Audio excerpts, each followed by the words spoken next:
Yoruba people have always remained steadfast when it comes to other people within Nigeria. We are not asking for Yoruba nation because we hate the Hausa. We are not asking for Yoruba nation because we hate the Igbos. We are not asking for Yoruba nation because we hate the Tiv, the Ijaw, and the Kanoris, and everyone in Nigeria. What we are saying is that our relationship will still remain the same. We will have cordial relationship, but we want to be an independent country, and so shall it be. We are working around the clock to mobilize our people that will be coming out on the street of Yoruba land very soon under the leadership of Professor Adebanji Akintoye. And on that note, I want you to sit back again as we educate our people. We speak in Yoruba, but we try as much as possible to carry along all our audience and non-Yoruba children that are living in the diaspora that wants to return back, but for many reasons. No Yoruba children wants to return back to a country where terrorists are killing people on a daily basis, where corruption has become epidemic, where millions of Yoruba children cannot succeed, work, and have dignity in what is known as Nigeria. Whether you disagree with it or not, it's either do it the right way, peacefully, or it goes into violence, and that is not something that we are calling for. It could become crisis, it could become anarchy, but one thing definitely is, the end of Nigeria will happen during this period of the new generation of the Yoruba people. Yoruba movement has no relationship with any political party in Nigeria or outside Nigeria. We are not a political party. We're a movement, and this movement will become a stable government very soon. Whether you agree with it or not is your own cup of tea. British created Nigeria, and we have every right to destroy what British created, because British have destroyed millions of 60 million precisely Yoruba people in the last many years. Nigeria was not there when our forefathers, our foremothers were working hard to save our land. And what we have witnessed now, the agenda to take this land back is now a fight to the end. And we will use this media to promote such. So as we gear up again this morning, please share the program and invite others to do so.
You might be calling yourself a Nigerian.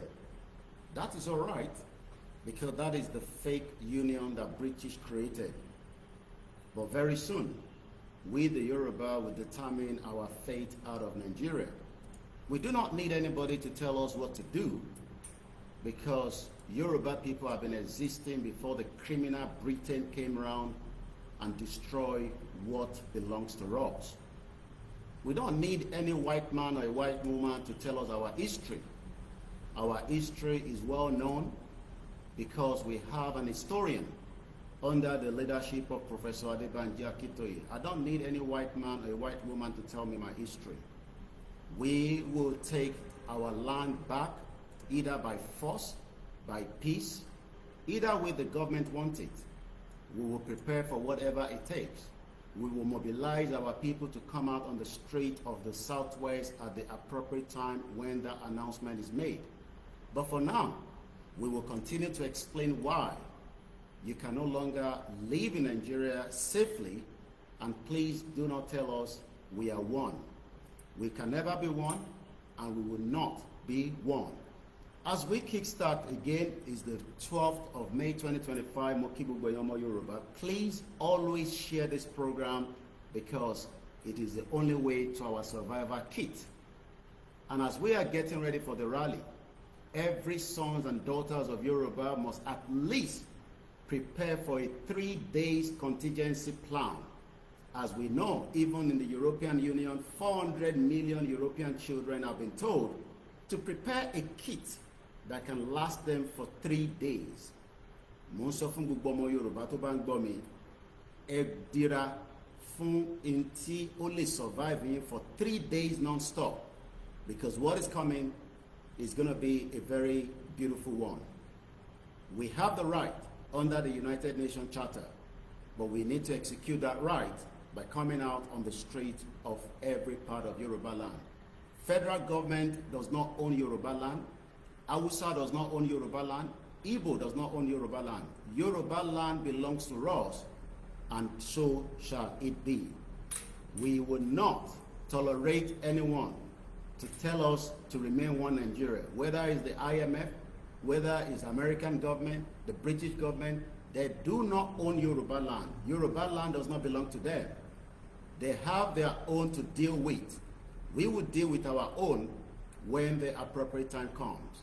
And the only organization that has the authority to work and tell us how this mobilization will go ahead is the YSDM under the leadership of Professor Akintoye, Adebanji Akintoye, Emeritus.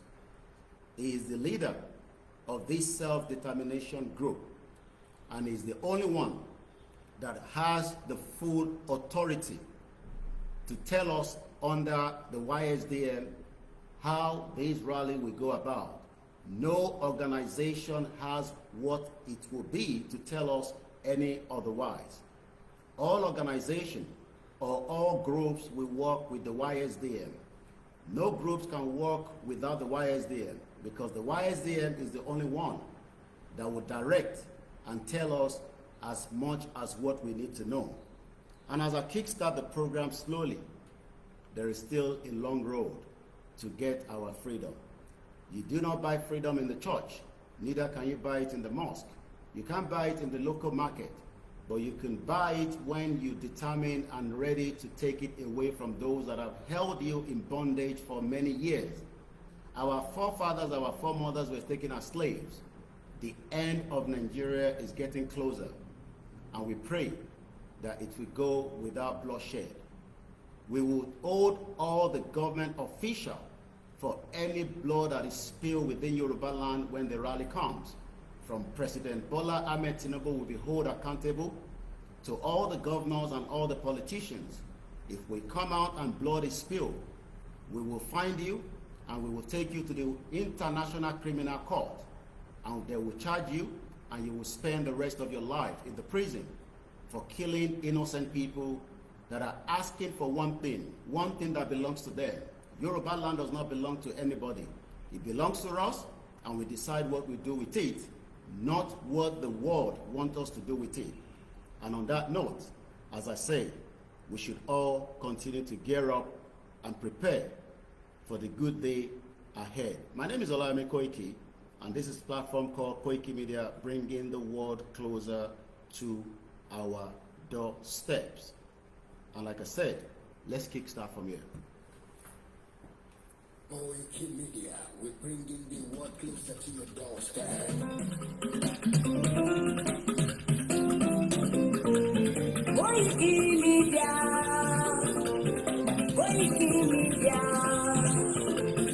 Koikimedia, we bringing the world closer to your doorstep. Koikimedia, Koikimedia.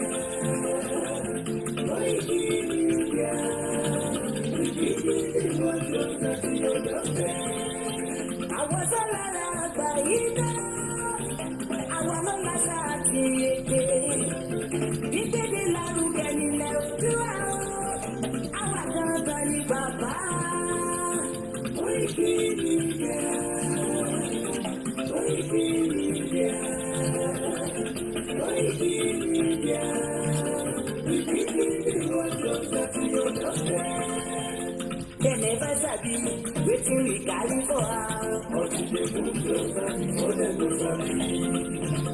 I said they never know wetin we carry for body, but they move closer for them to sabi. Ọ̀kìn lọ lọ́jà ẹyẹ, ìhun ló ló lájú. Ẹyẹ tó dùn bí kò tó bí àdó, ọgbẹ́dẹ lẹ́dùn. Ká ṣiṣẹ́ fún ilẹ̀ bàbá wa, ká ṣiṣẹ́ fún ìlú bàbá wa. Kájúmọ́ tó wọ́pọ̀ ká lè tó dúdú àga. Òdúdú àtò bá lè dé wá. Ọmọ òdúdú á ṣe kiri. Ẹ̀dídé fún ẹ̀tọ́ adúláwọ̀. Ká lè jọ jùmọ̀ gbé. Ilẹ̀ ilé rí. Àwa ló bá ògbó ilẹ̀ wa. Ká ṣiṣẹ́ ká lè jọ bàdé. Ká lè bàdé adé adúláwọ̀. Àwa ni mọ̀lẹ́ tí yóò tàn káàkiri. Koikimedia, àwa là ń gbé tó lárugẹ. Ẹ̀sọ̀ tó gbójú ọwọ́ ìwà wọlé. Àṣà ẹgbẹ́ polówó ọjà wà lájẹ́ gbogbo ayé jẹ. Ẹ̀sọ̀ tó gbójú ọwọ́ ìwà wọlé. À ń gbé tó lárugẹ, à ń gbàsà lárugẹ. Ẹ̀sọ̀ tó gbójú ọwọ́ ìwà wọlé. News and sports, ẹ máa rí gbọ́. Ẹ̀sọ̀ tó gbójú ọwọ́ ìwà wọlé. Ọmọ Ìjẹ̀bú alárẹ̀ mi ló ní kí n máa ní dandan. Koikimedia, ọ̀rọ̀ lágbájú mọ̀ mi. Má bá ṣẹlẹ̀ lọ. Ọmọ Yorùbá nìyẹn, ọmọ Yorùbá tata. Àǹtájú rẹ̀, ọmọ Ìjẹ̀bú alárẹ̀ mi. Sẹ́yìn lọ́mọ fìdí bọ̀ bẹ́ẹ̀ mọ́lẹ̀. Ẹ̀yin lọ́mọ onígbò máa ń dé máa dé máa dé. Ẹ̀yin lọ́mọ onígbò máa wọ̀ máa wọ̀ máa wọ̀ o. Ìbò máa wọ̀ dájòjì ò gbọ́dọ̀ wọ. Àjòjì tó bá wọ̀ bẹ̀ á tẹ̀lé ní bọ́ra. Ẹ̀yin lọ́ máa náwó òyìnbó tó dé. Ìgbà tó yìnbó dé o. Owó náà dẹ́kun pọ̀ sí o. Koikimedia ṣàwà ní bàbá. Koikimedia, àwọn ní bàbá. Koikimedia, àwọn ní bàbá.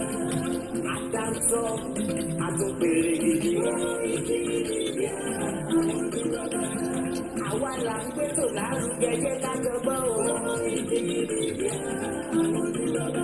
Àkúnjà fẹ́tọ̀ ilẹ̀ wa, fẹ́tọ̀ ilẹ̀ Yorùbá. Koikimedia, àwọn ní bàbá.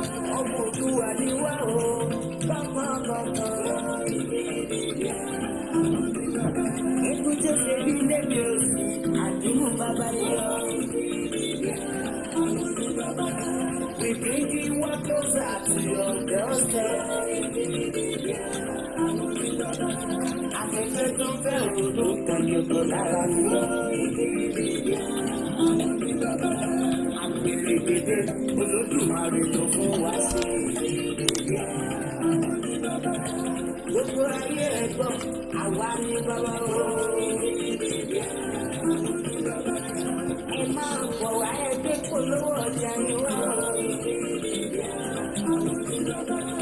Òtútù alágbèdání, òtítọ́ lágbèdání.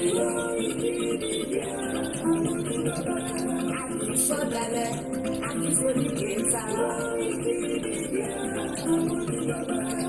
Àgùntàn, àgùnpẹ̀lẹ̀ kékeré. that will bring you one closer to your doorstep. Koikimedia is around to give us latest. Is around to give us latest. Ladies and gentlemen,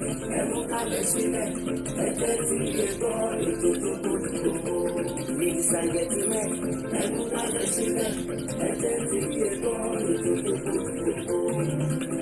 Koikimedia is around to give us latest. It is now or never. It is either we do it now or we all die being part of Nigeria. If we refuse to leave Nigeria, we will die inside Nigeria, and we don't want to die. Tí a bá gbéra nísìn, ọ̀pọ̀lọpọ̀ tó ń bọ̀ a lè sọ. The British do not want Africa to have peace. And that is why they created all what they did. Before we go into the broadcast, and after this, I will play the anthem. We need to respect the Yoruba anthem, bear with me.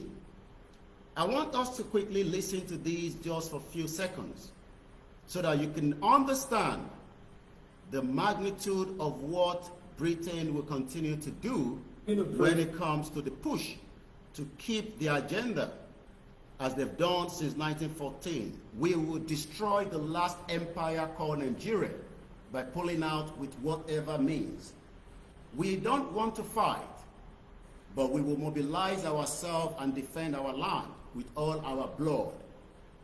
The blood will be spilled from the enemies to wash away all the crimes that they've done in Yoruba land. Mo ń fi àsìkò yìí sọ fún gbogbo ọmọ Yorùbá káàkiri gbogbo ibi tẹ́ bá wà láàárọ̀ yìí. Wherever you are around the world, wherever you are, bear with me. Let us all mobilize ourselves. I come back, let me disconnect. It seems I'm having interference with two internet that are switched on. I need to take one out so that we are not having disruption with the main internet that we are using. While I'm going to do that, let me quickly fit this in. Then when I come back, we will go back again into the discussion. In this state is under assault. There's an attempt at ethnic cleansing in this state and of course in all the riverine states of Nigeria. We must resist it. We must stop it. Every one of us must rise up. The armed forces are not neutral. They collude. They collude. They collude with the armed bandits that kill people, kill Nigerians. They facilitate their movement. They cover them. Usually, depending on the armed forces to stop the killings, you will all die one by one. And I don't want us to die. That is the reason why I am telling everybody to go and mobilize yourself. Gbogbo ọmọ Yorùbá, pátá tó bá mọ̀ nípa Ifá, tẹ́ bá ní babaláwo lọ́wọ́, ẹ lọ dí Ifá àbí kẹ́ lọ sọ́dọ̀ babaláwo. Mo rọ̀ wá, mo bẹ̀ wá, àwọn tó bá mọ̀ nípa ìṣẹ̀ṣe, ẹ jáde tán pátápátá. Ẹ jáde between now and the next couple of days and weeks. Ẹ lọ ṣe check. Gbogbo ẹ̀yin tí ẹ jẹ́ Christian, ẹ wọnú àdúrà lọ. Ẹ̀yin tí ẹ bá jẹ́ Kristẹni, ẹ wọnú àdúrà lọ. Àdúrà gidi pé kí ilẹ̀ Yorùbá kó má bọ́ mọ́ wa lọ́wọ́. Kí ilẹ̀ Yorùbá kó má di ti àwọn àjòjì, kó má di ti ọmọ Ìgbò, kó má di ti ọmọ Haúsá, kó má di ti ọmọ Tiv, kó má di ti ọmọ Fúlàní, káwọn òyìnbó kó má di ẹni tí wọ́n tún fẹ́ ní another agenda. Gbogbo Mùsùlùmí pátápátá I am in fasting in the next 3 days as a Muslim. In town, iṣẹ́ oríṣiríṣi là ń ṣe. Mo ń ṣe ti babaláwo, mo ń ṣe ti Christian, mo dẹ̀ ń ṣe ti Mùsùlùmí. I am currently in a fast for the next 3 days. I mean everything I'm saying here. We will defend Yoruba land with our blood. I am not joking. If you think this is a joke, and taba jáde tán tó bá jẹ́ ọmọ Yoruba, and you're telling us a fuckery, be very careful. I am meaning everything I'm saying here. This is not a joke. We are not joking with this Yoruba nation to become an independent country from the fuckery that the British has done on us. I am not forcing you to anything more than whatever you believe in. Do go back and consult it. Èmi náà wà lórí àdúrà báyìí for the next 3 days. As I'm consulting Babalawo, I'm consulting the Christian, and I'm also consulting the Islam. Mo dẹ̀ máa pẹran lọ́dún ní after 3 days. Wọ́n máa pẹran fún mi. We are not joking at all. This movement is not a joke. The British do not want Nigeria to break. Let me let you listen to this before I play the anthem, because I had to go and switch off the other internet. It was interfering. I want us to listen to this man. I listened to this morning. 2025 shocking prophecy reveals the division of United Kingdom. I'm going to start from 18 minutes. I'll tell you his name later. But listen to this so that you can know the evil of what Britain has done on Yoruba people. We will destroy Nigeria. I am meaning every word. Nigeria will be destroyed for destroying the lives of millions of Yoruba people. They can't have good health care. They can't move from their villages. They cannot have good life like we have outside Nigeria. And you think we want to keep Nigeria? My mom has asked me not to curse. But let me tell you, let us go and prepare. I was with Akintoye yesterday. You don't want to miss this program. He hasn't told me a date yet, but he has given us the assurance that this month we go ahead as planned.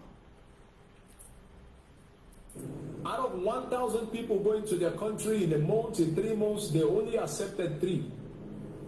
Oh, sorry. Let me take it back, because I think it's going a little bit too far. He's talking about Britain. I want us to listen to this part. Under their own.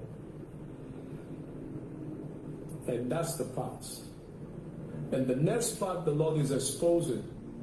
The Lord is exposing this financial secret of the British.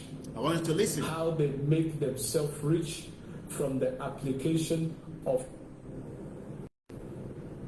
The Lord said, I will expose it. And they will see that the Lord is already exposing it, because we have been talking about Britain for a very long time. So, need any other person to come and tell you, I have been exposing Britain for 5 years, that they are still the one holding Nigeria together. We're not begging them to let us go. We will go our own way. They can keep the northern part of Nigeria, and I believe the Biafra would never want to have anything to do with Britain after compromising a lot from their end. But I want you to listen further.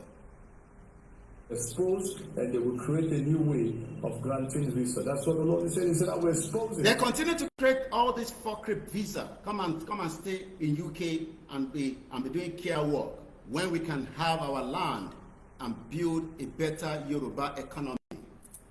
But Britain wants you to get a visa and leave your land for Fulani and others, while we all run out like I did for 27 years. They make billions of dollars. They make billions of dollars out of our visas, and yet only few will make it to UK.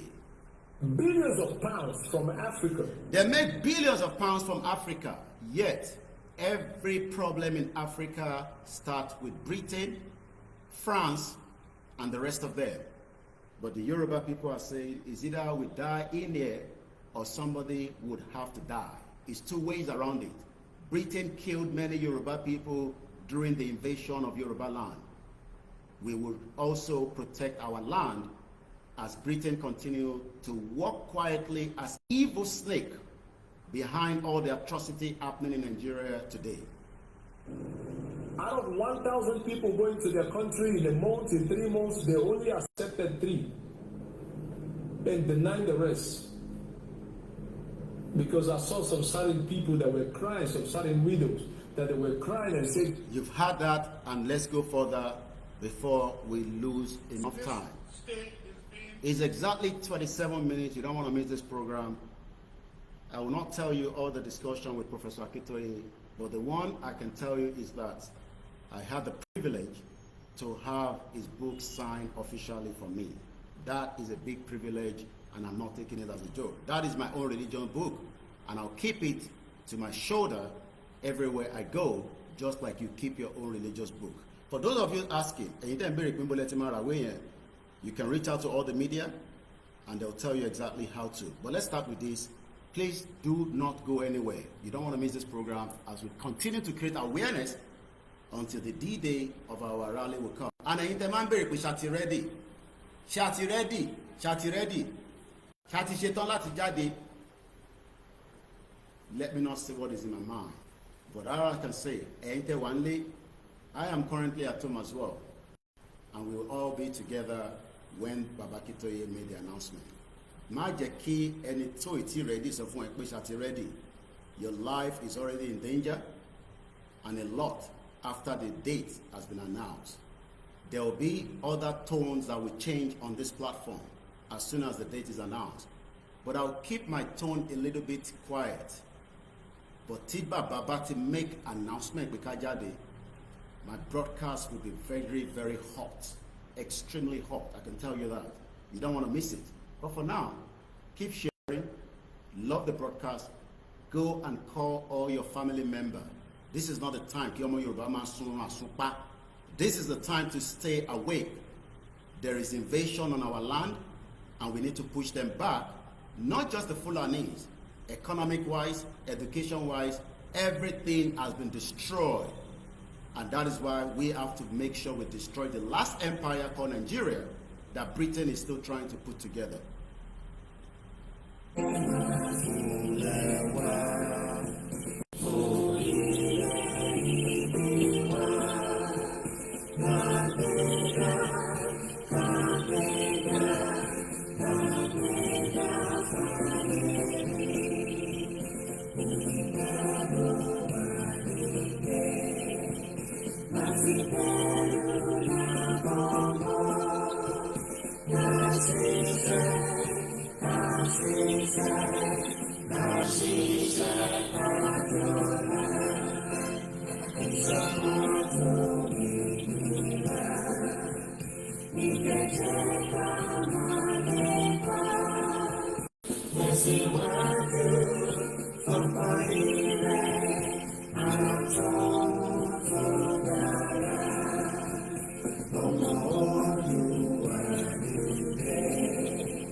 Gbogbo ẹ̀yin èèyàn wa níbi tí ẹ ti ń darapọ̀ mọ́ wa lórí ìkànnì wa láàárọ̀ tí a mọ̀ sí Koikimedia, bringing the world closer to your doorstep. Èmi náà ni àbúrò yín, olólùfẹ́ yín, ẹni tí ẹ mọ̀ bẹ́ẹ̀ ní mọ̀wó, ẹni tí ẹ mọ̀ tó lè ṣe àti tí ò lè ṣe. Mo máa kí yín o ní kíkí ti Elédùmarè. Mo ń kí yín ní kíkí ọlá, kíkí pé ìfẹ́ tí a ní sí ilẹ̀ wa lágbára Elédùmarè. Èmi àti ẹ àjọdélẹ̀ lérí nígbàkígbà tí àsìkò yẹn bá ti tó. Má jẹ́ kẹ́ni kankan sọ fún ẹ pé kò ṣeé ṣe. Má jẹ́ kó sọ fún ẹ pé ṣá ti ready. These are words of lazy cowards.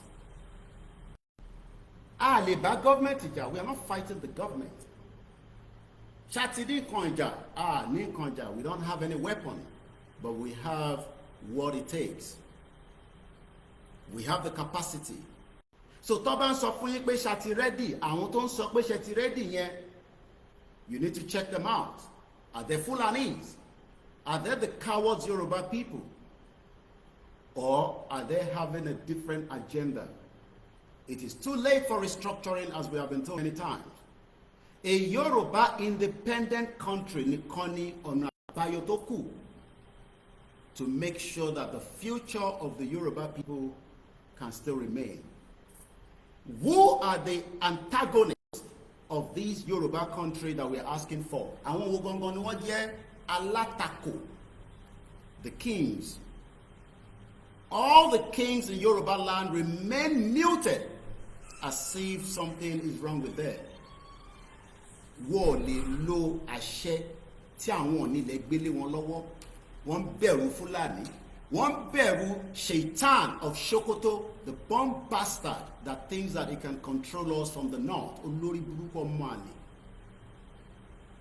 Wọ́n bẹ̀rù Tinubu, as if Tinubu will be alive forever. Where is Awolowo today? He died after many years. He lives on this earth. Tinubu will also die at some point.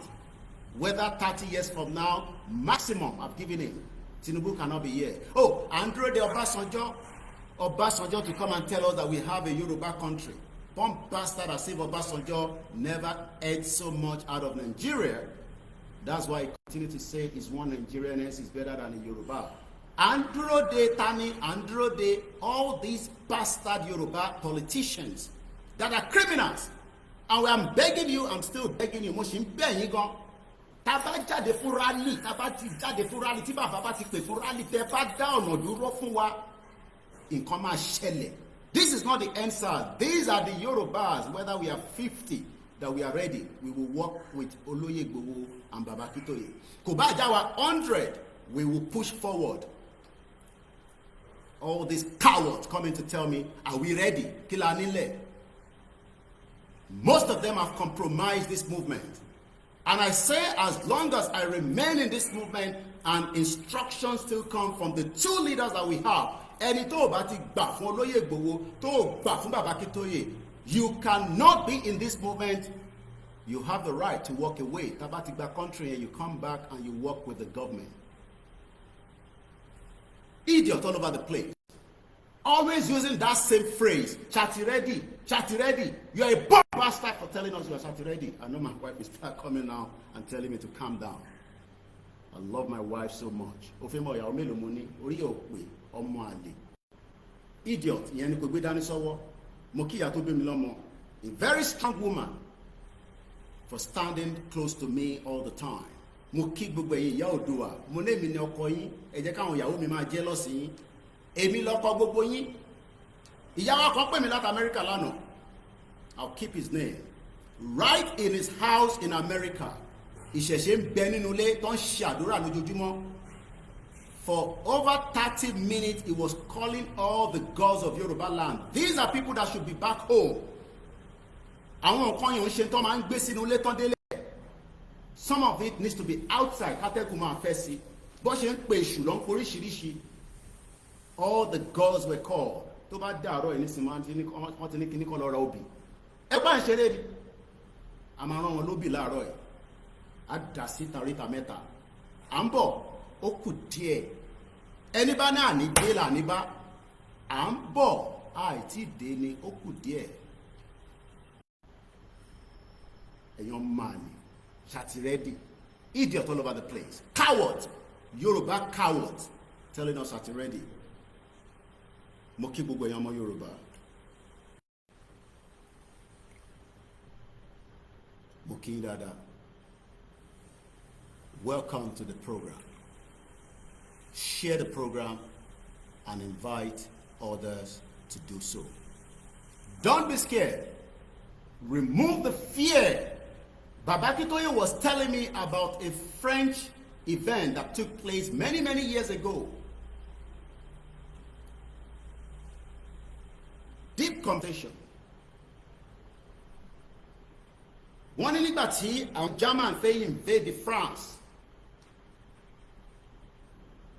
Wọ́n tẹ̀ ti wọlé 1,000 soldiers with their army general or whatever at the time were sent to the front line. By the time the man looked at his left, half of those soldiers have retreated. What is Salo? By the time he looked at his right hand, those ones are shaking. ó wá pe àwọn mẹ́fà and himself a day before they were meant to attack, and says that èmi ò lágbájá yìí o, as we go into this fight, èmi fẹ́ jà. No, what Baba said was that France will no longer, or Paris will no longer be existing again. Pé Paris ti fẹ́ lọ lọ́wọ́ àwọn pátápátá. Farabalẹ̀ kó gbọ́ bí báyìí. I might not say that Baba have said it, but àwọn tó bá mọ̀ nípa history, you cannot come out and say ìtí Baba sọ kò mọ̀ tó ń sọ. You know why? Baba tó kọ history Yoruba, can you see it? Kì í ṣe Yoruba, Odùduwà ni wá, kíní kan ni wá. I've been able to get my copy from Baba Akintoye and already signed. As you can see there, it says, "To my beloved son, Yomi Koiki, with all my love and hope, and I'll give him my love." And Iko Itikpa Baba fún wa nísìn. So that is the book signed. And I'll keep this as I have kept one of my Quran that I traveled with from Nigeria 27 years ago. Oshiwa in London. This one will be protected with everything that I have. I will protect this book. As I said, Babadi, wọ́n sọ fáwọn mẹ́fà, arákùnrin wá pa àwọn mẹ́fà yẹn. Ó ní, do you know that France is about Paris, rather, because Paris is the capital city. Paris ti fẹ́ bọ́ lọ́wọ́ àwọn. Pé Paris ńkọ́ ó ti fẹ́ bọ́ lọ́wọ́ àwọn. Ilẹ̀ Yorùbá fẹ́ bọ́ lọ́wọ́ wa. À ń béèrè pé ṣàti rẹ́dì, ṣàti ṣetán, kí la nílẹ̀, ṣàmá jáde. All these stupid questions. Wọ́n ní wọ́n sọ fún àwọn mẹ́fà yẹn pé is either we do what needs to be done. Koikimedia bringing the word closer to your doorstep. I've started recording. I will not be calling names because our program also has a VM that goes at circulation. Torí wọ́n jẹ́ káwọn èèyàn wá rówó ra data. Millions of Yoruba people have been impoverished by British created country called Nigeria for the last 60 years plus. That needs to end, and that is going to end as we forge ahead. Bàbá wa pa àwọn mẹ́fà tó jẹ́ bí àwọn captains ẹ̀. Ó wá ń sọ fún wọn pé èmi lágbájá yìí tí a bá jáde èmi máa ṣe gbogbo ohun tó yẹ pé bó bá jẹ́ pé kẹ́mi mi bọ́ sọ́hùn pé kó má bàa gbalẹ̀ mọ́ mi lọ́wọ́ ní tí máa ṣe lọ́la nìyẹn. Bọ̀ gbogbo ẹ̀yin mẹ́fà tájọ́ ń lọ yìí ẹ̀yin náà máa gbáradì pé bẹ́ẹ̀ náà ló ṣe máa rí. Torí pé tí a bá ti fail,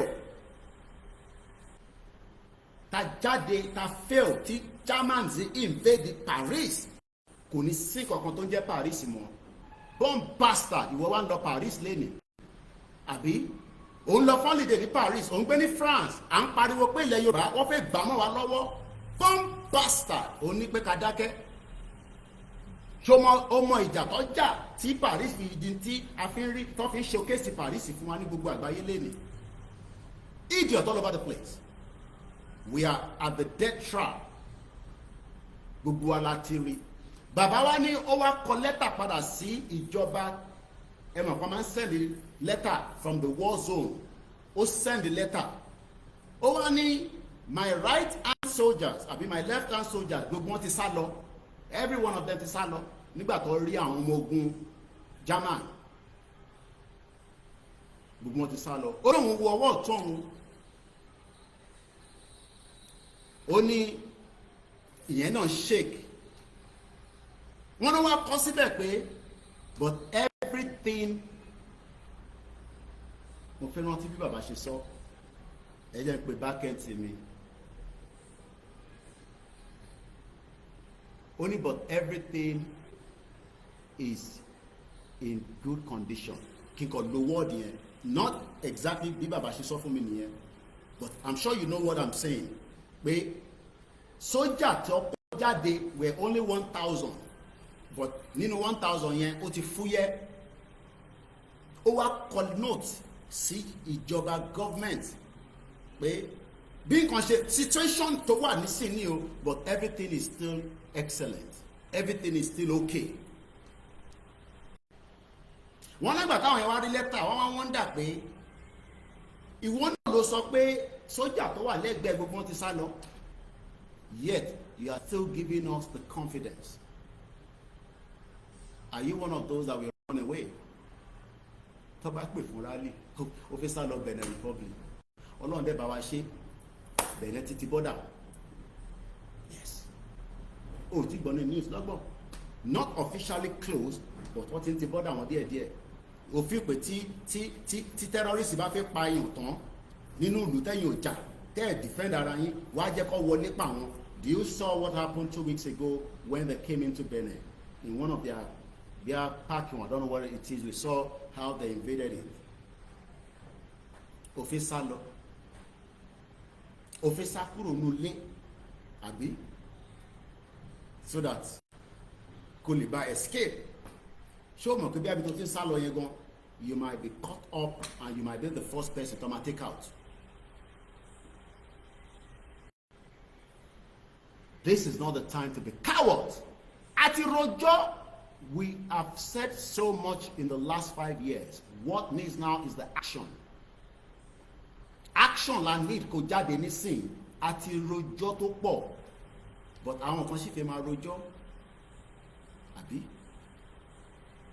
But I've said a lot of other things that is not for public consumption.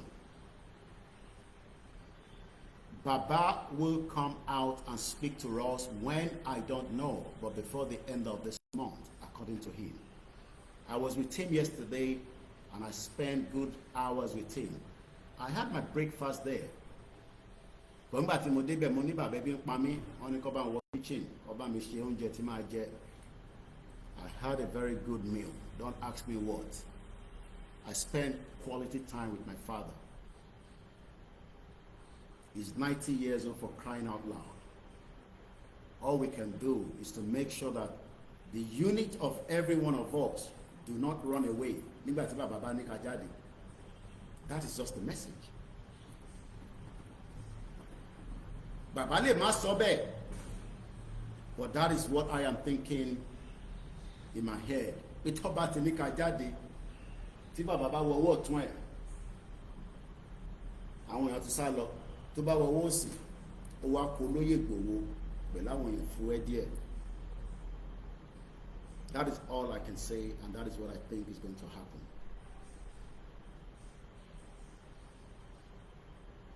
Majority of you will run away, and you will want to leave Igboho alone. But Igboho needs us, just as Akintoye needs every one of us. Kò ṣe gbogbo ọmọ Yorùbá ló máa agree pé nǹkan tá à ń ṣe, because we are not understanding. We have tried everything to bring them on board, but wọ́n sì fi ṣe nu politics olè, politics jàgùdà, politics tí kò ṣiṣẹ́ for 26 years in every Yoruba land today.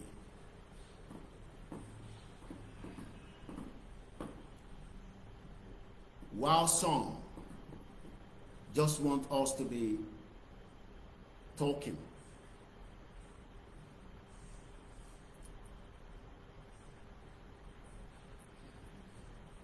Kamash analysis, how Nigeria go better.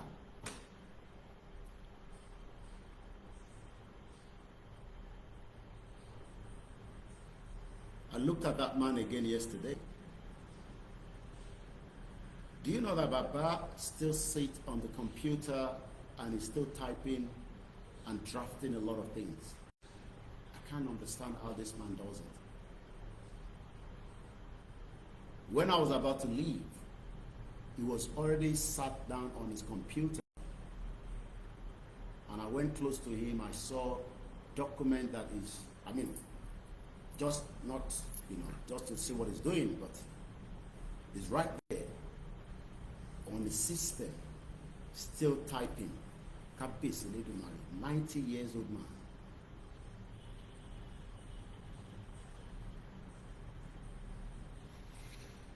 As much as every time I go there, I feel so emotional. That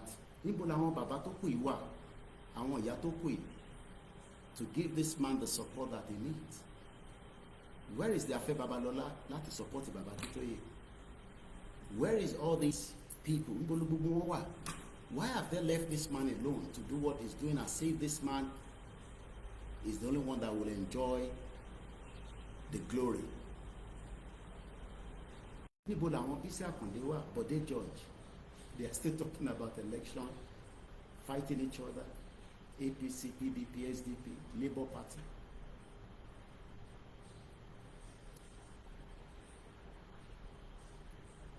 I try not to draft anything or have my pen ready. I just try to let Baba speak, and I try to sink it. And sometimes I still have to digest a lot of what he said. Baba ní àwọn kan pa àwọn láti America.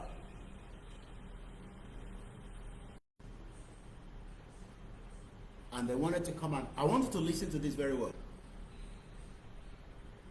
And these are I want to watch the church here, or ask for assistance, because one big project káàkiri different part of the world, he was supporting one official borehole. I wanted to listen to this.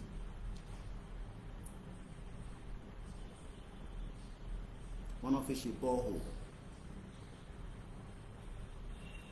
And they also said if somebody in the church can be given to them to go along with them when they are ready to travel to go and do this project somewhere in Africa, what disclose if it on board. And they actually, the church gave what they can give, and somebody was nominated. After a couple of weeks, and it on some message from Baba happened to be the friend of this man who will nominate the church. I have now known where we are traveling to. Is your country Nigeria? Landlord. Baba ni eni 6 months after,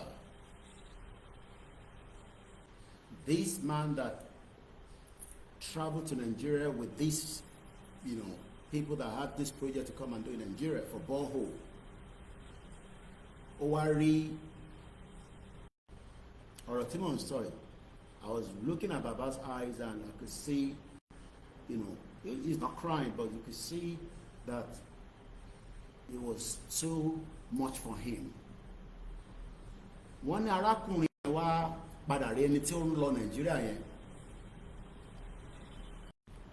Ìyí wá sọ pé but ìgbà tó tẹ̀ dé òtẹ́ padà sọ tó tẹ bá lọ ní project ní Nigeria. The other guy is not in Nigeria. Ó wá ń sọ fún ọ̀rẹ́ yẹn pé yes, I know, but we're back and I've been busy. This was like 6 months after. Only when they got to communities, he didn't say specifically where, but about Sonye. And as at the time they were taking this project to Ibitofik below within Nigeria, for every time they got to the location, they've already informed them they're coming. I'm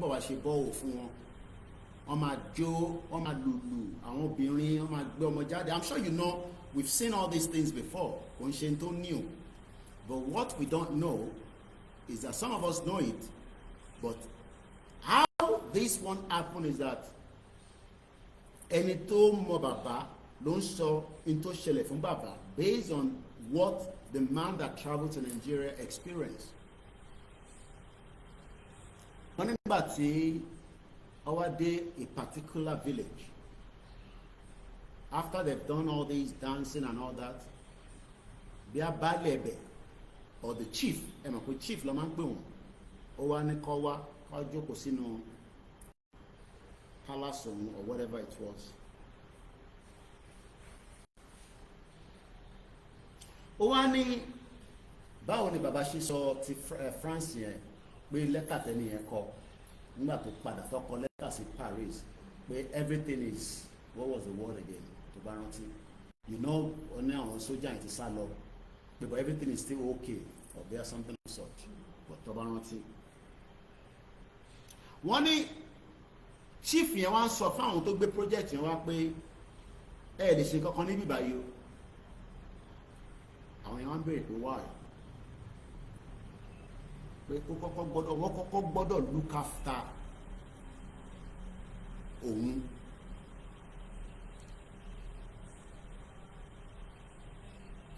Àwọn tó gbé project wá kọ́kọ́ gbọ́dọ̀ tọ́jú òun náà kó tó lè ṣe project tó gbé wá yẹn.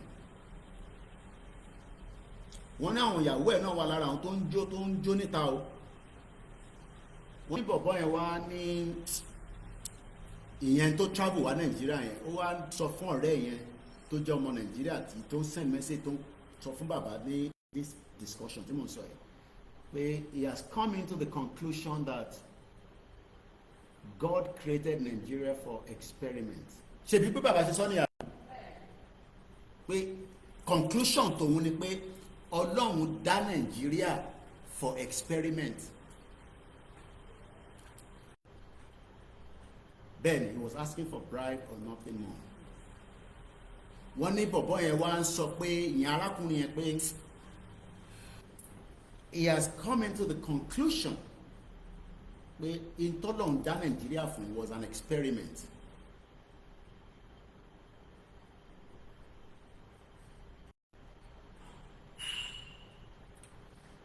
And àwa ní bàbá kan tó wá ń sọ fún wa pé ẹ má ẹ̀kọ́ fi Nàìjíríà ṣe experiment pẹ̀lú àwa Yorùbá tá wà nínú ẹ̀, ẹ jẹ́ káwa ká pull out kúrò nínú ẹ̀. Ẹ má ẹ̀kọ́ jẹ́ pé experiment Britain tó ti ṣe for 100 years plus àtúnfẹ́ maintain ẹ̀. Ẹ má ẹ̀kọ́ jẹ́ pé experiment Britain lórí Nàìjíríà ó sì máa exist, we need to shut it down.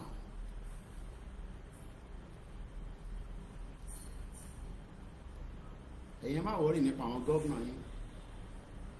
Nígbà bàbá ti make announcement, that is the final straw. So gbogbo àwọn governors yẹn a ní láti lọ kọ lẹ́tà sí wọn. Ẹ̀yin má worry nípa, ẹ̀yin má worry, ẹ má distract, ẹ listen sí ilé tí mo sọ náà, even though I don't want to look at the comment. Bàbá yẹn wá ń sọ fún wa pé ọ̀nà kan tó kù ó ní pé kí Yorùbá àwọn ọmọ ọ̀ràn aládé Kadaduro, so that we can succeed, we can compete, we can do things táwọn ìlú mi ṣe nítorí pé we are capable of doing it. I spent close to 5 hours with him yesterday. No, Melania.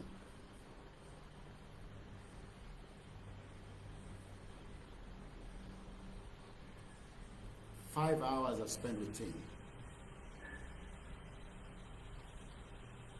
He will be out soon and direct us on what we would do. He hasn't told me anything, and do not quote me anything as I speak. Mulori Baba, and that's all. Because I know some of you will start calling chief. I know what you do. Momo Idada. I've been in this movement now to understand our people. Lè dá ní olóyè àti bàbá. Chief told me òun ò lè dálé bàbá Akintoye. He told me this personally many times. They've tried. What it gbìyànjú gan, ẹni mi ni mo sọ bẹ́ẹ̀.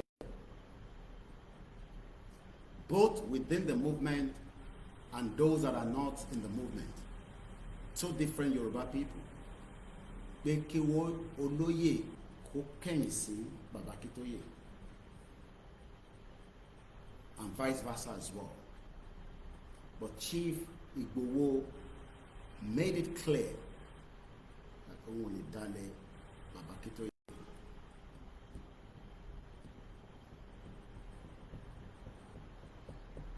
Stop asking stupid questions as if you are cowards.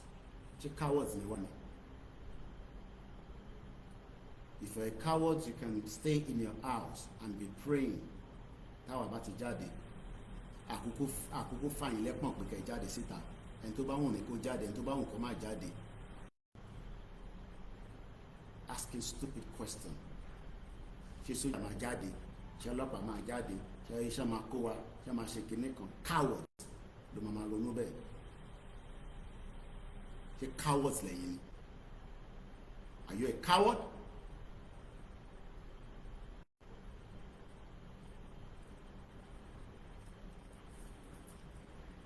The Yoruba people, profile of the foremost black nation. Àwa gangan ni àgbáyé ń dúró dè.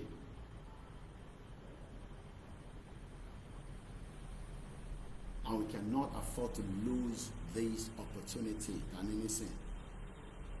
It's a great opportunity that cannot be lost.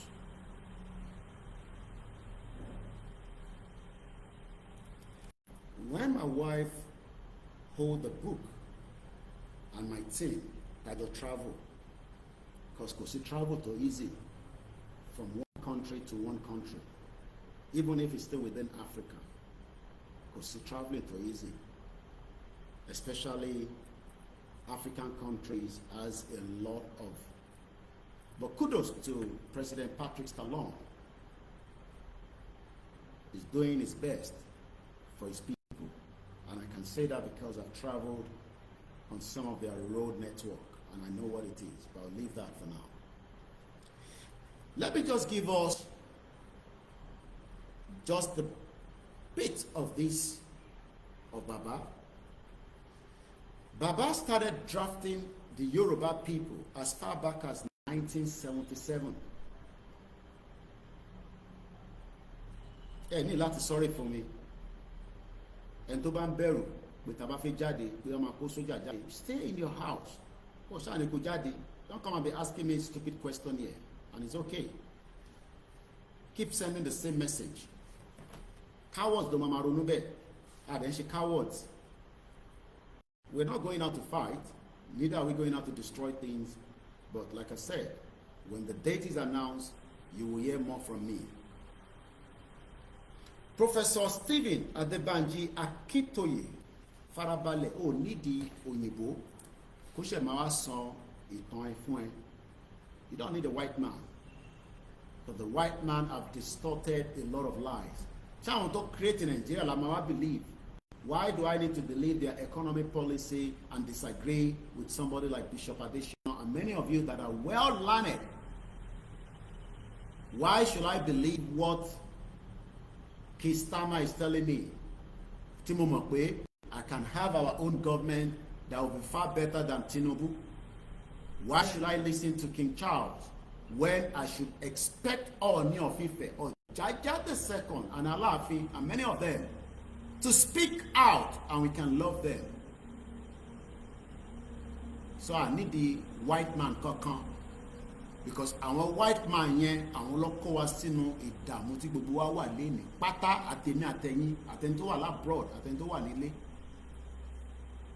Professor Stephen Adebanji Akintoye is an eminent African scholar, academic, and author from Nigeria. A leading African historian with famous works in the history of Yoruba people. They beat it. And you cannot. Kò tí sẹ́ni tó lè beat the record of Baba Akintoye. You know why? Because he spent many of his years with Baba Olawo. So that's like double bullet. Mo wo film kan lọ́wọ́ nísìn. Ó ṣe jáde lórí Netflix ní last week. It's called Bullet. Mo ti wo tán orun gbé mi lọ lánàá. Try and complete it today. When we talk about the history of Yoruba people, this is the only man that knows it better. Tinubu doesn't know the history of Yoruba people. Ibukule Amosun doesn't know the history of Yoruba people. Sanwo-Olu doesn't know the history of Yoruba people. Ayedatiwa doesn't know the history of Yoruba people. Wọ́n mọ history Yoruba. Oyebanji ò mọ history Yoruba in Ekiti. Adeleke in Osun doesn't know the history of Yoruba people. Seyi Makinde will be leaving very soon. Koshe Takupo will be governor again after 2 terms. You can see they don't know the history. Ẹni tó bá mọ history ilẹ̀ Yorùbá kò ní disagree pé kí Yorùbá dá dúró. Àwọn tó ń tako Yorùbá nation wọ́n mọ history Yorùbá. That's the reason why tó ṣe fi tako sí one Nigeria. Because ẹni tó bá ti lè gbọ́ history wa á mọ̀ pé kò ń ṣe ní Nàìjíríà ló yẹ ká jókòó sí. Mo kẹ́yìn àwọn àtẹwà lórí ìjókòó. Share the program and invite others to come and watch and listen. Ẹni tó bá ń tako pé kí Yorùbá dá dúró ká lè wà nínú Nàìjíríà. What is Nigeria? Kí ni Nigeria? Bẹ́ẹ̀ni, bàbá mi Ayọ̀ Fisáyọ̀ ni, the white men, not just the men, even their women, because the queen tó kó wa lẹ́rú, ẹrú tó kó nílẹ̀ Yorùbá, ní Nàìjíríà, ní most Africa, obìnrin ni ó jẹ ọba níjọ́ náà lọ́hùn. So tá bá sọ pé white men, ká máa dárúkọ white women, they are the most manipulative people you can ever think of. Not their citizen, but most of their citizens still want us to be under their foot. That is why racism will never end in Britain. No matter how qualified you are, you will still be bullied by racism. And I pity majority of our Odua, tó wà níbẹ̀. I have mine there as well. They called me on their way to school. But I'm still concerned and worried as a father, just like many of you as well. Kí ló dé tá wá build ilẹ̀ Yorùbá and allow these children to start knowing that this is their land, even if they were born outside. And tó dé bí sílẹ̀ Yorùbá to also work and do the same like our children abroad. But rather, ọmọ Yorùbá ń tako pé kí Yorùbá gba country ká keep Nigeria. Ṣó fẹ́ mọ̀ ju Baba Akintoye lọ? Can you know better than this man? Kò possible. That's his picture there. Ṣó possible kò fẹ́ mọ̀ ju Baba Akintoye lọ? Kí ló fẹ́ mọ̀ ju Baba Akintoye lọ? Your governors, your politicians know the truth that this man is speaking the truth. Pé kí Yorùbá dá dúró kó ní country tiẹ̀. And we can use the good news path to prosperity. We can amend it. We can work with it. We can all sit together as Yoruba people and have lot of conversation in Yoruba country, not in Nigeria. You cannot have any dialogue as long as you are still in Nigeria. Because Tiba sọ fún gbogbo governor pé kó pùtì pé kí wọ́n máa sọ Yorùbá ní gbogbo state wa, àwọn ọmọ Igbo máa tako. Àwọn ọmọ Hausa máa tako, àwọn ọmọ Tiv máa tako, àwọn ọmọ Kanuri máa tako, and the language is one of the most important things that British took away from us. The same Britain is telling me to come and do English before I get a British passport. So English tí mo ṣe ní Nigeria yẹn, how is it not valuable enough to get me out from becoming a British citizen? Fáwọn àti wọ̀ bí sọ́hùn. Do you know what that means? that means that Britain has been frauding us for a very long time by telling us to study English before we arrive in their country. As a country that they created and told us that Kaloma saw English, we are not speaking Yoruba in our schools. We are using English language. I did English at my school start in 1995. Honorable. And while I just quickly want to put this before I forget, I told you that no meeting or rally will be put out by a phone call to you. We have a rally, a meeting, a rally, send the number, send the sorry phone. These are the bomb bastard hackers. Yoruba one no one, Igbo one no one, Hausa one no one, Indian one no one. Be very careful. One of our brothers, I'll not mention his name, told me that his phone was hacked. These are somebody that listened to me, but how they got it hacked, I'm still confused. Do not be scammed. Iyawa Comfort look with me, but Koiki, and as she instructed, that same day you had a lot of messages from our team in Yoruba, in English, in video. We are trying our best on this platform. If other platforms can continue to do the same as we are all doing, nobody will scam Yoruba people. Rally and bow, or man send the code. Be very careful. Let's come back to Baba Akintoye. Baba Akintoye sọ fún wa pé manifesto President Bola Tinubu ò lè jẹ́ kí Yoruba kó succeed in Nigeria. Do you know again that just typing on Google, just type it on Google right now, Boko Haram adopt Nigerian soldier in Borno, and you will see different headlines. One of them is Sarah Reporter 24 hours ago. Boko Haram adopt Nigerian soldiers to fight each other. The Igbos must not dare us as we come out for the rally. We don't want to fight each other. Our land is our land. If it's going to inconvenience you, we're sorry, we can't do much on that. Ilewalawa. And you cannot say it's Nigeria because you also have your land, your ancestral land. The Hausas, the same, the T, the Kanuris, wherever you are across Yoruba land, when we come out for our rally, it could be a bit of disorganizing for you and your family.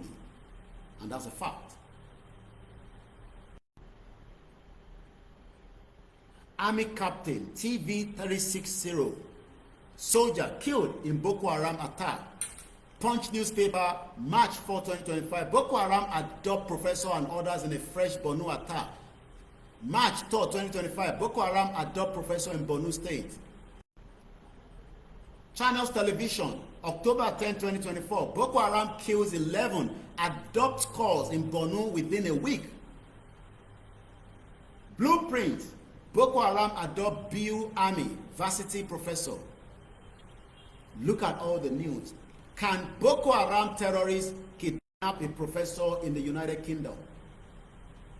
Ìbéèrè ni mò ń bi Britain. Ṣé Britain tí ó lọ píkì àwọn ọmọ Iranian and some that have now been charged, I believe, or probably, you know, well, they picked them up. Let me get the news very well because we saw it. That UK, as I said, will not sit back and allow terrorists. Police continue to question Iranian men over alleged terror plot, just over alleged. Whereas Boko Haram continue to kill us, and Baba Akintoye is saying we can defend ourselves by having a Yoruba Oduduwa country. And those of you that are calling me, I had another call from one of our mothers. Koiki, mama peni Yoruba, anshomo Yoruba. We are Oduduwa. Don't bring any confusion to me because of the fracas between the two kings. To jẹ́ pé àwọn tó wọ̀ mọ́ into ẹ̀ka ṣe táwọn kan sọ̀rọ̀ nípa ìjà Aláàfin Ọọ̀ni of Ifẹ̀. I am not here for that nonsense. Both of them are well-educated people. They know what is good for the Yoruba people. Ìyẹn ló yẹ kó máa bá wa sọ. Ọmọ Odùduwà ni wá, ọmọ Yorùbá ni wá. I'm not interested in that nonsense. Tẹ́ ẹ bá mọ̀, ẹ lọ gba ìwé Baba Akintoye. I'm not going to send this particular, and I mean it. The PDF is on Koikimedia. You can go there and download it I'm not going to send it. Èyí mo fẹ́ send ni mo ti send. Tá à ń pè ní the good news path to prosperity. I'm too busy to be sending link. Find it is on the website Koikimedia. Kò sí lórí Koikimedia International News. Ó kọ wà lórí koikimedia.com. Tẹ́ ẹ bá mọ̀ nípa ẹ pa àwọn ọmọ yín, ẹ pa àwọn grandchildren ní kó bá yín wá jáde. I will not, anybody back send message, I'm not going to listen to you. In tó bá ti mú yín gbọ́ broadcast ìtẹ́tù send message sí mi, á jẹ́ pé ẹ gbọ́ràn nìyẹn, ẹ má bínú. Because we're very busy. Before I go, a quick update again. Yes, adúpẹ́ lẹ́ẹ̀kan sí. I still have few people that send money after even we bought the drone. That is still the drone there. At the right time, it will go into the work. Let me appreciate Lady K fans that also send money to me. Ọ̀fọ̀ wọ̀nyí jíṣẹ́ fún mi. Mo kí gbogbo groups. Mo kí Oòduà UK London group. Ìṣọ̀kan Ọmọ Oòduà. Àwọn náà fowó ránṣẹ́. These are groups that can mention the names, or individuals that don't want me to mention their names. I've given them money to go and buy another extra 20 walkie-talkie this morning. Lara Wotoshiku. I still have a couple of change with me. I still have money with me, and I'll continue to do what we can do. Mokia Bishop Adeshino. At the appropriate time after my recording, I will let you call in. Tell about video Mati Bishop Adeshino. Finance, security, identity. 1 hour, 24 minutes. I expect everybody to have watched it. Well, I give video until I see 3 million, 5 million. But it might be I'm not going to say what I want to say because I'm also fasting today. But to baje pa ọ̀rọ̀ àlùfànṣá mo nso video yẹn àti lọ jù bẹ́ẹ̀ lọ. But mo kí gbogbo àwọn tó ń tún video mi play. Do not quote me anything I've not said. I stand with everything I say, but do not misquote me. I am not scared of anybody. Ọlọ́run tó dá mi ló ní mi. I live in Britain for 27 years. If they don't want me to come back to their country, so be it. My children all have their British passport. They will find me wherever I am. My wives are okay with me. My mom has a British passport. She will travel down to meet me anywhere. I am sacrificing myself. I don't want you to pity me. No. Ma pity me. Ma pity me rara. Pity are. I am doing very well. This is a conflict that came with me more than many weeks have arrived. I have not even opened it.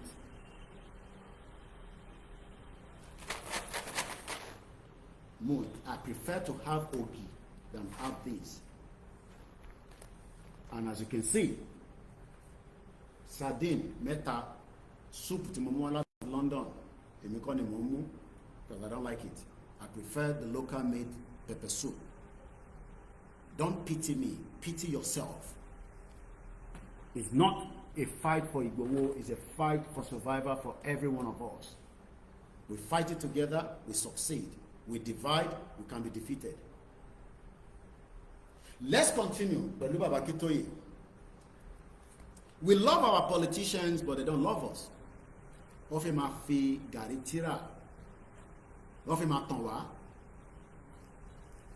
Let me quickly give you that update. Police continue to question Iranian men over alleged terror plot. BBC. Police have been given more time to question for Iran. Why did they pick them up? Because Britain doesn't want their economy to collapse. Because economy can collapse when you allow and tolerate. Thank you so much. We have a good number of people listening on the Twitter space. Please, all you can do, just retweet. Even if you're not comfortable with me. Somebody else might be. I see you all, but like I said, I'm recording these as a VN. I can't be calling names. But even if you've left, I say thank you so much for watching. As those of you watching me on Facebook, YouTube, we're running 2 YouTube channels, Koikimedia and the backup WD76. And every day after my broadcast, I download back my video because I can't trust any of the social media. They shut me down.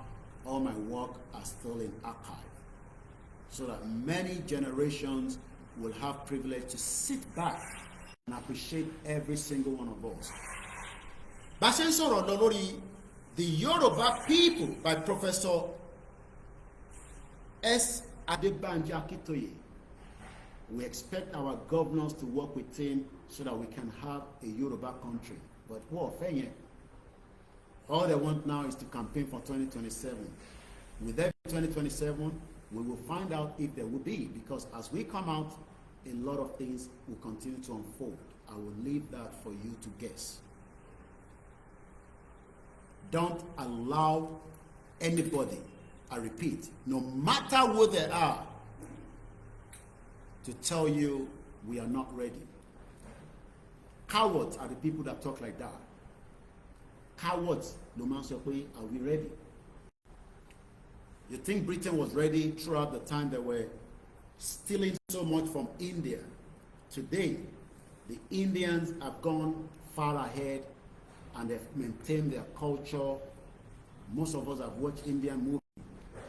Their dress code hasn't changed. Even though Britain stole the hell out of them. Close to $80 trillion equivalent of money today. But what we are fighting for is nothing more than the fact that we are one people. Akinshe Igbo.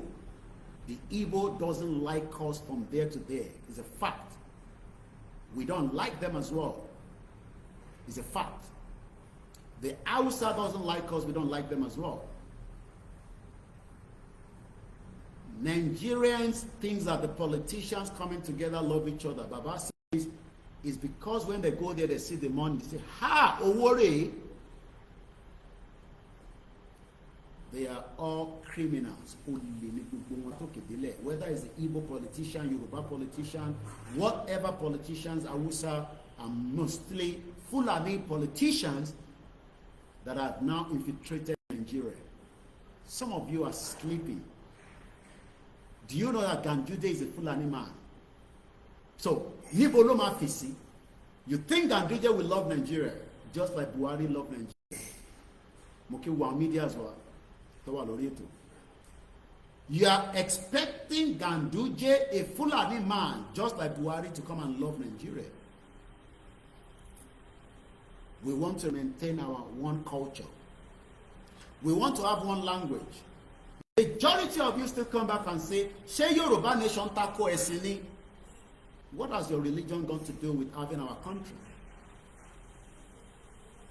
Having our country has nothing to do with your religion. Our tradition will still be maintained. But most of you, in Tenfenipe, movement, so that àwọn tó wà ní redeem wá máa rò pé tá bá gba Yorùbá nation ṣé a máa ṣì lè ṣe ẹ̀sìn wa. Yorùbá nation tako redeem, kò tako celestial, kò tako kérúbù, kò tako Ahmadiyya, kò tako ẹ̀sìn kankan. I am a Muslim. I am fasting today and it goes for 3 days. From morning to dusk. I believe as Omo Babalawo, I consult my Babalawo all the time. I didn't know that it's a good thing. Kiyama Bogun, Kiyama Bodua, Kiyama this. It's all good. But the white man told us, don't go and do that, you know. You see the fraud. You are not being forced to go in that direction if you don't want to. Kotako is Islam. We will still have our 5 daily prayers. I was there when they were calling the Fajr prayer, but I was listening. I was born as a Muslim. What has that got to do with me asking for Yoruba nation? Àwọn tó ń jàjà ẹ̀sìn is another people that want Yoruba people to remain under the slaves of Nigeria, and we will not allow such. Britain doesn't tolerate extremist Islam, extremist Christian, or whatever your belief systems are. They will come after you and you will be picked up and you will be taken to the court of law and you could end up in the prison. Yoruba country, tá ń sọ yìí, tá fẹ́ yìí, ó contain gbogbo wa. We can live in peace even with those of our neighbors. Tá ti jọ gbé tẹ́lẹ̀ rí, tá pera wa ní Nigeria. And don't tell me that Nigeria cannot break, because many countries dissolve. Excuse me. Yugoslavia dissolved. The war did not come to an end. Soviet Union. And they lo gbogbo templates táwọn bá fi dissolve. Bóun làwọn náà máa fi ṣe tá bá máa gba country wa. Everyone will do different things to achieve their own quest for self-determination. Èyí tá à ń ṣe lọ́wọ́lọ́wọ́ nísìn might not be the same. We are also on the mixed LR for those of us that wants to know what we are doing presently. As we have cried out, and we continue to, that dissolution is the solution to every problem that every Nigerians are going through today. But they don't want to listen. Because the criminals want us to maintain a criminal country called Nigeria. Nigeria was never a country until 1914. So why should I remove our history that has been there for 1,000 years so that you will be satisfied with one Nigeria? When British left, or Britain left European Union, you know why? Bishop Adesina ṣàlàyé díẹ̀, wọ́n fi jẹ́ kí pounds wọn kó collapse. Britain, as they were part of the EU, refused to allow money to be changed to Europea or Euro. While others were spending Euro, Britain was still spending their pounds. Eventually, they pull out of the Union. When we pull out of the Union, we will have our own government. We will have our established system that works for us. Nigeria doesn't work for us, and it is not likely to work for us. So do not waste your bloody hell time trying to come and fix Nigeria, because it won't work. Nigeria was designed not to work. And we have been told many times by Professor Adebanji Akintoye, the leader of the Yoruba self-determination, that our quest remain a non-violent, and so shall it be. We are not asking for Yoruba nation so that we can fight the federal government or fight those that we have lived together inside a one Nigeria. What we are asking for is that our quest and our right for self-determination will be respected. Either they like it or they disagree with it. If otherwise, there will be many chaos within the system. And to avoid chaos is why we are doing this, to create all the awareness. Koikimedia.com. I've just opened my website, and you click on the file to say Yoruba document files. You will find this book as a PDF, close to over 100 pages. Let me appreciate everyone once again.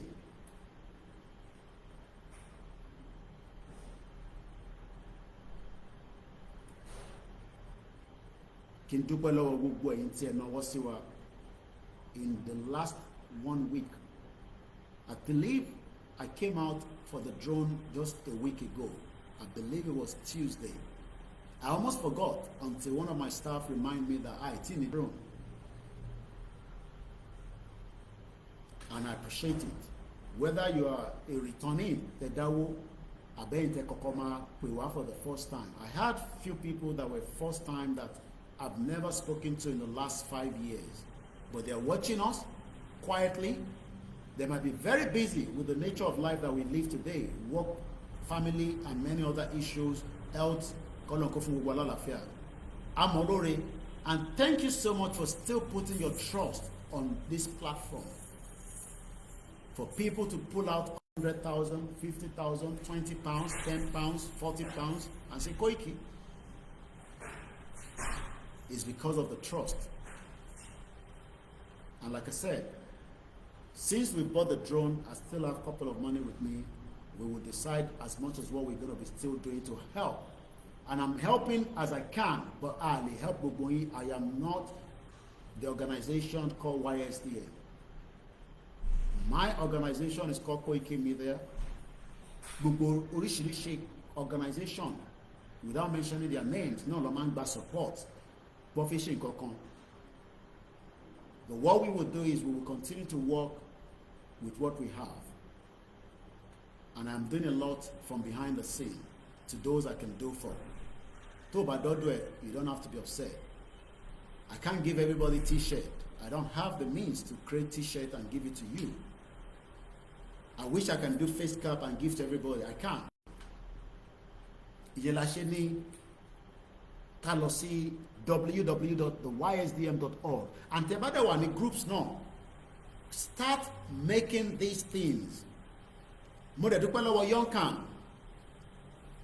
And I believe Pastor Agwola, the secretary of the Young Camp, will be speaking to us hopefully before the end of this week. When, I don't know, but during this week, in the evening.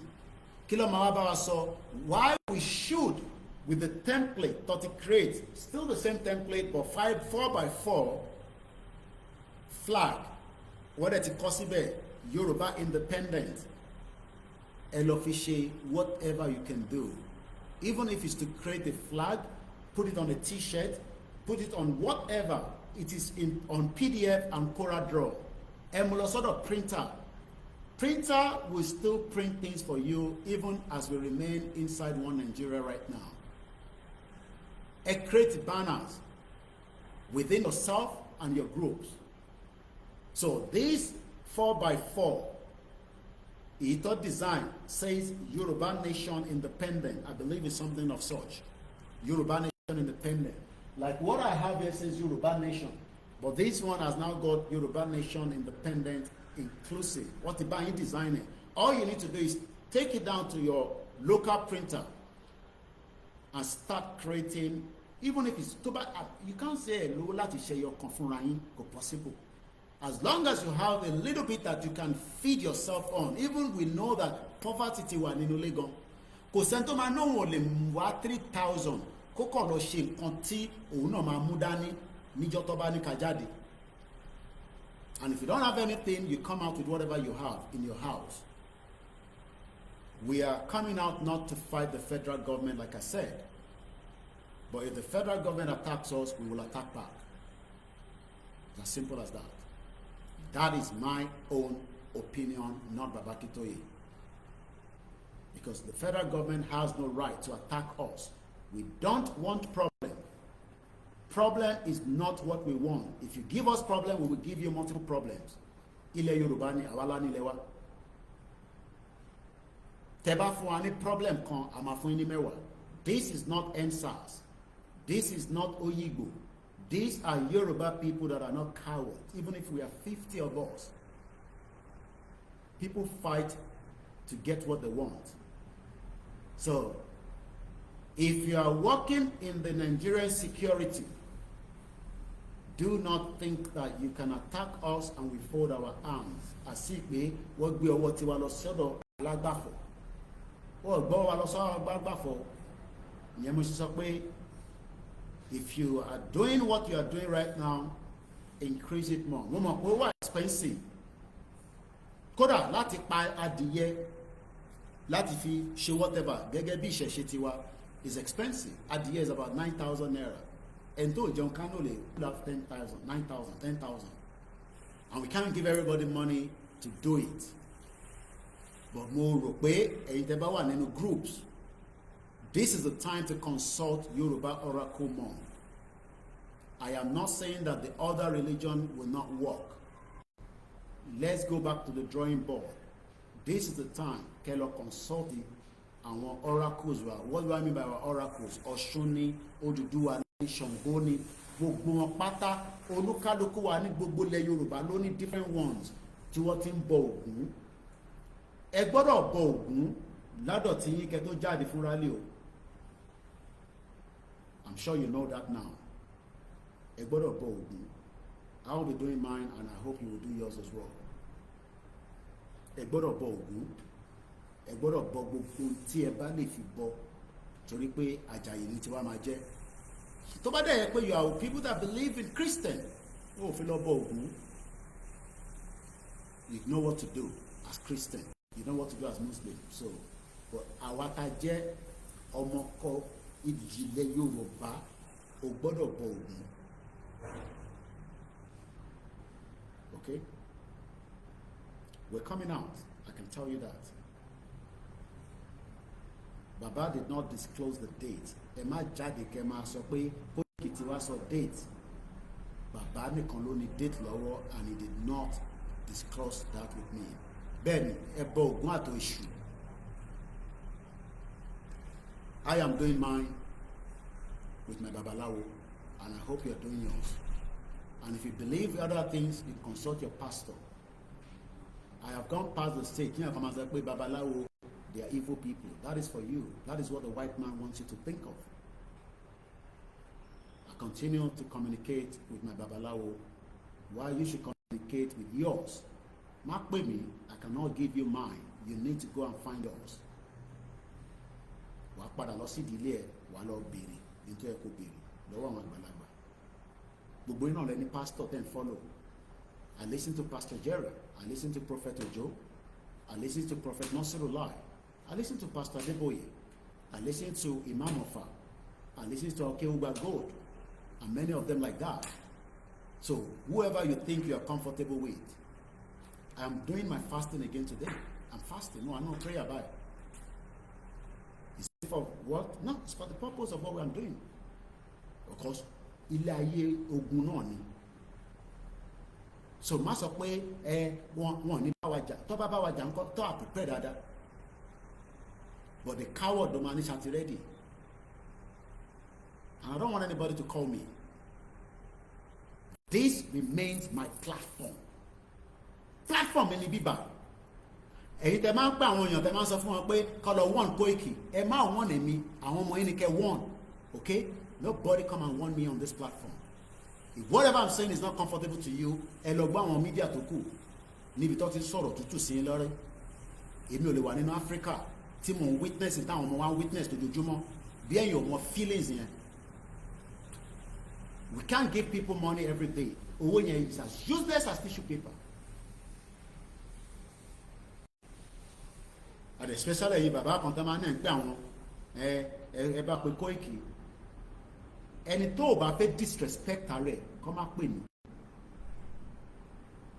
Ẹni tó o bá fẹ́ disrespect rẹ̀ àti dé stage yẹn nísìn ẹ má pè mí. Tẹ́ ẹ bá fẹ́ bá mi ṣe ẹ fi mí sílẹ̀. Èmi àtolóyè máa bá wọn ṣe àti YSDL. Ẹni tó bá fẹ́ bá mi ṣe is fine. Ẹni tó o bá fẹ́ bá platform yìí ṣe is fine. Mo ní mo tó bẹ́ẹ̀ mo jù bẹ́ẹ̀ lọ kò ń ṣe tẹnu. Èmi ò ṣeré sẹ́ẹ̀ pẹ̀lú movement yìí. Àwọn tí mo bá sọ̀rọ̀ ti yé wọn. Bẹ́ẹ̀ gbọ́ ẹ lọ sọ fún wọn pé platform mi ni bíbá tó ń pè ní Koikimedia.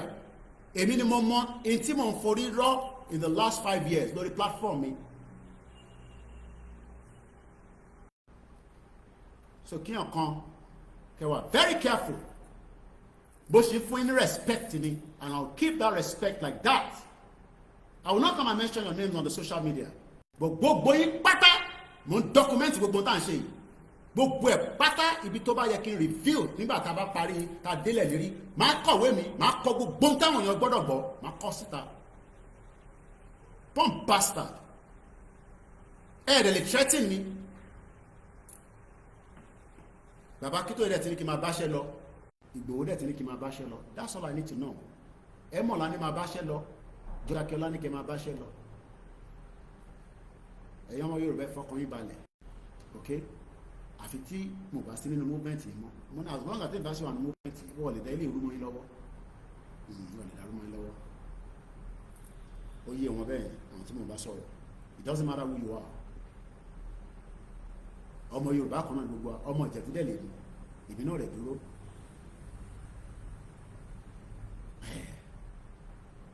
Ìbí náà dúró.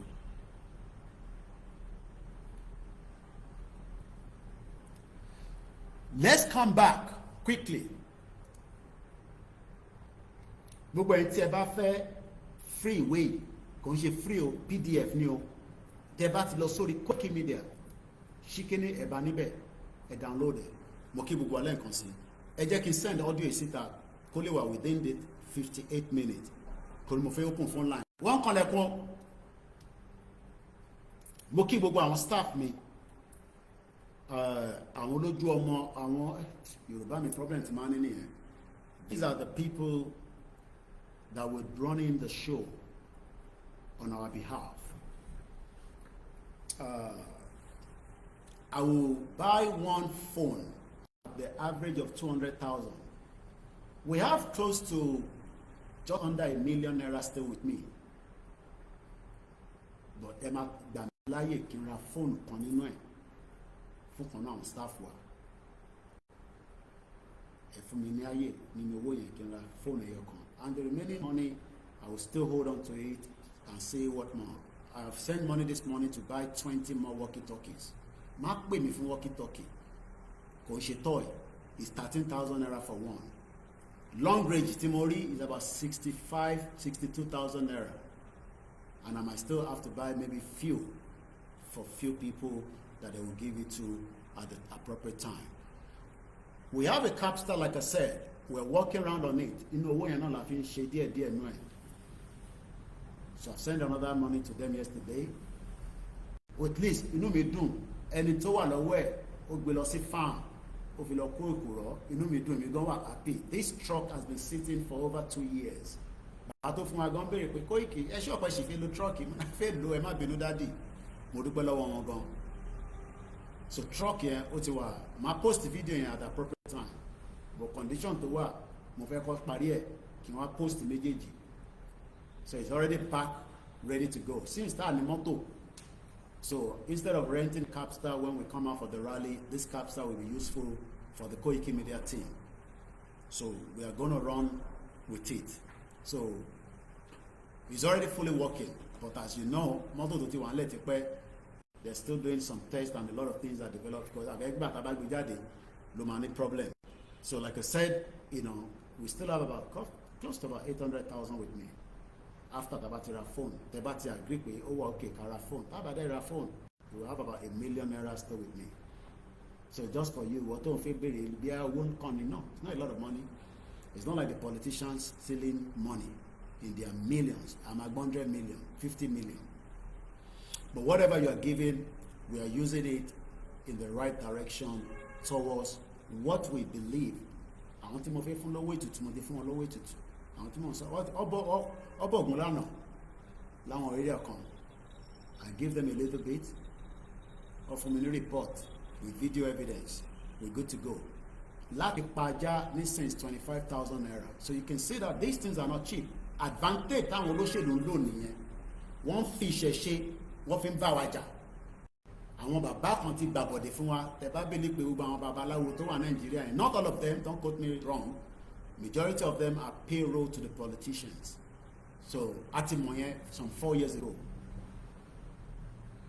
So be very careful again as well as you consult our God. God's well, our ambassador. Báwo ni ìrìnàjò yìí ṣe máa rí Ọlọ́run ẹ fi wọ̀n wá, he will tell you.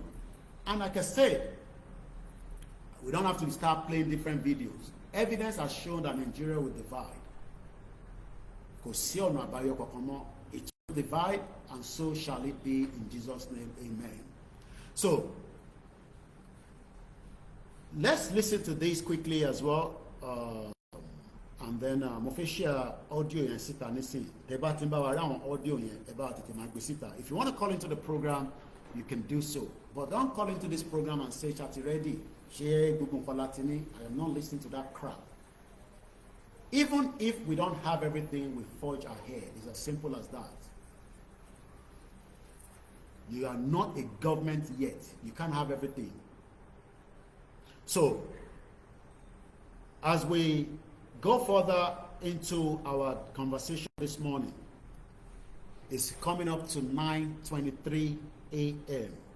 in the 12th of May 2025. Let's go to Sarah Reporter yesterday. It's no longer a news, but it's just something that happened all the time. Boko Haram adopt Nigerian soldier in Borno State. What a country. What a time to be alive. Now I can see some of you. Let me appreciate you first. Let me start with those that have already been in the program. Mori must be. We could comment and share Waleni. Mori OLAKUNLE, Mori Stella, Mori Baba Oluwa Kayode, Mori Law. You think Nigerian Euro Fulani will let you go without a fight? You have been coward. Konida Fumba Bad. Bell Nishori Love Daniel. Olushomo Ibo. Malo Babi Afra. Have you left as well? You are still in Nigeria. Bomb bastard. Awani coward. Bàbá ni coward. Olórí burúkú ọmọ àlè. Tó bá dẹ̀ pé Yorùbá náà nìyẹn, ọmọ àlè nìyẹn. Mo rò pé yàn gidi nìyẹn tẹ́lẹ̀ ni. I've taken him out of the broadcast. Olóṣì. Ìwọ ló máa ṣe bí Biafra ọtí. Ìbẹ́ ṣe wá ìbí wọ́n pa yín náà. Yóò wọ́n pa yín níbẹ̀. Àwọn ọ̀dàlẹ̀ wọ́n gbàgbé Nnamdi Kanu síbẹ̀ àwọn olóṣì. Nnamdi Kanu wà ń bẹ́ẹ̀ nísìn. They can't do anything. They sold him out. Nnamdi Kanu was sold in Kenya. Just like they sold Simon Ekpa out. And Simon Ekpa will not be returned to Nigeria. Even your AGF have confirmed it. Bomb bastard. If you must have me, idiot all over the place. Mo kí ẹ̀yin tèmi l'Ogun State. Ẹ̀yin tèmi ní Ẹ̀pẹ́ mo kí yín. Gbogbo Badagry mo kí yín. AY mo kí ẹ. Ẹ jẹ́ n kí àwọn èèyàn wá dáadáa. Kọ́má ní Koiki Akílódé kò máa ń wọnú program máa lejú sí wa. Kí ló rẹ́jú wálẹ̀ gbogbo àjọ wa nù kíní yìí ni. Mo mọ̀ bẹ́ẹ̀ ó yé mi. So ẹ jẹ́ n kí àwọn èèyàn wá lórí Twitter space. Mo kí Mr. Ọmọlá, mo kí bàbá mi, brother mi, ẹ̀gbọ́n mi, Ògúndípẹ̀ Shakiru. Mo kí Inweka, I believe in Biafra, because we don't want an Igbo that doesn't believe in Biafra on our platform. We want an Igbo that believes in Biafra. Yẹmi Fatoke ẹ̀gbọ́n mi, gbogbo ọwọ́ mi lókè. Gbogbo ọwọ́ mi lókè, gbogbo Lagos Island, mo kí ẹ̀yin tìdúmọ̀tà, ẹ̀kú ọ̀rọ̀ ajé, mo kí gbogbo ẹ̀yin Tálábà. Mo kí gbogbo yín ní gbogbo Ondo State. Mo kí ibẹ̀ ló wà. Yoruba Freedom mo kí ẹ̀gbọ́n mi Adebanji Olúṣẹ́gun. Mo kí yín dáadáa gbogbo àlẹ́ máa ń yọjú sí wa níbí báyìí. Èyí tẹ́ ń gbọ́ mi náà lórí Twitter space. Mo mọ̀ pé wà ń bẹ̀ o. Ẹ̀fẹ́ kí n mọ dárúkọ yín àbí ẹ wá ń lo anonymous. Èmi náà máa ń ṣe bẹ́ẹ̀ lẹ́ẹ̀kọ̀ọ̀kan. Olúmúyìwá mo kí ẹ brother mi. Mo rí ẹ bẹ́ẹ̀ ẹ̀gbọ́n mi dáadáa Adéníyì Akin. Ẹ máa kéèyàn kan sọ fún wa pé olóṣèlú wọ̀ tó ń tán pera wọn wàláhì. Elijah Àbáyọ̀mí mo kí ẹ àwọ̀ ọjà ó bàbá máa jáde fún rálì o tí bàbá bá ní pè àjáde tán ni o. Ajíbóyè Nájímù mo kí ẹ mo kí ogun ẹni ti Sango Ọ̀tà mo kí Kẹ́misí Àtàndá Arẹwà kíkanjú sísítà mi gbogbo gbàlà àwọn ọmọ Ìgbò yẹn máa tàkẹ́ àwọn ọmọ àlè àwọn bomb bastard mo tẹ̀rí Clement ẹnìjọ́ mẹ́ta Clement èèyàn ti Koikimedia èèyàn ti gbowó òòṣà àwọn Biafra mẹ́ta ló ń sanwó fún mi èmi ò ṣe Máyégún general àbúrò wa náà ni Máyégún ni kò tí mọ̀ tó fẹ́ á sọ̀rọ̀ Yorùbá báyìí á sọ̀rọ̀ Ìgbò báyìí kò mọ̀ tó fẹ́ kò wà consistent pé kí Yorùbá kó dá dúró so èèyàn mi náà ni I still love him as a brother I don't have any issue with him but the problem is àwọn ọmọ Ìgbò tó ń rò pé it's also he attacks those that believe in Biafra so mo kí ẹ Ọláníyì 76 wàá ṣeré àwọn tó rí Instagram nìyẹn mo kí bàbá wa Dayọ̀ Jakoro mo kí àwa Yábọ̀ mo kí bàbá wa Ògúnṣẹ́gun mo kí gbogbo ẹ̀yin tẹ́ ti wọlé ẹ̀pọ̀ gan tẹ́ ti wọlé rẹpẹtẹ ẹ jẹ́ ká máa bá ṣẹ̀yẹn lọ but abárẹ̀ tó fi bá wa sọ̀rọ̀ ẹ pè wọlé Koiki what is the next thing ìbọ̀lẹ̀ ẹ̀ṣẹ̀ wọlé ní dádì Mr. Clement Adékanya mo ní a máa jáde fún rally òun ni the next thing rally là ń dúró dé kí bàbá kó lu aago ká jáde ní kọ́ ti fọ́n fèrè ká jáde síta so ìyàwó ẹ̀ pè mí lẹ́ẹ̀kan ẹ jẹ́ kí n sáré pe brother mi wàhálà ẹ̀ pọ̀ bàbá wà ní program ló máa yọ mí lẹ́nu wàhálà ẹ̀ ti pọ̀ jù ìbádẹ́ bàjá ní sáma hello kí ló ṣẹlẹ̀ mo wà lórí program báyìí kí ló ṣẹlẹ̀ alpha kíákíá mo wà lórí program ọ̀dẹ̀ busy báyìí kí ló ṣẹlẹ̀.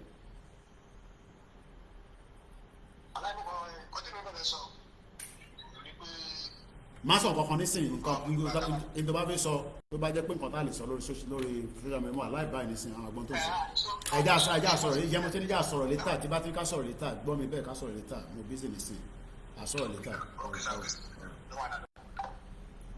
ẹrù pa à ń ṣeré ni bó jẹ́ èèyàn mẹ́wàá ni ló bá tẹ̀lé Ìgbòho àtẹ̀mí it's okay ẹrù pa à ń ṣeré àwọn ilé ọ̀n ṣàìsàn lójoojúmọ́ ni ọdí bọ̀gún àti ṣù lánàá ẹ máa rò pé la gbé dání ni so mo kí èèyàn wa ní gbogbo groups pátápátá tolúkálukú wá wà, mo kí ìfẹ́lódùn àpapọ̀ ọmọ Yorùbá, mo kí ẹkúṣẹ́ takuntakun, mo kí ìyàwó Bísí Mákànjọ́lá, Ọláwálé Azeez, mo kí yín, Bishop Adesina, mo kí ẹ dáadáa, Bishop ó tún tẹ́ wa sí afẹ́fẹ́ dáadáa lánàá, Ọlọ́run bá ń ṣọ́ yín délé padà láṣẹ Èdùmàrè, ẹ máa délé láyọ̀ àtàláfíà.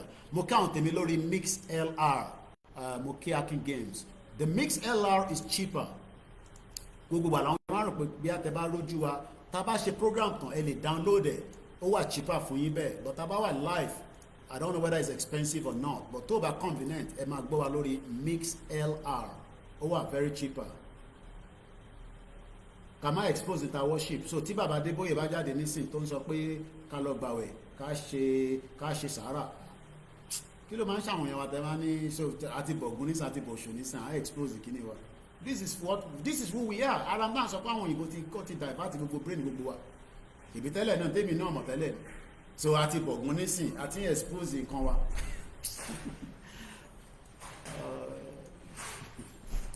Àwọn ọmọ Yorùbá à ń bẹ̀rù, ẹ̀rù ti pọ̀ jù.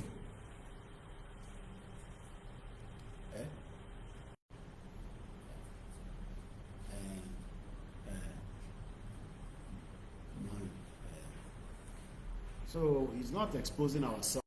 Anyway, let's continue. Let's forge ahead. Let's listen to this first. Then when I come back, we will continue the program as we have done in the past.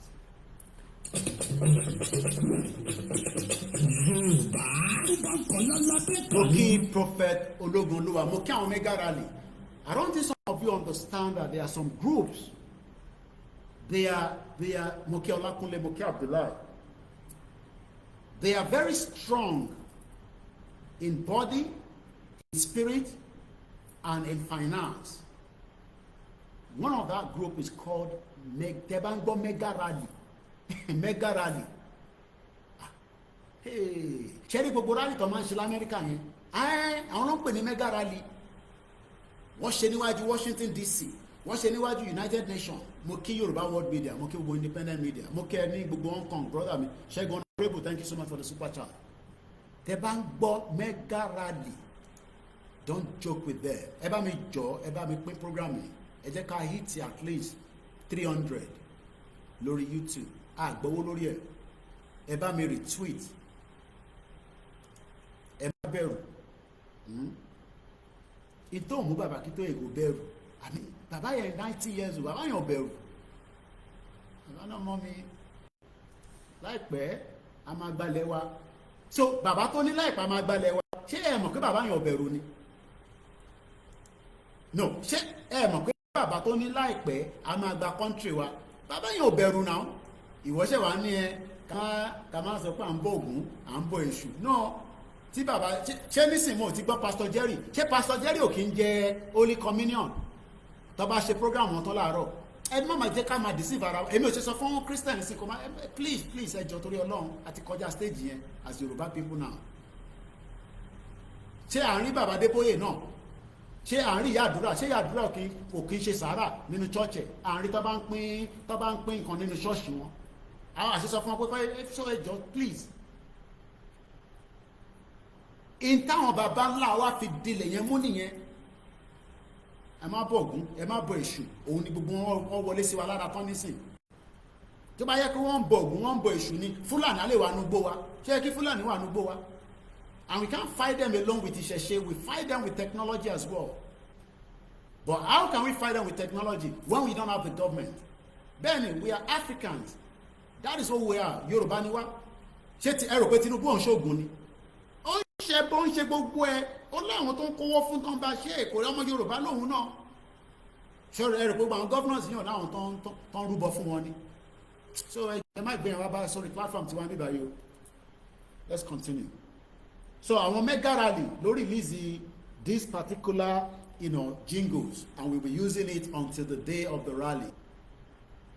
Ọbásanjọ́ ìbí mi ti rọ́básanjọ́ rí ní Ìbògùn nínú church tá jókòó sí báyìí tẹ́ bá rí orí ẹ̀ báyìí ẹ̀yìn ẹ̀ ni mo dúró sí báyìí. Ẹ̀ẹ̀mejì ni mo lọ sí Ìbògùn, wọ́n sanwó fún mi ọ̀fẹ́ ni mo lọ ṣe gbogbo ẹ̀yin ọmọ Ìbògùn ẹ ti jẹ mí lówó. Ẹ̀ẹ̀mejì ọ̀tọ̀ọ̀tọ̀ 2017 and 2018 December ló máa ń ṣe Ìbògùn Day. Ẹ lọ sórí social media kẹ́ type Koikimedia Ìbògùn Day.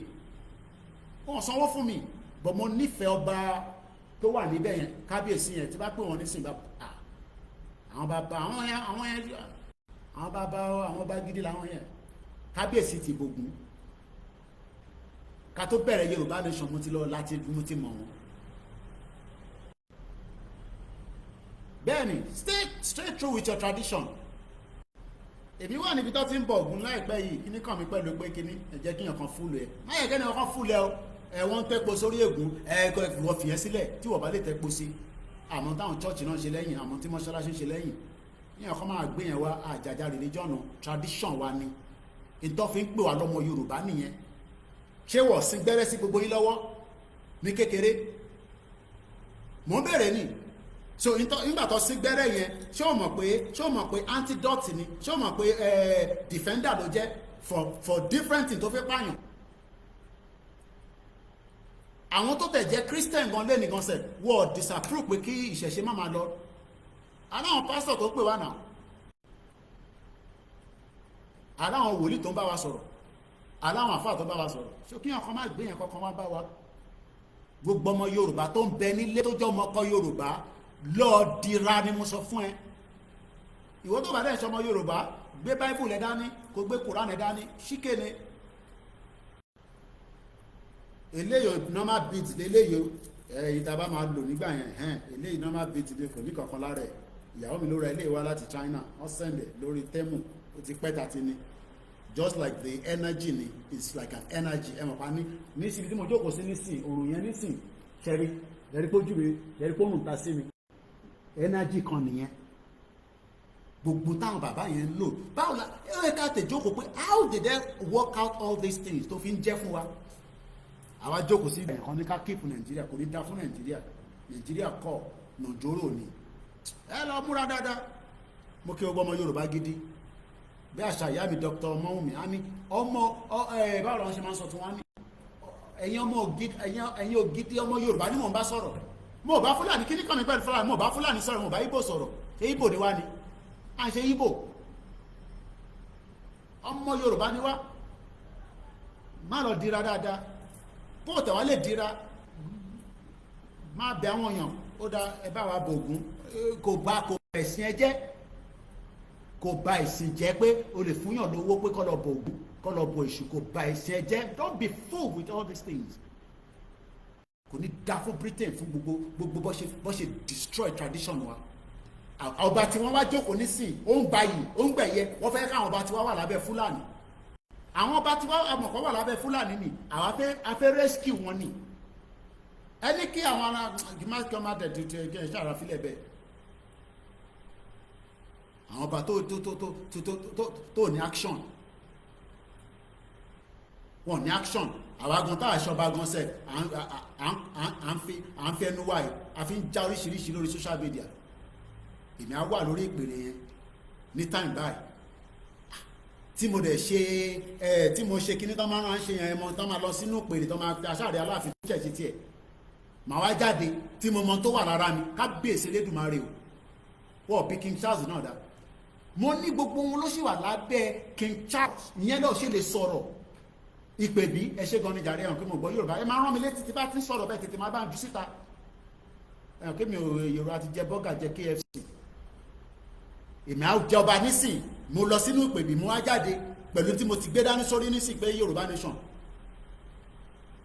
ta ló lè challenge ọba kò sẹ́ni tó lè challenge wọn náà kò ń ṣe èèyàn yẹn gangan là ń sọ orí ìpele tó jókòó sàbí orí custodian stool ṣé ẹ̀kọ́ tó kò sí yẹn là ń respect ṣé àmọ́ ibi tálàfin ti ń bọ̀ tẹ́lẹ̀ ni ṣèbí is a construction worker ní Canada gẹ́gẹ́ bí a ṣe kà á ṣàmọ́ ibi tí ọ̀nà òfìfẹ́ wà tẹ́lẹ̀ is a real estate ṣèbí torí pé wọ́n bí wọn sínú that particular part of Yorùbá land ni àwọn wá pariwo pé kí Yorùbá kó dá dúró àwọn wá wà against it even if they are not speaking out orí àpèrè ẹ̀ṣẹ́ gan ni àpèrè no ṣé ọ̀rọ̀ yẹn make sense ni àwa ń pariwo Yorùbá nation kílẹ̀ Yorùbá kó dá dúró kí ó ní country tiẹ̀ àwọn sọ pé Nàìjíríà ṣé Nàìjíríà lè fún wa ní gbogbo tradition tá a fẹ́ ṣe ni rí báwọn Catholic system yẹn bọ́n ṣe yan pope either is fake or no, ẹ wo system wọn ṣe mọ̀ pé wọ́n ní sójà tí wọn àwọn tó ń wọ rẹ́ẹ̀dì yẹn bá sójà ní wọn pa ìlànà. ṣé mi lẹ́yìn máa pariwo ilẹ̀ Yorùbá kó dúró ni tèmi pálásọ̀ náà fífẹ́ lẹ́kọ́ ti máa ṣe mídíà wọ́n máa pariwo lójoojúmọ́ wọ́n dákẹ́ ṣúṣúṣú bí ìgbèjú ọ̀gbọ́n kan tá à ń sọ ṣèbí pálásà Aláàfin lẹ́yìn ti máa ṣe pálásà Aláké pálásà Àwùjalẹ̀ gbogbo àwọn ilẹ̀ Yorùbá pátápátá àwọn lẹ́yìn kọ́ máa pariwo náà pariwo yìí náà ṣé mi lẹ́yìn kí máa pariwo ẹni àti bàbá Akíntóyè àti olóyè Ìgbòho. mo kí bàbá mi Kọ́lá Adams ẹ má bí wá nú ọ má upset wa tẹ́yìn bá jáde ká sọ̀rọ̀ tàbá jáde fúnra rẹ̀ kí kábíyèsí kan kó gbóhùn sókè ká rí fídíò yín pé àwọn olówó níta kan disturb ìlú ẹ wá sọ ìlú náà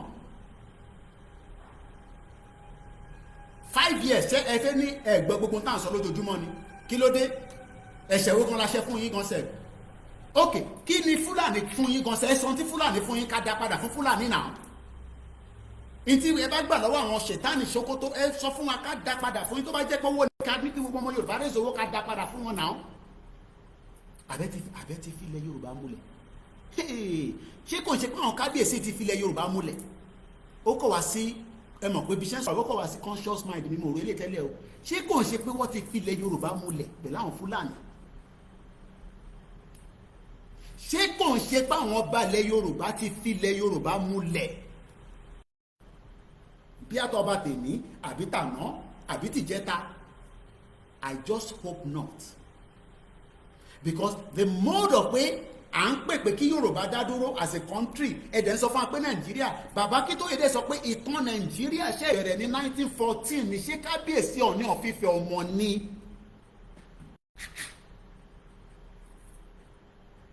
mo kẹ́ ẹ̀ tèmi lórí Facebook Benzi Fápọ̀hùndà mo kẹ́ ẹ̀ Koiki kí ló sọmọ ẹ please I think ambulance will be needed. ṣáwọn tó fún wa ní mọ́tò lẹ́fẹ́ sọ̀rọ̀ ambulance a máa rẹ́ǹtì gbogbo yẹn ni ìyẹn la ṣe ní kọ́ dáwọ́ sí YSDN bẹ́ẹ̀ ni I need the ambulance we need many things for the rally because we are not talking about a day rally we are talking about until tí a máa fi gba country wa and that lè ṣe gbogbo ẹ̀ sọ́dọ̀ mi o no èmi kàn fẹ́ responsibility yẹn máa ti pọ̀ jù ìwọ̀nba kékeré tí mo ń ṣe ní single self ìbá pé ó ti wà in tune ni you think it's easy láti gbowó láti wá wọn bó ṣe fẹ́ disburse kò easy náà but ìyẹn la ṣe ní committee tó wà lábẹ́ YSDN wọ́n pọ̀ ní different ways security wà ń bẹ̀ welfare wà ń bẹ̀ agriculture wà ń bẹ̀ different things ló wà ń bẹ̀ but bí pé Koikimedia pé ká má kọ̀ náwa náà a kàn sọ̀rọ̀ ẹ̀dẹ̀ ṣe dis àtàwọn media náà bí wọ́n béèrè lọ́dọ̀ mo brother mi Àkàlàmàgò wọ́n béèrè walkie talkie mo mọ̀ kan náà fẹ́ 6 à fún wọn ní 5 látọ̀dọ̀ Koikimedia màá ní kó sẹ́ndẹ̀ sí ibikíbi tó bá ní ká sẹ́ndẹ̀ sí òun mo gbọ́ program ọ̀tọ́ náà fẹ́ 6 ẹ bá wa pè wọ́n náà kẹ́ fún wọn lówó yìí kò wà enough àlùkà mo kí ẹ bẹ̀ gbogbo Agége pátápátá àwọn ilé wọn dúró ni mo léèyàn kan tó ti ra tíkẹ́ẹ̀tì tó ń bọ̀ lé èmi kọ́ mọ fúlọ́wọ́ tíkẹ́ẹ̀tì staff mi ni ó béèrè owó tíkẹ́ẹ̀tì mo ní ṣé kò ṣe pé torí òun gbọ́ pé mò ń gbowó lórí social media ṣe táwọn yẹn bá ti gbọ́ pà ń gbowó lórí social media ìgbà náà máa gbé problem oríṣiríṣi wá Koiki ìgbẹ́ngbọ̀n mi mo fẹ́ ṣu mo fẹ́ tọ̀ mo náà tí lówó yẹn but àwa nǹkan tá a máa ṣe sí ó kọ́ pè mí náà ti ra tíkẹ́ẹ̀tì ẹ̀yẹn náà dáa ó ti pè mí láàárọ̀ yìí ó máa kanlẹ̀ àwọn situation Nàìjíríà náà ló jẹ́ kó sá jáde tẹ́lẹ̀ kò bí tó lọ yẹn mo lè fi sọ̀rọ̀ kò jẹ́ kó wà ń bẹ́ẹ̀ kò jẹ́ kó wà níbi tó lọ yẹn but ẹ mọ̀ tó bá ti bá ní kó má lọ ó máa dàbí àtẹ́ pé kí n check comment táwọn kọ́kọ́ fẹ́ fún wa lówó ni comment wo ń gbé láwà Koikimedia kí ni comment ẹ please don't expose what náà àti kàbẹ̀yẹ lẹ́ǹkan comment wo ni Ọlákúnlé mo ì tí ì rí mo ń bọ̀ fẹ́ padà sẹ́yìn bẹ́ẹ̀ ni international media ní ìgbà yìí ọ̀pọ̀lọpọ̀ ọba ló sì máa padà jápa ẹ̀mọ́ ẹ̀ka àwọn ọba yẹn jápa what is the cost of the phone kí ló ṣe íńtánẹ́ẹ̀tì tó ń ṣe báyìí náà ẹ̀ kó máa ṣe bẹ́ẹ̀ kí ló ẹ má bínú owó gídá lẹ kó fún wa ká fi ṣe íńtánẹ́ẹ̀tì méjì ni mò ń lò ní ibi táwa yìí ṣé gan ni wọ́n ní kí ni kọ́mẹ́ǹtì tó wá yẹn so mo ti rí wọ́n lè lórí fóònù yẹn an average phone now in Yoruba land is between 170 and 180 but tí wọ́n bá fi go above that but at least yìí tó lè ṣiṣẹ́ for the purpose of pé ká ní smartphone lọ́wọ́ a dẹ̀ ti realize ní sí pé Facebook kò jẹ́ káwọn team wa mo mọ̀ bí á tèmi nìkan ni bí àwọn tó ń ṣe Facebook page náà máa béèrè lọ́wọ́ àwọn tó kù náà but ẹ mọ̀ kéré mi ní staff tó pọ̀ tẹ́lẹ̀ a máa ń lo Facebook continuously èèyàn mẹ́fà lè wà lórí Facebook but wọ́n ti restrict wa nísìn so a máa focus more lórí YouTube nígbà tá a bá ti bẹ̀rẹ̀ rally wa so most of our staff will be streaming from YouTube but a sì láwọn tó máa wà lórí Facebook so the cost of the phone mo ti rí ìyàwó Afọláṣadé ẹ ṣé gan ni mo ti rí so the phone is about 170,000 between 170 and 200 but average tamara náà nìyẹn so a lè ra jù bẹ́ẹ̀ lọ just something that they can have because àwọn mẹ́ta ni but ìkan ní priority àti rà náà fáwọn kan tẹ́lẹ̀ ṣe ṣe gan ni so mo ń padà sórí ọ̀dọ̀ àwọn ọba yẹn all our nurses in Yoruba land must come out abẹ́ẹ̀ ni a ní blọ́ọ̀kì ẹni tó ń lọ sí hospital tó fẹ́ lọ bímọ o àbí tó ní problem no in any part of the world you don't do that but okay ìyàwó àti náà máa ra méjì kábíyèsí Elédùmarè ẹ ṣé gan ni mo mọ̀ lórí so 1 million ṣì wà ńlẹ̀ mo kí ìyàwó lára ẹni tó bá fẹ́ pè wọlé the program is live you can call in tẹ̀bálà advice ìmọ̀ràn but gbogbo advice tẹ̀ bá fún mi I will just pass it on most people think I'm like the person that no I listen to our leader and I come out and speak but as an independent platform àwọn kan mi wà tí mo gbọ́dọ̀ sọ àwọn kan mi wà tí bá sọ mo gbọ́dọ̀ sọ pé bàbá Akintoye Ìgbòho ló sọ platform wa ó wà more than enough a máa defend ara wa tó bá fẹ́ jà àjà platform mi ni ìyàwó mi náà like máa sọ statement ẹ̀mọ́ sí mi náà like ẹ̀ but we try to avoid the fight ẹ ṣé gan ni ìyàwó wọn náà máa bá wa ra phone méjì tó àwọn staff wa ta máa fún mo ti mọ̀ wọn ìwọ tó ti ní phone máa pè mí o torí mo mọ̀ pé ń gbọ́ mi náà nísìn ṣe ṣé gan ni now the question people wants to know is ẹ jẹ́ ká fi Boko Haram attack sílẹ̀ okay we have a call coming through ẹ pè wá ẹ máa pè tá bá ní kẹ́ pè mo ṣe máa rí yín lórí sísítà mi Yorùbáwùyí ẹ máa ń pè lọ́dọ̀ Yorùbáwùyí kí ló dé tẹ̀ ń pè ẹ mọ̀ pé sísítà mi ní Yorùbáwùyí bọ̀ níbí báyìí ẹ̀ ń fẹ́ pè mí ẹ̀ ń fẹ́ àyà yín máa ń já láti pè sórí program Yorùbáwùyí ìyá mi dáadáa máa rìn bá ń pè ẹ máa tún join ẹ̀ ń jẹ́ kí ìyá yẹn tó gbádùn níbẹ̀ ẹ ló kọ́là àbẹ́wọ̀n kí mi náà máa wà lábẹ́ ètò Yorùbáwùyí ni ẹ máa pè síbẹ̀ tó bá di pé kẹ́ pè síbẹ̀ ní pè máa bá gbogbo yín jà o bẹ́ẹ̀ ni mo kí ìyàwó lára wọ́n sẹ́ni super chat fún wa ẹ káàbọ̀ sórí ètò ẹjẹ́ ń ṣọ́tọ̀ kẹ́ lè gbọ́ yín ó yẹ gbọ́ sókè yes ẹni sùúrù yẹ wọ́n ní kára first aid màá ní kọ́ bá wa wá bí a máa béèrè price ẹ̀ so bí a inú owó ta ṣe ní àkọ́ra bí a mélòó kan I think it's another thing ta ṣe lè rà bọ́ ẹ mọ̀ fẹ́ náà gbogbo 1 million yẹn tán agbọ́dọ̀ máa yin jẹ díẹ̀ ni ẹ mọ̀ pé ìjẹ̀bú òde láwọn ó yẹ gbóhùn sókè. Koiki brother. mo wà pẹ̀lú ìsà ẹ káàárọ̀.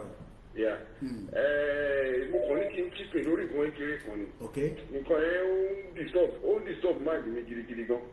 òun ni regarding àwọn tó ń sọ̀rọ̀ ọba kan wà superior sí ọba kan. ó yé mi. mo fẹ́ ká kẹ́ gbé ìgbésẹ̀ bá a ṣe máa diffuse ká máa diffuse rather diffuse. aláti diffuse adèrè láti kill momentum tí wọ́n ń gbádà yẹn ó máa bring division if we are not careful people will be taking side we don't care ní ọba jẹ́ Ìjẹ̀bú ó jẹ́ Ẹ̀gbá ó jẹ́ ní Yorùbá ní gbogbo wa ń sọ̀rọ̀ bá ti sọ Yorùbá èyí tó wà Britico tó wà ní Liverpool àti tó wà ní London kò sí different ẹ tó wà ní Marseille àti ẹ tó wà ní Paris kò sí different so àwọn pípù yìí àtàwí kókó àti. ẹ má ẹ yẹ ká fi wọ́n sílẹ̀ àti mọ̀ wọ́n bẹ́ẹ̀ bá ẹ ní láti darí bẹ́ẹ̀ kò ní pẹ́ láti darí kan lórí platform wọn lórí platform tẹ̀mí àyàmíjá fún wọn but kákọ̀ fi sílẹ̀ bẹ́ẹ̀ mo sì gbọ́ program ti kan ní wọn náà láàárọ̀ yìí ó yé mi tẹ́ ń sọ what I will do is ẹ má kí n sọ ti máa ṣe but máa bá àwọn bàbá wa sọ̀rọ̀ lẹ́yìn if there's a way they can diffuse this because nǹkan tó ń ṣe wá pọ̀ ju gbogbo yẹn lọ nísìn I understand. You go rubbish here. So I will make my own donation towards the no problem. Kódà kò tẹ̀ sígbà tẹ̀ sí gbogbo ibà sẹ́ndẹ̀ ó yé mi àní màá bá bàbá wa sọ̀rọ̀ mo tẹ̀ wá rántí náà lánàá mo bá mention it for Prof lánàá mo bá mention it màá bá Prof sọ̀rọ̀ màá pe Prof àti tí Prof bá wa pè wọ́n á lè jẹ́ kí wọ́n kọ́ dákun díẹ̀ we are all one blood we are whether Ifẹ̀ ni wá Ọ̀yọ́ ni wá blood kan náà ni gbogbo wa. What we should be concerned about now is division. Ẹ̀dẹ̀ rí pé olóyè ti sọ̀rọ̀ ní ẹja pé kọ́ọ̀lù yìí padà olóyè sọ̀rọ̀ ní Germany ìtòlóyè dẹ̀ sọ náà ni pé unity ìfẹ́ human beings are very we are human. Àwọn èèyàn máa ń sọ pé I don't want us to compare ourselves with dogs. Àwọn èèyàn máa ń ní tábà ní dog sit down I sit down tẹ́bá ní kí human beings sit down a máa bèèrè lọ́wọ́ ẹ pé why ẹni tó ń bèèrè nọ́mbà peter ẹ̀mọ́ studio number Ọlákúnlé iṣẹ́ tí wọ́n kó máa ń bí mi pé iṣẹ́ ọ̀dọ́ máa ṣe tó bá wà lórí platform wa bá a máa ó yẹ kó ti ní studio number wa lọ́wọ́ bá a máa fi síta àwọn staff mi owó nìkan làwọn máa fi síta ẹ ti wọlé ni mo rò pé ẹ gbé ni ó yẹ gbóhùn sókè sà Mo ti take care. ó yẹ gbóhùn sókè Brother mi ẹ kú iṣẹ́ takuntakun. Ọlọ́run lé ní màá ló ń ṣe sà Mi ní wá yín kí o. àmì Jésù Kristi Ẹ bá wa kí dáàdi wa. emeritus wọ́n ní máa kí Àti olóyè Mádégò wọn kò ṣe wọn kún gbìyànjú Ọlákú Adélẹ́dẹ̀. àmì ìní àti olóyè tẹ sọ̀rọ̀ lánàá olóyè bísí kan kò tẹ pè mí lánàá kí ló dé mo ní olóyè bísí lánàá kò pè mí máa bá lóyè jà ó kò pè mí lánàá kí ló dé kẹ kò pé coordinator lánàá gbogbo yìí ti blọọkì nọ́mbà ẹ̀jẹ̀ kó lóye pé mi lánàá ó yẹ gbóhùn sókè. Ẹ bá dùn ọmọ àpè yín ẹ̀yin náà lójú wọn. ó yẹ ẹ bá wa sọ̀rọ̀ àgbọ̀ yín. Ọmọ àpè yín so lórí àwọn èèyàn wa a ní ìdí iṣẹ́ gidi gan tàbí pẹ̀lú wọn because báyé sọ pé ọ̀pọ̀lọpọ̀ ojú wọn dúdú ojú wọn ní òṣèlú lójú wọn láti. ok kí ni reason tójú àwọn èèyàn ṣe là sí ní òṣèlú brother mi kí ni reason táwọn èèyàn sì ń dúró pé òṣèlú ìgangan ní ọ̀nà àbáyọ dàgbé ká gba Yorùbá nation ká dá lórí country. Brother wa òṣì ni òṣì so òṣì tí ẹ bá ń jẹ èèyàn náà ẹni tó bá ń fún yàn ní 1,000 òun lè máa ṣe òun lè máa respect àbúyá fẹ́ mú gàrí yẹn wá rẹ́yìn fún fẹ́ yàgbá 500 lọ́mú gàrí so yàn pẹ́ni yẹn lè máa ṣe yẹ́tàyẹ́tà pẹ̀lú tí ò lọ́nà ayọ̀ so irú tí a bá ń sin abílé dáadáa kò sí àwọn màálù ìjẹ́dágbádùn àti èrò gbòòrò àwọn ọ̀sùn díẹ̀díẹ̀ so ẹ mọ̀ ẹni tí ò mọ ọ̀nà àbáyọ náà ọmọ àdọ́lẹ̀ yẹn ni ẹ̀rọ sáyẹn máa pín ẹ̀ mọ́lẹ̀ ní àwọn nǹkan yẹn la nídìí so àwọn nǹkan yẹn la nídìí iṣẹ́ tá a fẹ́ ṣe pẹ̀lú wọn pé bí bóyá mo sọ fẹ́ sọ pé bóyá ẹ máa ṣe bóyá bí kíní tí báwọn ṣe máa ń pè àwọn alẹ́gbọ̀n tí àwọn church máa ń fa àwọn èèyàn yẹn so a lè fún wọn káàkiri gbogbo bí àwọn pamphlet kéékèèké àbí fún wọn ọjọ́ ọ̀dà sáyẹ̀nsì so ó lè jẹ́ kí ojú wọn sí pé àfẹ́ mọ́ àṣẹ Nàìjíríà mọ́ ẹ̀sọ́ ọ̀pọ̀ pẹ̀lú wa so àwọn nǹkan yẹn àwọn nǹkan tó máa wà nínú àwọn yẹn pé àwọn nǹkan tó máa jẹ́ ìwúrí ọjọ́ sáyẹ̀nsì so kò dìgbà tábà jókòó pẹ̀lú pé táà fẹ́nu bá wọn sọ bọ̀dì ẹni tó bá ti wọ́n níwọ̀n yẹn wọ́n máa ka àwọn nǹkan tó máa ń bẹ̀ pé àwọn nǹkan tó máa jẹ́ ìwúrí tó máa jẹ́ kíṣẹ́ wà so ojú wọn lè ṣí tó mẹ́gbẹ̀ẹ́ àkótó máa ní so àwọn nǹkan yẹn mo rò pé a lè ṣe tó lè jẹ́ ìwúrí fún wọn because gbogbo àwọn táwùsì tó pọ̀ jù inú gáàjì náà ti ń ṣiṣẹ́ ẹ̀rọ sáyẹn so inú gáàjì náà ti ń ṣiṣẹ́ mẹ́sẹ̀gì lásán ẹ̀fẹ́rẹ́ sẹ́ni mẹ́sẹ̀gì láti yaba abẹ́kùnrin sí èkó wọ́n lè di 5,000 mẹ́sẹ̀gì lásán inú lásán wọ́n lè di 5,000 wọ́n lè di 7,000 so nígbà tí o sọ́nà àbáyọ jẹ́ pé ibẹ̀ ni ọgbọ́n ti jẹ́ ẹ̀rọ sáyẹn. bọ̀ ṣe ní iṣẹ́ àwọn èèyàn mọ̀ pé ta bá mo gbọ́ ya máa sọ̀rọ̀ lọ ẹ̀fẹ́ land ẹ̀fẹ́ gbọ́ sọ̀rọ̀ kankan sọ ẹgbọ́n sókè. so àwọn nǹkan yẹn mo rò pé tá a bá ṣe ó máa túbọ̀ gùn ràn wá lọ́wọ́ gan táwọn yẹn lè pọ̀ yanturu sínú rádì yẹn because kò ní ìdíbẹ́ pé abẹ́bẹ́ níbo ti jàgbọ́ títí téèyàn bá ti pọ̀ náà àwọn èèyàn á lè pé nǹkan táwọn èèyàn yìí fẹ́ àbíká ṣe fún wọn because àwọn ọmọdé dájú wọn.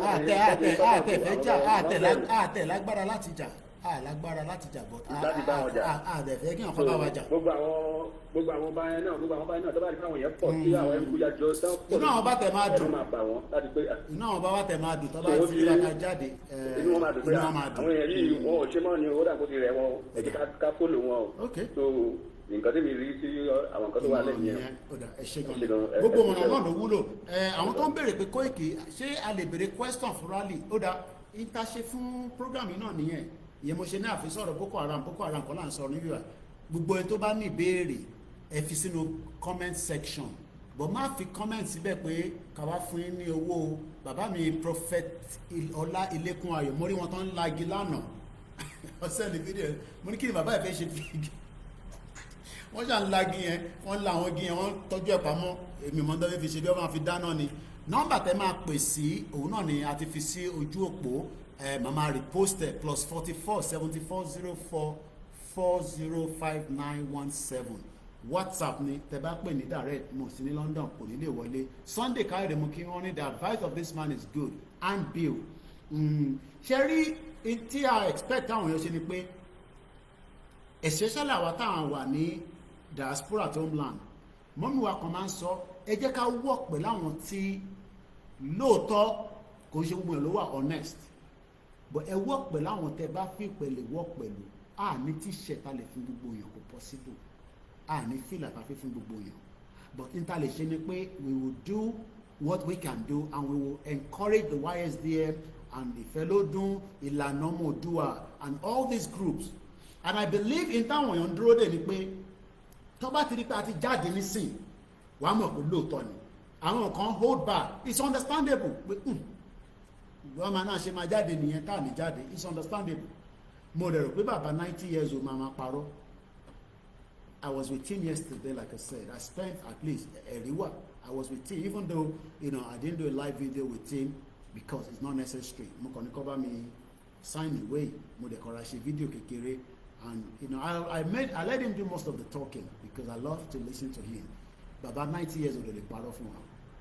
so and bill is good èyí tẹ́ bá lè ṣe there are many things that we have irú mọ́mí wa kan nísìn ló ṣe lè lẹ́ǹkà fún yín a máa ń gbé sọ́run ní London wọ́n kọ wá sí Nàìjíríà náà ó pọ̀ kí lọ́dẹ̀ ṣe wọ́n kọ print kìíní ẹ̀ wọ́n dẹ̀ laminate so that tómi bá wọnú ẹ̀ náà kò dáa we pray pé òjò àmọ́ bí weather ṣe máa rí nígbà tá a bá jáde tán with the weather so ẹ jẹ́ kí n bọ́ fìlà orí mi so orí mi tó dàbí orí àwọn pápápá ẹ̀ now kí ni màmá wa ìyàwó ẹni Adéyẹyè ẹ rántí pé àwọn obìnrin méjìlá jọ lọ Kentos àti another woman Kentos ló light ìyá dáadáa yẹn then Alhaja Adéyẹyè lájọ lọ sí number 10 Downing Street this is what she did in I don't know how much she spent wọ́n ní Koiki gbọ́wọ́ kó lọ ṣe àwọn lọ ṣe so some of the things we can do ourselves tẹ́yìn bá wá ṣe tẹ́ ẹ̀bọ̀n bí tẹ́ fẹ́ send ẹ̀ sí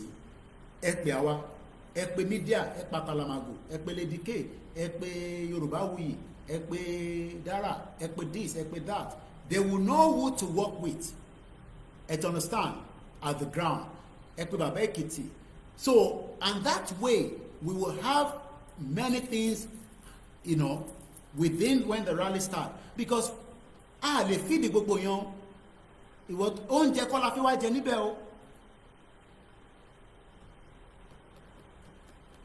a lè feed gbogbo yan mo kí ẹ brother mi Akim Ajani Ọlárẹ̀wájú Táíwò mo kí ìyàwó àìnísìn all she did was she produced this brought them to Nigeria and gave it out wọ́n fáwọn àpọ̀ náà tó pọ̀ ní UK ẹ jẹ́ kí n kan táwọn kọ̀ sí lẹ́yìn nígbà yẹn Yorùbá freedom ìyẹn mo ṣe máa ń sọ fẹ́yìn tẹ́ máa ń ní ìsọ̀rí ìjà tó dẹ̀ lọ nísìnyí pẹ̀lú àwọn Aláàfin Ilé Ifẹ̀ nǹkan tá à ń rí nísìn kò sígbà tá a bá pe Yorùbá tá à ní dárúkọ Odùduwà láti ìgbà tí mo ti bẹ̀rẹ̀ program nísìn mo ti dárúkọ Odùduwà mo ti dárúkọ Yorùbá so why are we worried about Yorùbá ni wá àṣọmọ Odùduwà torí pé n tó ń lọ ní social media nísìn we have many issues ahead of that now mo kí our brother ìyá mi dáadáa ọmọbọlá lẹ́sàkà gbogbo gbà ní ma ṣé ọjà ń lọ dáadáa ní my 12 ṣẹ́ṣì wà ní my 12 àbẹ́ ti kúrò lọ́hùn àwọn dẹ̀dọ̀ wá pè ìṣá báwo lẹ ṣe mọ̀ pé ẹ̀yin mò ń dárúkọ ṣé ẹ wo ṣẹ́ ni àwọn ọmọ mi kọ́ ń bẹ̀ àti balẹ̀ yín ṣáájẹ́ lọ díẹ̀ díẹ̀ abáwa láyé lágbára Ọlọ́run Elédùmarè. ẹ bá bá wọn sọ̀rọ̀ Àrílẹ̀ wa láṣẹ Èdùmarè. àmì ó àmì. Àpapọ̀ ti fi ìbẹ̀rù pé ọkọ̀ àwọn èèyàn wa kọ́lọ́ ń ṣàánú, kọ́lọ́ ń gbà fún wa because ìyà yẹn pọ̀ ní Nàìjíríà, ìyà yẹn ti pọ̀ jù. Ó ti pọ̀ jù. Ẹ bá fẹ́ ṣe léyìn kò sí rọrùn. Lórí ilẹ̀ wa, àwọn Haúsá máa dúnkòkò mọ́ wa, everybody, àwọn gan lẹ́sẹ̀ ńlẹ̀ jù wá lọ nílẹ̀ bàbá wa. Tí ò dẹ̀ yẹ kó rí bí àwọn ọmọ aládé. Ó máa ń dùn mí gbà mí tẹ́lómi bá tún máa ń wù wọ́n báyìí pé kò yẹ ká tiẹ̀ jìyà rárá lórí àwọn nǹkan tọ́nà ń fún wa tẹ́lẹ̀dùmarè fún wa nílẹ̀ wa. Àwọn bàbá yìí dẹ̀ ti jà fún wọn, ti jìyà fún wa gan. Ọlá ẹ̀sìn wọn fi scatter everything kó wọn gbà fún wa. Bọ́n sẹ́ni kan fẹ́ bẹ̀rẹ̀ ni pé tí láàyè yẹn bá bẹ̀rẹ̀ ní kìíní ṣé Lagos State ń bí lọ́dọ̀ tiwa náà àmọ́ àwọn tá a máa join àmọ́ bá ṣe fẹ́ ṣe.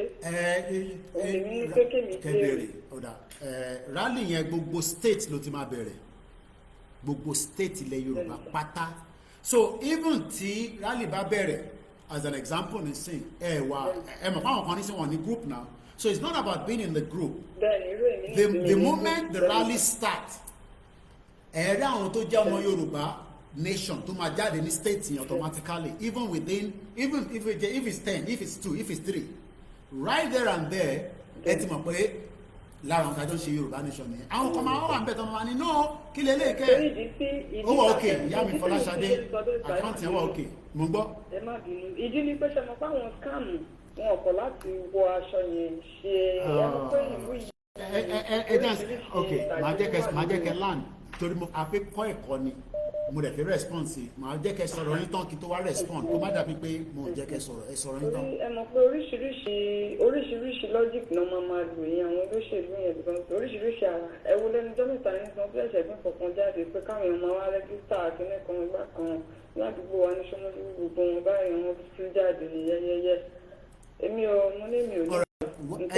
Ẹ jẹ́ kí n fún yín ní ẹ̀kẹ́ tó lọ kẹ́ lè gbọ́ ẹni tó bá fẹ́ darapọ̀ mọ́ Yorùbá nation pé fẹ́ wà nínú a particular set of group state tẹ́ bá wà Lagos lẹ wà ní Ondo ní Èkìtì ní Ọ̀ṣun ní ẹ send message sí mi màá fún yín ní coordinator tó wà níbẹ̀ tó bá wá jẹ́ kó máa fún yín ní local government whatever wá fún yín but coordinator tó wà ní each of the state a ní gbogbo wọn lọ́wọ́ so kò sí bí group tó bá fi yín sí yẹn tí ẹ̀ ní mo tó ń lọ as at the time tá a bá fẹ́ jáde with instruction but it's so important ni pé we have to remember that kò ń ṣe gbogbo àwọn tá a ṣe Yorùbá nation nìkan ló máa jáde so there are going to be multiple numbers of people that will come out but worry tẹ̀yìn nísìn ni pé tá a bá jáde àwọn kan máa infiltrate wa right now ṣẹlẹ àwọn tó jẹ́ infiltrator yẹn tó máa infiltrate wa yẹn the moment we are able to pick them within the rally we will know what to do with them ẹ to understand nisin but kò likely pé tẹ́yìn bá jáde nísìn as an example let's give it as an example nisin rally bẹ̀rẹ̀ nísìn lórí títì tí mo wà yìí àwọn èèyàn bẹ̀rẹ̀ sí jáde Yorùbá nation no going back ẹ̀yin náà darapọ̀ mọ́ wọn but ẹ mọ who is who mo lè assure gbogbo ọmọ Yorùbá from information tó ṣì wà lọ́wọ́ wa ọlọ́pàá kankan ní right láti arrest anybody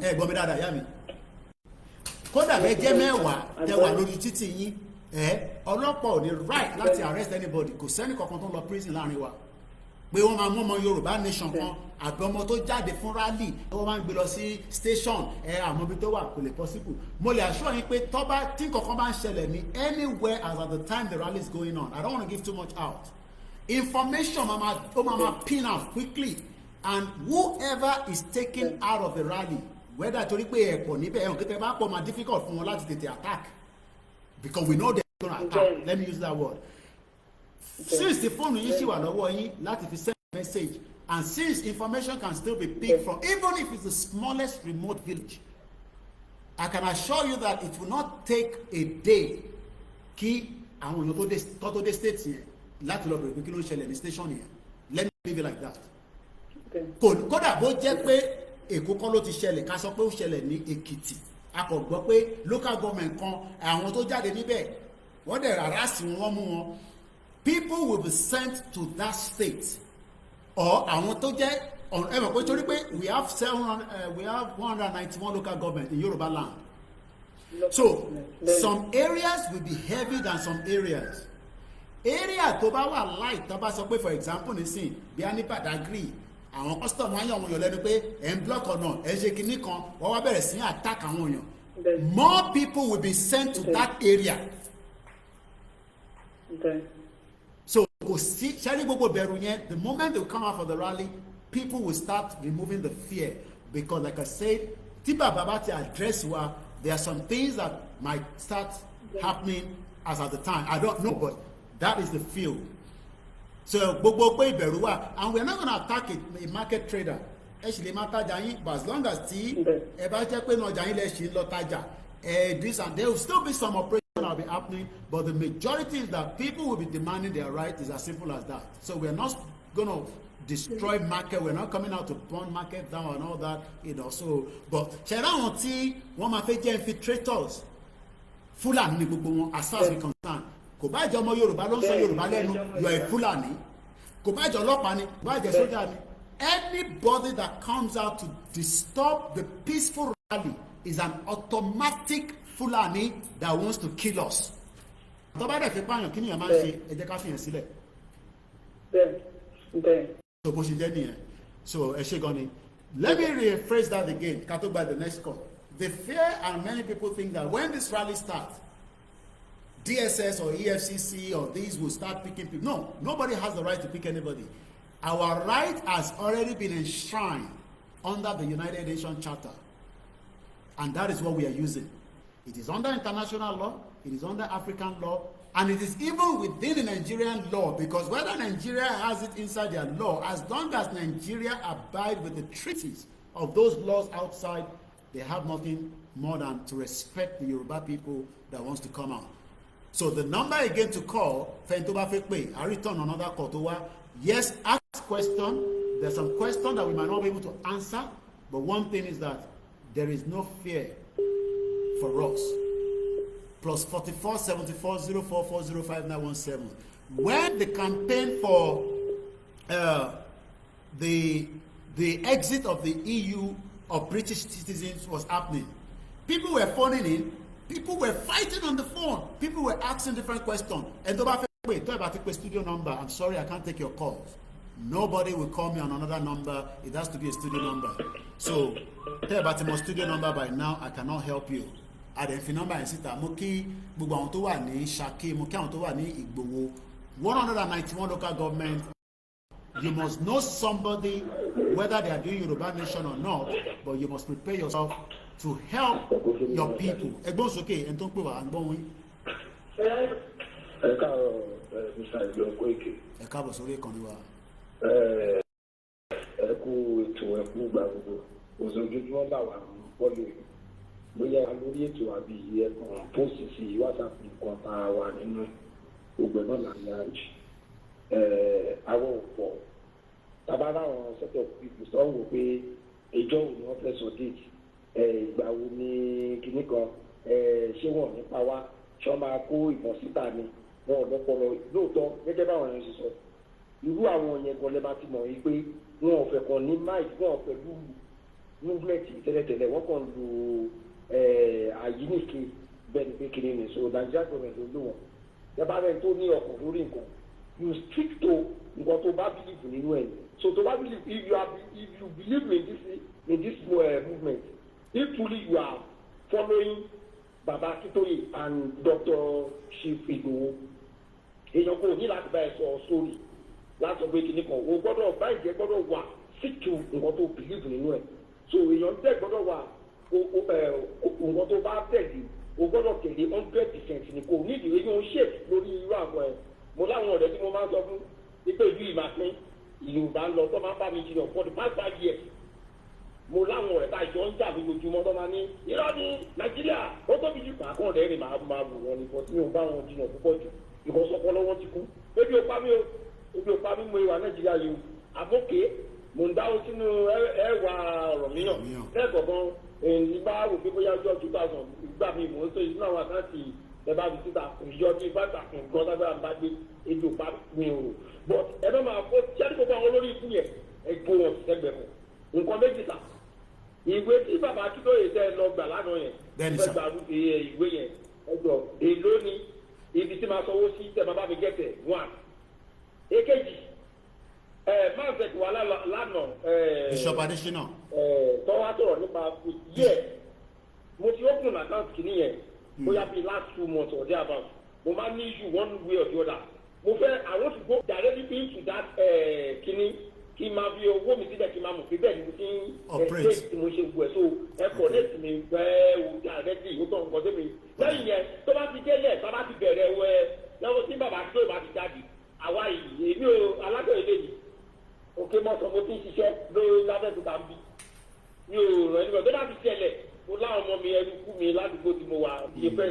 ẹ jẹ́ ká fi ipò yẹn sílẹ̀ ẹ̀rùwẹ̀ fẹ́ shut down là ń béèrè pé sójà tọlọ́pàá lọ sójà tọlọ́pàá kọ́ lélẹ̀ ẹ̀tọ́ la fẹ́ jáde wá béèrè bí sójà bá kọlu rẹ̀ ó kọlu rẹ̀ for fun ni so kò jù bẹ́ẹ̀ lọ so eléyìí ò ṣe pé ẹnu so what we are asking for kò tí pọ̀ jù it is important that we sit as a dialogue and sort it out tọ́bẹ̀lẹ̀ náà fẹ́ dialogue we will see what is going to happen so mo kí gbogbo wa yan lẹ́ẹ̀kan sí pé ẹ káàárọ̀ ẹ káàbọ̀ mo kí ní ìlú Abẹ́òkúta ṣẹ́gun brother mi màá send number kan sí nísìn then lórí ìwé yẹn màá béèrè lọ́wọ́ èèyàn bíi mẹ́ta náà ti béèrè nísìn pé báwo la ṣe lè rí ìwé Koiki àwa tá wà ní homeland ẹ jẹ́ kí n get fact yẹn kí n má kọ̀ sọ tí mo mọ̀ labroad ni mo mọ̀ bọ̀kàn ṣe pé ẹ̀yin tẹ́ wà ní àǹfojú commonize yín ẹ jẹ́ kí n find out so that kó máa yẹ pé ó wà láwọn ibìkan tó ti ń tà àbí website kan máa operate pẹ̀lú yín then máa padà wá even if I have to do a short audio ẹ̀gbọ́n mi tó máa jáde lórí ẹ̀ títí èmi sọ́ọ̀la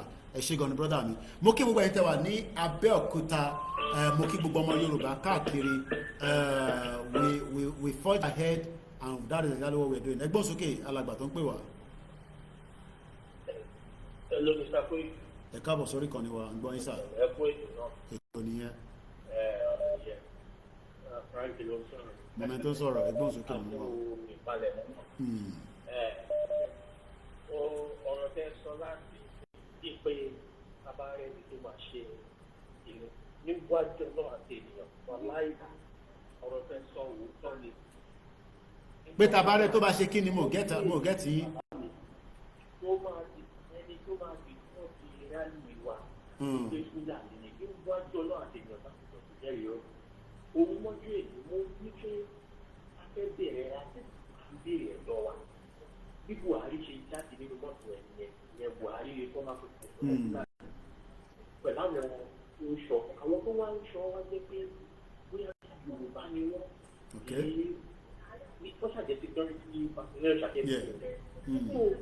Ó wá rí bó ṣe bọ́ sínú mọ́tò ojú tó fi ìwà tó ṣe láti ẹ̀ á gbé láti Yorùbá ní ṣọ̀tá ní nínú àgbéyà blue àti green white ẹ̀ àgbédání òun náà wá sí ọ̀ ó rò pé ti Nàìjíríà ọmọ pé ti Yorùbá ní ọgbà tó sọ̀kalẹ̀ ní mọ́tò ó ṣe rí pé ti Yorùbá ní ojú ẹ̀kọ́ change ó wá ẹ̀ fẹ́ ti káwọn security yẹn kọ́ máa bẹ̀rẹ̀ pé dà wá láàmú fún àtòkò táwọn security yẹn bá wa ṣeré wọ́n bá wa ṣeré ó wà bí ní ṣe bí wọ́n ẹ̀ ń bá wa ṣeré pípé yẹn jẹ́ máa táwọn ẹ̀ máa mọ̀ káyé tó yẹ kí wọ́n máa dìgbà yẹn tó yẹ kó máa bá wa jà àbí kó máa lọ wá kó máa ṣe wọ́n kan tóbi tó ti command àwọn pípé yẹn báyìí báwọn yẹn náà ti fẹ́ máa bẹ̀rẹ̀ sí máa ìstọ́ọ̀bù wa níbi tá a fi ṣe láti ẹ̀ nìyẹn bá fi bẹ̀rẹ̀ sí kí fún wọn nìyẹn pé àmì tẹ̀ nígbà kẹ́ pé láyé ọtí bí mo ṣe rí mọ́ yẹn ọ̀rọ̀ tẹ sọ́ọ̀sì òun jẹ́ kí lọ pé bàbá mi ó dàbí ẹni pé ẹ má tiẹ̀ ṣe kí nígbà tẹ̀ gbọ́ ẹ kiri gbogbo ẹ̀ tán. I mean, it's a fact. I mean, why would even agbèrò gan tó bá rí wa ta jáde ṣé láìfẹ́ òfin dání so why do you want to attack us? Yes, ẹnìkan lè náà fẹ́ràn Tinubu àwa náà fẹ́ràn Tinubu now. Tinubu himself is in danger pẹ̀lú ọ̀rọ̀ Fúlàní tó hàngà rẹ̀ pẹ̀lú Fúlàní ló pa Abiola now. So what are we talking about? So why are we going to come out wà attack wa kí ló fẹ́ attack wa fún? Nígbà táwọn abá yín nínú ibi tẹ́tí ń ṣe tọ̀dọ̀ tí yín. Bàbá mi last draw láti ẹ̀wà last draw láwà nǹkan tó bá máa ta òun la máa fún bá ṣe wà yìí last draw láwà ó dà sí ọ̀tẹ̀ gba freedom ẹ̀ ṣe owó ìpínyàn tiẹ̀ ní ẹ̀mí kí wọ́n tẹ̀ gan-an kéèyàn fẹ́ bí ẹ̀mí kó fi gbà káwọn. Ẹni tí wọ́n fẹ́ ní bọ́ọ̀sì but whatever it takes is what we're gonna do kò sí any doubt about it so okay. whatever it is àmì láṣẹ Èdùmàrè nọ́mbà tẹ́ máa pè sí ẹ̀yin tí ẹ ń fẹ́ pè Koiki àwọn náà fẹ́ dá sí ṣé àwọn tó mọ̀ nìkan ló ń dá sí ni no mo kí bàbá wa Kẹ́hìndé Adérin mo dẹ̀ kí bàbá mi Kẹ́hìndé Adúmátì. Some of the Agbero are working with, yes, look, we know that there are people that love Tinubu. There's no doubt about it. But we will communicate as we are doing right now that we don't have any problem with them and we don't expect them to have problem with us. Tó bá dẹ̀ ní problem pẹ̀lú wa, well, that means pé Fúlàní ni wọ́n. It's as simple as that. Fúlàní ló lè attack fi ọmọ Yorùbá nítorí pé ó ń béèrè fún right ẹ̀. So mo kí gbogbo èèyàn wa lẹ́ẹ̀kan sí tí a ṣe jọ wà lórí ètò. Hello caller, ẹ bá gbóhùn sókè. Hello caller. Hello. Ẹ ti wà lórí ètò, ẹ bá gbóhùn sókè. Brother mi Koiki ẹ máa káàárọ̀ ní bíbá yìí o. Àárọ̀ náà làwọn náà wà níbà yìí bọ́lẹ̀ yín wà tẹ́ ẹ̀ fi máa dẹ́rù bà mí. Ẹ kú iṣẹ́. Òòrùn ló yọ gẹ́gẹ́ níwájú mi. Èké kó ìdùnnú tàbí èkó ìgarawu. Òun ní fẹ́ fún wa ní líǹkì tá a máa líǹkì máwọn coordinator tó wà ní. Tó dáwọ́ àti rẹ́dì. Bẹ́ẹ̀ ni. Àwa fẹ́ darapọ̀ mọ́ tèkù. Àti pé mo tún fẹ́ chipping Nàìjíríà kan pé tí èrò bá pọ̀ ní àwọn ibìkan ẹ jẹ́ kí tèkù time 10 torí bẹ́ẹ̀ yẹn gangan ni problem wà. Bọ́ ẹni sùúrù kí ló dé táwọn èèyàn máa ń sọ pé Èkó gangan ni problem ṣé kò kì í ṣe ilẹ̀ Yorùbá ni. Èkó ni problem wà ó tún. èmi ò mọ̀ ní ẹ mọ̀ pé mi ò mọ̀ ẹ máa ṣàlàyé fún wa ní kí ló dé máa ń sọ pé Èkó ni problem wà. Ẹ ṣe gan ìwà ògiri wa gbogbo wọn ló pọ̀ lẹ́kọ̀ọ́ gbogbo wọn dẹ̀ ní kódà British Èkó wọ lójú British ọ̀hún gangan Èkó tó wọ̀ lójú nígbà tó fokùn ẹ̀ lẹ̀ tó lòdì fún wa ní independent tó dẹ̀ fokùn ẹ̀ lẹ̀ o fẹ́ràn lẹ̀ o fokùn ẹ̀ lẹ̀ ìyẹn tó bọ́. ó fẹ́ràn lẹ̀ kò fokùn ẹ̀ lẹ̀. kò jókòó ẹ̀ lẹ̀ bẹ́ẹ̀ ni gbogbo àwọn tó control Nigeria is from outside force gbogbo wa la mọ̀ yẹn àwọn ọmọ jẹ́nsì àti mọ̀ yẹn àwọn bàbá alọ́lẹ̀ kò sí lọ́lẹ̀ kò lójú àwọn bàbá wa dẹ̀ ti pè tí àwọn ọmọ táwọn bí ń sìn tọ́ba máa ń bí wá pé dáàdì 2022 sí 2023 tọ́ṣẹ̀ election ibo lẹ́yìn wà tẹ́ ìjà fún wa ṣé sórí kan náà lọ́mọ máa bá bọ̀ ni ẹ jẹ́ káwa lé down life wa fáwọn ọmọ tiwa bẹ́ẹ̀ ni èmi ò lè káwọ́ fẹ́yìn máa rojọ́ lójú ọmọ mi kan tó bá ti future yẹn pé má bínú èyí náà ti pè yẹ òjọ́ ẹ jẹ́ ń kú fáwọn ọmọ mi. But brother mi jẹ́ ń bèrè kankan kí ló dé tí àwọn ọmọ Yorùbá tó ń bẹ ní Èkó àmọ́ wọ́n nífẹ̀ẹ́ Tinubu but kí ló dé tí wọ́n fẹ́ nífẹ̀ẹ́ pé kí Yorùbá dá dúró ṣé àwọn ọ̀rí kankan nínú ẹ̀ ni àbí wọ́n kọ̀ wípé wo a máa tako yín ní Jagaban ni for life torí pé Jagaban for life kan sọ yẹn èmi fún Jagaban ní 30 years from now kọ́ àdẹ̀mọ́ age àgbàdúrà kú fún mo fún ní 30 years yẹn gbọ́dọ̀ pé kò ní exist mọ́ òun náà máa ti lọ. of course ẹ̀rí sọ ṣẹ́rí gbogbo àwọn ṣẹ́rí Yorùbá ti pín sí méjì sí mẹ́ta gan pàápàá. àkọ́kọ́ Yorùbá tó pín àwọn ti politicians tó jẹ́ ti àwọn Jagaban àwọn yẹn náà wọ́n kọ́kọ́ jẹ́ gẹ́gẹ́ bí ìdíwọ́ ìdènà fún ìrìn àjò. Abiodun jẹ lókè brother mi. bẹ́ẹ̀ni that is one part of it. Second part of it òun ni àwa tá a gbé dání ní òtítọ́ àti ní òdodo tá a fẹ́ kú fún tá a rẹ́ẹ̀dì láti lay down life wà fún Yorùbá yìí sọ̀yìn gbọ̀ngàn àwọn àkọ́tún yẹn ṣé wàá àwọn ọ̀kan wọn ọ̀kan bí tó máa yà bóyá ọ̀tún àbòsí wọ́n ti ṣe pẹ̀lú ìjọba ìmí ìwọ̀n àwọn ọdún ẹgbẹ́ self employed ni ṣùgbọ́n kò kàn ráyè nǹkankan ó ṣàtìlọ́ mú lọ sẹ́nu lẹ́kọ̀ọ̀kan meanwhile ọwọ́ tó mú lọ sẹ́nu yẹn kò ń ṣe ìbọn tó yẹ kó máa rí lórí o kò ń ṣe ìbọn tó yẹ kó máa rí lórí ìbọn ìjọba ti kùnà láti ṣètò tó yẹ kó ṣe fún kẹ́mà ìmájì kọ́ máa fi títì ṣíṣe campaign fáwọn èèyàn fáwọn òmùgọ̀ kọ́ máa fi omi múmu àbí kẹ́kẹ́ omi bọ́ọ̀ kọ́kọ́ ṣáàṣe omi sí ìgboro táwọn èèyàn máa rí lò wọ́n fi ṣe campaign fáwọn èèyàn àwọn kan tó yẹ kó jẹ́ normal responsibility ìjọba kò kò yẹ kó wà ní campaign rárá kó máa fi iná ṣe campaign máa fún yín níná ṣé orí àwọn èèyàn ò sì tó pé ni. àbórí àwọn èèyàn dàrú ni. ẹ má ká gbọ́ àwọn èèyàn wa brọ́dà mi èmi ò ní làákàyè mo rí pé làákàyè yín ojú tèmi lọ ẹ má wọrí pé mo gbé nílùú òyìnbó tí bá bí yín nísìn pé kí ni ìdí àbí béèyàn kan má tẹ̀ bí yín nísìn mo dẹ̀ fẹ́ kẹ́ within 1-2 minutes mo fẹ́ kẹ́ fún aláwọ̀n dín yẹn ní kíákíá ká má fàágùn kí nìdí tí Yorùbá gbọ́dọ̀ dá dúró. ẹ ṣe gan ìdí yẹn ti pọ̀ jù 1 minute 2 minutes ẹ fún mi yín ó lè má gbà tán but máa ṣe èyí tí mo lè ṣe ń bẹ̀. now tẹ́rí ìdí ta ti gbọ́dọ̀ gbà ní pé number 1 àwọn bàbá wa ti fail wa nípasẹ̀ pé wọ́n ti kó wọn lẹ́rọ̀ rẹ̀. àwa tún ní blame wọn because ìgbà tí wọ́n kọ́kọ́ bẹ̀rẹ̀ ayé nìyẹn ayé Nàìjíríà àbí bẹ́ẹ̀ ayé Yorùbá níwọ̀nba àgbà tó ń fi ní àkọọ́lẹ̀ ìyẹn 1950 àbí there about àwọn yẹn ti kọ́ pèlú ṣé wàá rí ìdí kejì ní pé ọ̀làjú ti dé bá wa tẹ́ẹ̀tì wa yìí ọ̀làjú ti dé bá wa báyìí ẹ wo ordinary country tí ò tó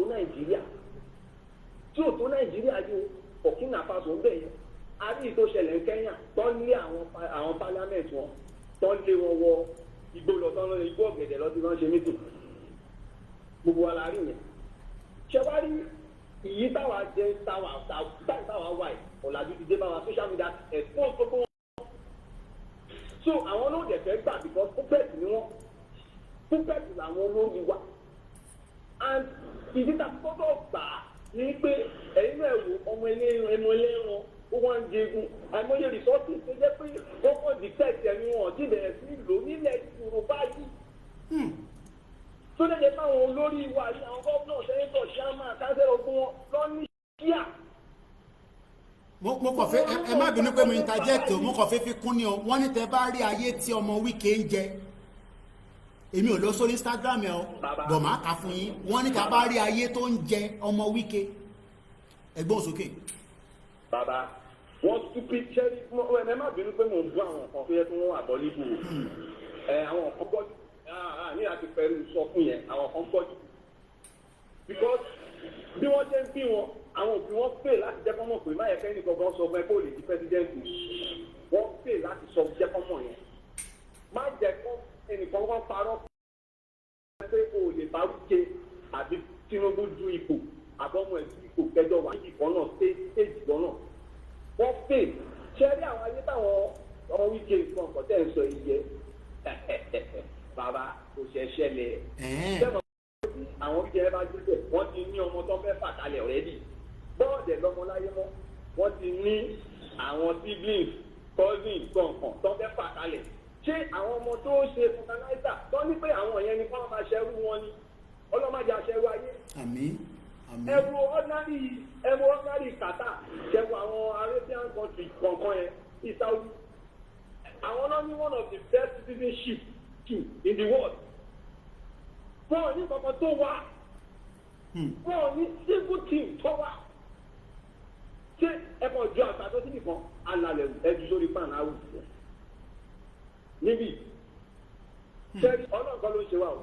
Olórí burúkú làwọn tó bá ń sọ pé àwọn ń lọ ṣọ́ọ̀ṣì àwọn ń lọ mọ́ọ̀kì àwọn ní òkú ní àwọn tó gba ọlọ́ọ̀kan ní ti òdodo. Tọ́wọ́n ló ń gbàdúrà fún Nàìjíríà, àdúrà yẹn ò lè gbà. Ó lè gbà. Mo máa ń pèsè nígbà tí bá dé báyìí máa dá ọ̀rọ̀ Yorùbá ní ìṣọ̀lẹ̀ kò síbi tí mo dé bí mo fẹ́ lọ àgbàdo ń tà máa dálẹ̀ ńlẹ̀ pé níbí báyìí àjọmájọ mú nǹkan lẹ̀ ẹni pé yóò bẹ̀ ṣì yóò máa ṣí báyìí pọ̀ sí. káyé má dùn gbogbo nǹkan tó jẹ́ pé nǹkan gbogbo wa gbogbo wọn dẹ̀ ń kó lójú ẹ̀mí ní ṣé bí ó ṣe yẹ kí ilé ayé rí ní Nàìjíríà àti fúnlẹ̀ Yorùbá àwa wípé àwọn kan náà tún mo kàn fẹ́ yàgbára ni àwọn kan tí wọ́n sọ̀rọ̀ ń pa ọlọ́mọdé kéèyàn ló kàn distraction lásán ni kò tẹ́ ẹ kọ́ máa sọ̀rọ̀ yẹn lórí social media kankan kọ́ lọ yanjú ẹ̀ kọ́ lọ slug it out kọ́ lọ yanjú ẹ̀ láàrin internal issue nìyẹn kò kí ń ṣe nǹkan tó yẹ kó wá sí public. mo kàn máa ń wo àwọn èèyàn àwọn elétò tó máa ń tètò wá èyí tó jẹ́ sí mímú mi pè é dáadáa gan ṣe ni pé mo rí ìkọ̀kọ̀ lórí mo dé ọ́fíìsì ìkọ̀dá bọ́ sórí YouTube mi ni mo kàn rí Yorùbá state tó gbé bàbá wa bàbá wa Koiki yes Taiwan bàbá àgbàlagbà gbogbo ọ̀rẹ́ ní fídíò yẹn ni tó gbé wọn jáde pé wọ́n ń ṣe rádà mo ní ṣé bàbá ti dé ni. no rally ta ti ṣe tẹ́lẹ̀ ní gbogbo rally ta ti ṣe ní gbogbo rally àwọn rally ta ti ṣe àwọn rally ta ti ṣe sẹ́yìn nìyẹn tí rally bá máa dé gbogbo Yorùbá àti international ló máa gbọ́ wọ́n ṣe tí a fẹ́ fi bò mọ́lẹ̀ àmọ́ a ní ká máa fi yẹn ká fi máa fi ṣe pre-warm up sílẹ̀ torí pé warm up yẹn ló máa jẹ́ káwọn mọ̀ pé lótìtọ́ lódodo rally ti dé ẹ ṣe gan ni brother mi mo ti send number kan sí ẹ WhatsApp ẹni yẹn kẹ́ sọ pé òun ni youth leader wa á sọ ètò tẹ́ máa tò ẹ ṣe gan ni gbogbo ẹ̀yin tí ẹ bá sì ní àwọn ìbéèrè a ṣì wà lójú ojú òpó ẹ pè wá kí a jọ fo ọ̀rọ̀ jomi toro ọ̀rọ̀ ẹ jẹ́ ká tún lọ gbọ́ ilé mú padà bọ̀ lẹ́ẹ̀kan sí Yorùbá bá kọ́ lọ́lá tó kọ̀ ní àkọlọ̀rọ̀ sí ajínasẹ̀ tí jàwá jígbọ́n ni yarí tọ́fà kíkọ́rí táwọn òní tó kan náà lọ́rùn aládé ó di dandan káwa pàápàá tẹ́rù ara wa pa kẹ́hìn sọ̀rọ̀ sókè lànàlà wípé a ò ṣe mọ́ ilé ìwọ́de làmìlaka mẹ́tàlá ni tó bọ́ dẹ̀dẹ̀ lórígun mẹ́rẹ̀ẹ̀rin ilẹ̀ Yorùbá ìwọ́de làmìlaka àkọ́kọ́ irú rẹ̀ nílẹ̀ Yorùbá táwọn akọni wa aṣáájú wa òun tàwọn olórí ogun wa generals wa gbogbo wọn tán wámúwámú láti ṣáájú wọn sì mọ kẹ́hìn sọ̀rọ̀ sókè wípé òmìnira ilẹ̀ Yorùbá di dandan pẹ̀lú àwọn àkọ́jọ́ká àlàkalẹ̀ ètò àti pèsè sílẹ̀ táwọn lè sọ lórí afẹ́fẹ́ nítorí àwọn ṣègbésájò gbogbo tó wà láàrin wa gẹ́gẹ́ bí ọmọ Yorùbá rere àti ọmọ ìran aládé tí gbogbo wa ti jọ wá ohun tá a fẹ́ ni pé kí gbogbo ọmọ Yorùbá nílé lóko àti lókè òkun lọ múra sílẹ̀ de ìwọ́de làmìlaka tí ó wáyé nínú oṣù karùn-ún yìí ẹ jẹ́ káwa náà gbáradì láti darapọ̀ mọ́ ìwọ́de làmìlaka tó ń bọ̀ yìí torí tó bá di gbẹgbẹgbẹ má gbé sẹ́kùlé mi ní o bákan náà fún àwọn tó bá fẹ́ ràn wá lọ́wọ́ pẹ̀lú ohun kan tàbí kejì lórí ìwọ́de làmìlaka tó ń bọ̀ yìí ẹ lè kàn sí wa látòrí www.yorubanationyouth.org fún àlàyé tàbí ìbéèrè síwájú ẹ lè pè tàbí kẹwàá sa Prophet Ayọ̀délé Olúgbòlúwa Yorùbá Nation Youth Leader in all diaspora lórí +1-803-846-1116 tàbí Comrade Omiyo ọjọ́ Omla Yorùbá Nation Youth Leader lórí +234-703-717-3355 Yorùbá Nation no going back. Ìkéde ìgbésẹ̀ tí gbọ́ iná tọwọ́ ìgbìmọ̀ tó wà fún ìpolongo Yorùbá Nation Youth lórúkọ ọ̀dọ́ Yorùbá pátápátá. As the campaign for Yoruba Nation continue under the leadership of Professor Adebanji Akintoye, à ń kàwé ìlọlẹ́ǹkan àkàtàn délẹ̀. Let's go back again to the book. Professor Stephen Adebanji Akintoye is an eminent African scholar, academic, and author from Nigeria, a leading African historian with famous works in the history of Yoruba people of southwestern Nigeria in West Africa. After a BA honor degree at London University and a PhD in Africa history at the University of Ibadan, he started his university teaching career in African history at Obafemi Awolowo University, Ile-Ife, Nigeria, where he became a professor and director of the Institute of African Studies. In the United States, he has taught African history at the University of South Florida, Tampa, Florida, and Eastern University, St. David, Pennsylvania. His push works include A History of the Yoruba People, 2010, Revolution and Power Politics in Yoruba Land, 1840 to 1979. Ẹ wo ìgbà tí ilẹ̀ Yorùbá tó ti ń mì nǹkan 1840. So if ìwọ ọmọ Yorùbá bá ń tako ilẹ̀ Yorùbá lẹ́nìí tó bá jẹ́ pé àwọn ti tọ̀hún ní 1840 wọ́n ti allow kí Fúlàní kó invade wọn, ìwà wà ní Nàìjíríà lẹ́nìí àbí? Ìbéèrè ni o, ṣé wàá wà nínú Nàìjíríà tó bá jẹ́ pé ìwọ tako ká tó gba kọ́ọ̀lì yẹn torí nǹkan tí mo fẹ́ ká ẹ̀jẹ̀ sáré kàtán délẹ̀ má bínú. Emergent State of Africa Topics in the 20th Century, African History, 1976. 10 years of University of Ife, 1973. Gbogbo òwe tá Akintoye ti kọ lélẹ́yìí. An Outline of Yoruba History, 2016. He has contributed chapters to several books as well as several articles to leading scholar journals. These are all the works that this great man, known as Professor Adebanji Akintoye, has done. Ẹ jẹ́ ká gba ìpè tó ń bọ̀ yìí kí a gbọ́ ohun tí àwọn náà fi bá wa sọ. Ẹ káàbọ̀ sórí ìkànnì wa, bàbá wa Lékún Ayọ̀. Ẹ ti wà lórí ìkànnì wa Koikimedia. Ọlọ́run Elédùmarè ló ṣe. Ẹ bá gbóhùn sókè sà.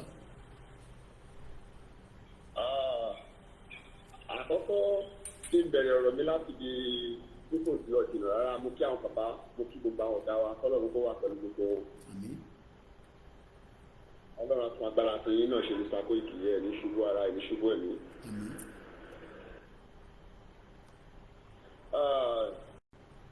Ohun tí mo fẹ́ sọ lórí àrìn àjò yìí àkọ́kọ́ ni wípé àwọn èèyàn wa ní tí ó kọ́kọ́ gbọ́dọ̀ wà lórí wa ní ká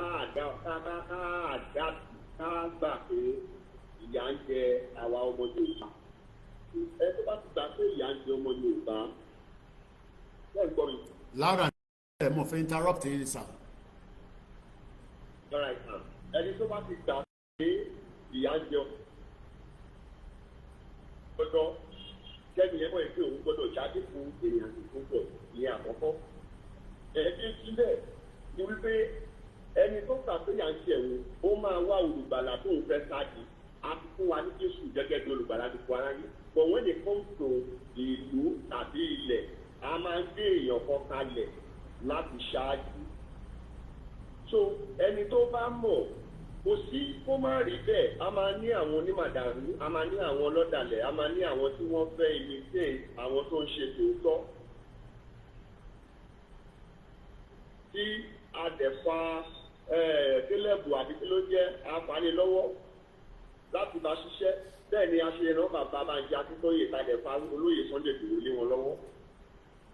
Látara bẹ̀ ni àwọn kóra àdátáni àtàbẹ̀ránù àwọn náà imitate ọ̀hún wo iṣẹ́ tọ́lọ́run lò wọ́n fún wọ́n dẹ̀ fẹ́ máa gbógun. Òun ni àwọn oníkìrí àti irú àwọn kan bẹ́ẹ̀ náà gbọdọ̀ dárúkọ mọ́. Wọ́n àdéhùn ẹ wo láti ọdún yẹn pé ẹni tí Ọlọ́run rán sì wà lójú iṣẹ́, ó sì dúró sí ojú ọ̀nà níbi tá a pè sí, nítorí ẹni tí a pè láyọ̀, ẹni tá a yàn láṣẹ lógo, a pè bàbá Adebanji Akintoye, a yan Sunday Igboho, a tẹ̀ ṣe wọ́n lógo, àwọn èèyàn dẹ̀ ń tẹ̀lé wọn. So ẹni tó bá ti gbà pé yà ń jẹun, ó gbọ́dọ̀ wù pé abẹ́ bójì olùgbàlà wọn ni mo lè ta sí. Àwọn yẹn ni wọ́n lè gbà fún àwọn bàbá tá à ń sọ. So tí kò bá ti rí bẹ́ẹ̀, ẹni yẹn ìyà ò tí ì jẹ́, that is number one. Number two tó dàbí rẹ̀ ni wípé ẹ̀rù fúnra ara ẹ̀, òun fúnra ara ẹ̀ máa sá nígbà tí ìrìn àjò bá dé ìpele nìkan. Torí ìgbà tó yá ẹ̀rù bá má jà sọ́lá torí ohun Olúwa ló ń tẹ̀lé, tó bá sọ̀rọ̀ lọ sọ̀rọ̀. Mo fi Ọlọ́run tó dá mi. So ẹni tó pè tó rán níṣẹ́ ó wà ní pàtì ẹ̀, ẹ̀rù ọba àwa lẹ̀rú. Òun làwọn ọmọ Ísírẹ́lì ti sọ fún Mósè nígbà ìgbé àkílódé tó ń dá wa láàmú, ìwọ ló ní ká ló lónìí, ìwọ ló lámà ló lọ́la, ìwọ ló lámà ló lọ́la, wàhálà ikọ́ o, wo tí ó bá wọ̀ gan já máa jìyà lọ́jàre. No. Ó ẹ̀ ní máa jìyà lọ, ẹ̀yin lẹ́fẹ́ jìyà bọ́, ẹni tó dá yín lóhun ṣiṣẹ́ tán láti gbà yín ló fi rán mi. Ó wá kù sọ́wọ́ àwọn tí wọ́n máa dìde nígbà tí wọ́n bá ti kọ èpè. Torí ní ọjọ́ tí Mósè sọ pé lónìí là ń lọ, òun ò sọ fún ọ pé ọlọ́múra lẹ̀ ọ̀nà náà, ó ti ń fìfì ẹ̀ wọn bẹ́ẹ̀ ṣe ń fìfì ẹ̀ wá yìí. Ó ti ń fìfì ẹ̀ mọ́ títí bẹ́ẹ̀ ṣe ń fìfì ẹ̀ wá for years back. So suddenly nílẹ̀ kan mọ́, lolúwa ní ó yá nìṣó, mo sọ fún wọn mo ló máa dé bí olè lóru ni. Èyí tá à ń retí déètì látọ̀dọ̀ àwọn bàbá yìí. Wọ́n lè pè kílẹ̀ tó ṣú lónìí pé lónìí náà ni òkò nídọ̀la ọ̀. So ẹni tó bá rẹ́dì ló rẹ́dì, ẹni tí ò bá rẹ́dì is left to him. Ṣẹ́rí bẹ́ẹ̀. But when they now see, tí wọ́n rí àwọn èèyàn máa jáde, ó ní káwọn èèyàn yóò bá rí àmì, wọn ò ní gbàgbọ́. Ọjọ́ àmì ni ọjọ́ tá à ń retí. Lọ́jọ́ táwọn bá ti sọ pé ó yá, tólùgbàlà ní kọ́ sọ̀rọ̀. Ọjọ́ tá a ti yà sọ́tọ̀ ni. Déètì yẹn ó máa jẹ́ má lè gbàgbé. Gẹ́gẹ́ bí ohun wa tó ní ọjọ́ ńlá lọ́jọ́ tí a olùgbàlà sọ wá di òmìnira. So lórúkọ Jésù bí ìgbà àti àkókò yẹn tó ń jẹ́ wọn nítorí àfihàn ṣàwá. Àmín Jésù Kristi. Ọkọ̀ gbogbo wa balẹ̀. Ẹ fa àwọn èèyàn sílẹ̀, àwọn tó fẹ́ bẹ̀rù ẹjọ́ bẹ̀rù. Ọmọjọ́ mi kọ́ sọ pé àdáàdì you don't even scared of what this is there. You know Nigerian police can do and undo. Government can say they should be looking for you up and down. Money, I don't do what government will be using to be pointing me up and down. I am saying whatever the Lord asks me to say. So anything that comes out of my mouth, I say it according to the instructions of He that called and sent me. So whatever I is coming from that, I know He is capable of defending, rescuing, even in terms of rejecting me. He is capable of everything. So I don't scared or fear of anybody. I stand on the truth as the Lord has told me. I said, if Sunday Bo said he's not in this struggle anymore, I am not existing for me, because the Lord is the one that told me, not because someone, but He showed me that I chose this person to be the head, and I followed him. That's all. Ọlọ́run á ràn wá lọ́wọ́. Ẹjẹ́ àjọ máa gbádùn ẹ̀ lọ bàbá. Ọ̀pẹ̀ tí mo jèrè ilẹ̀ náà ní gbọ́sẹ̀. Amen. Bàbá wa Lékún Ayọ̀ ni wọ́n ṣẹ̀ bá wa dá sí kí tó kí ògbógi sọ̀rọ̀ sókè bàbá tí ẹ pé bí wọ́n bá ń gbọ́ ọ̀rọ̀ ẹ̀ èèyàn máa wọ́n dà pé kò tẹ̀ kúrò ní Nàìjíríà láti ọdún 5 ká ti bẹ̀rẹ̀, kò travel kò sá lọ, mò ń bọ̀ wá kí dáadáa. Yẹ́n kọ́ kí brother mi the real norm, mo kí glamour.t, mo kí gbogbo ẹni tẹ́ bá mi kí sister mi tó ṣe ọjọ́ ìbí lánàá, mo kí olórí ẹbí wa wà látà, mo kí àwa Fọlákẹ́mi, mo kí Thanksgiving Ọpẹ́yẹmí, mo kí gbogbo ọmọ Yorùbá tó ń bẹ lórí Instagram, brother mi Bibo for real, ṣé ẹ ti ń gbáradì, mo kí gbogbo àwọn staff wa, mo lọ bẹ́ẹ̀ mo kí bàbá wa lẹ́kìtì, bí yàn bá ń gbọ́hùn bàbá lẹ́kìtì ìyá mọ̀ pé fire for fire ni bàbá yẹn, mọ̀ sí bọ̀ wá kí bàbá lẹ́kìtì dáadáa, mo kí gbogbo àwọn medias wa. Ẹ jẹ́ ká tó lọ gba ìpè yìí, gbogbo ẹni tó bá fẹ́ pè wọlé, ẹ jẹ́ ká tó, ẹ bá mute background, ẹ ti wọlé alàgbà. Hello. À ń gbọ́ yín sà. Kàrọ̀ sà. Akin sà, dádì. Fọ́nrán mo dúpọ́ lọ́wọ́ yín, mo dúpọ́ lọ́wọ́ yín. Lórúkọ Jésù, àdénẹ̀ lórí wa, àdénẹ̀ lórí, májèmọ́ àṣẹ. Ẹ gbọ́ lórúkọ Jésù, Olúwa gbà wá lọ́wọ́ agbára ènìyàn, lọ́wọ́ agbára ènìyàn, Olúwa gbà fẹ́ẹ̀rì ìjọba Nàìjíríà, ó ti dojú rú. Èmi ti ń sọ fún gbogbo ènìyàn, àmọ́ra dáadáa tọ́fà àsán ni. Mo sọ pé tó bá lójú ṣíṣù fúra ńlá, ó ti dojú ṣíṣù, ó ti dojú. Mo dúpẹ́ ń bà pẹ̀lú ọjọ́ àwọn òṣìkò báyé nísìnyí, ṣé kò ti dojú ṣíṣù rí? Ìsìn kankan bọ̀bọ̀ kan tó lọ sí àtọ́pa ọmọ yìí kò báyìí, mo sẹ́ sórí kíni tọ́ọ̀bù ní kíni. Ìfà àwọn bàbá rẹ̀ sọ wọn tí rẹ̀ tọ́ yẹn gbà, wọn tí rí gbà, wọn náà tí rí gbà, wọn náà tí rí gbà. So adúpẹ́ mo dúpẹ́ lọ́wọ́ ẹgbẹ́ fúnṣẹ́, mo dúpẹ́ lọ́wọ́ ẹgbẹ́ fúnṣẹ́. Ọlọ́run ká dúpẹ́ lọ́wọ́ ẹ ṣé gan ni, thank you very much. Mo kí gbogbo àwọn bàbá wa ní Olúwa, ẹ ṣé gan ni, gbogbo àwọn bàbá wa ní Olúwa àkí wọn. Mo kí bàbá lẹ́kìtì lẹ́ǹkan sí pé wọ́n kú iṣẹ́ takuntakun, a kú gbogbo ìgbìyànjú wa lọ́tún lọ́sì, Ọlọ́run mú ìgbìyànjú wa á bá wa gbé débi tí a fẹ́ kó lọ. Òkè bàbá wọ̀ tí mo rò pé ti sọ̀rọ̀ tán ni ó dà kó ṣe fi connect ẹ tó bèrè pé láti Àgbàdo Ìjàyè, mo rò pé ti sọ̀rọ̀ tán ni dádì, ẹgbọ́n sókè, ẹ má bínú, mo rò pé ti sọ̀rọ̀ lẹ́ǹkan nítorí mo ń gbọ́ pé lẹ́ǹkan yẹn mo ṣe disconnect, ẹgbọ́n sókè network. Ẹni tó pè wá láti Ìlọrin, a lè gbé kọ́ọ̀lẹ̀ níbi tẹ́tí ń pè wá, ẹ bá máa pè é pọ̀ sórí studio number. Ẹgbọ́n sókè sà. Hello. Ok, wọ́n lè máa wà wẹ́ ẹ mọ̀ pé tíyàn bá pè tán ó lè máa rìdáìlà rẹ̀. Mo kí gbogbo àwọn èèyàn wa,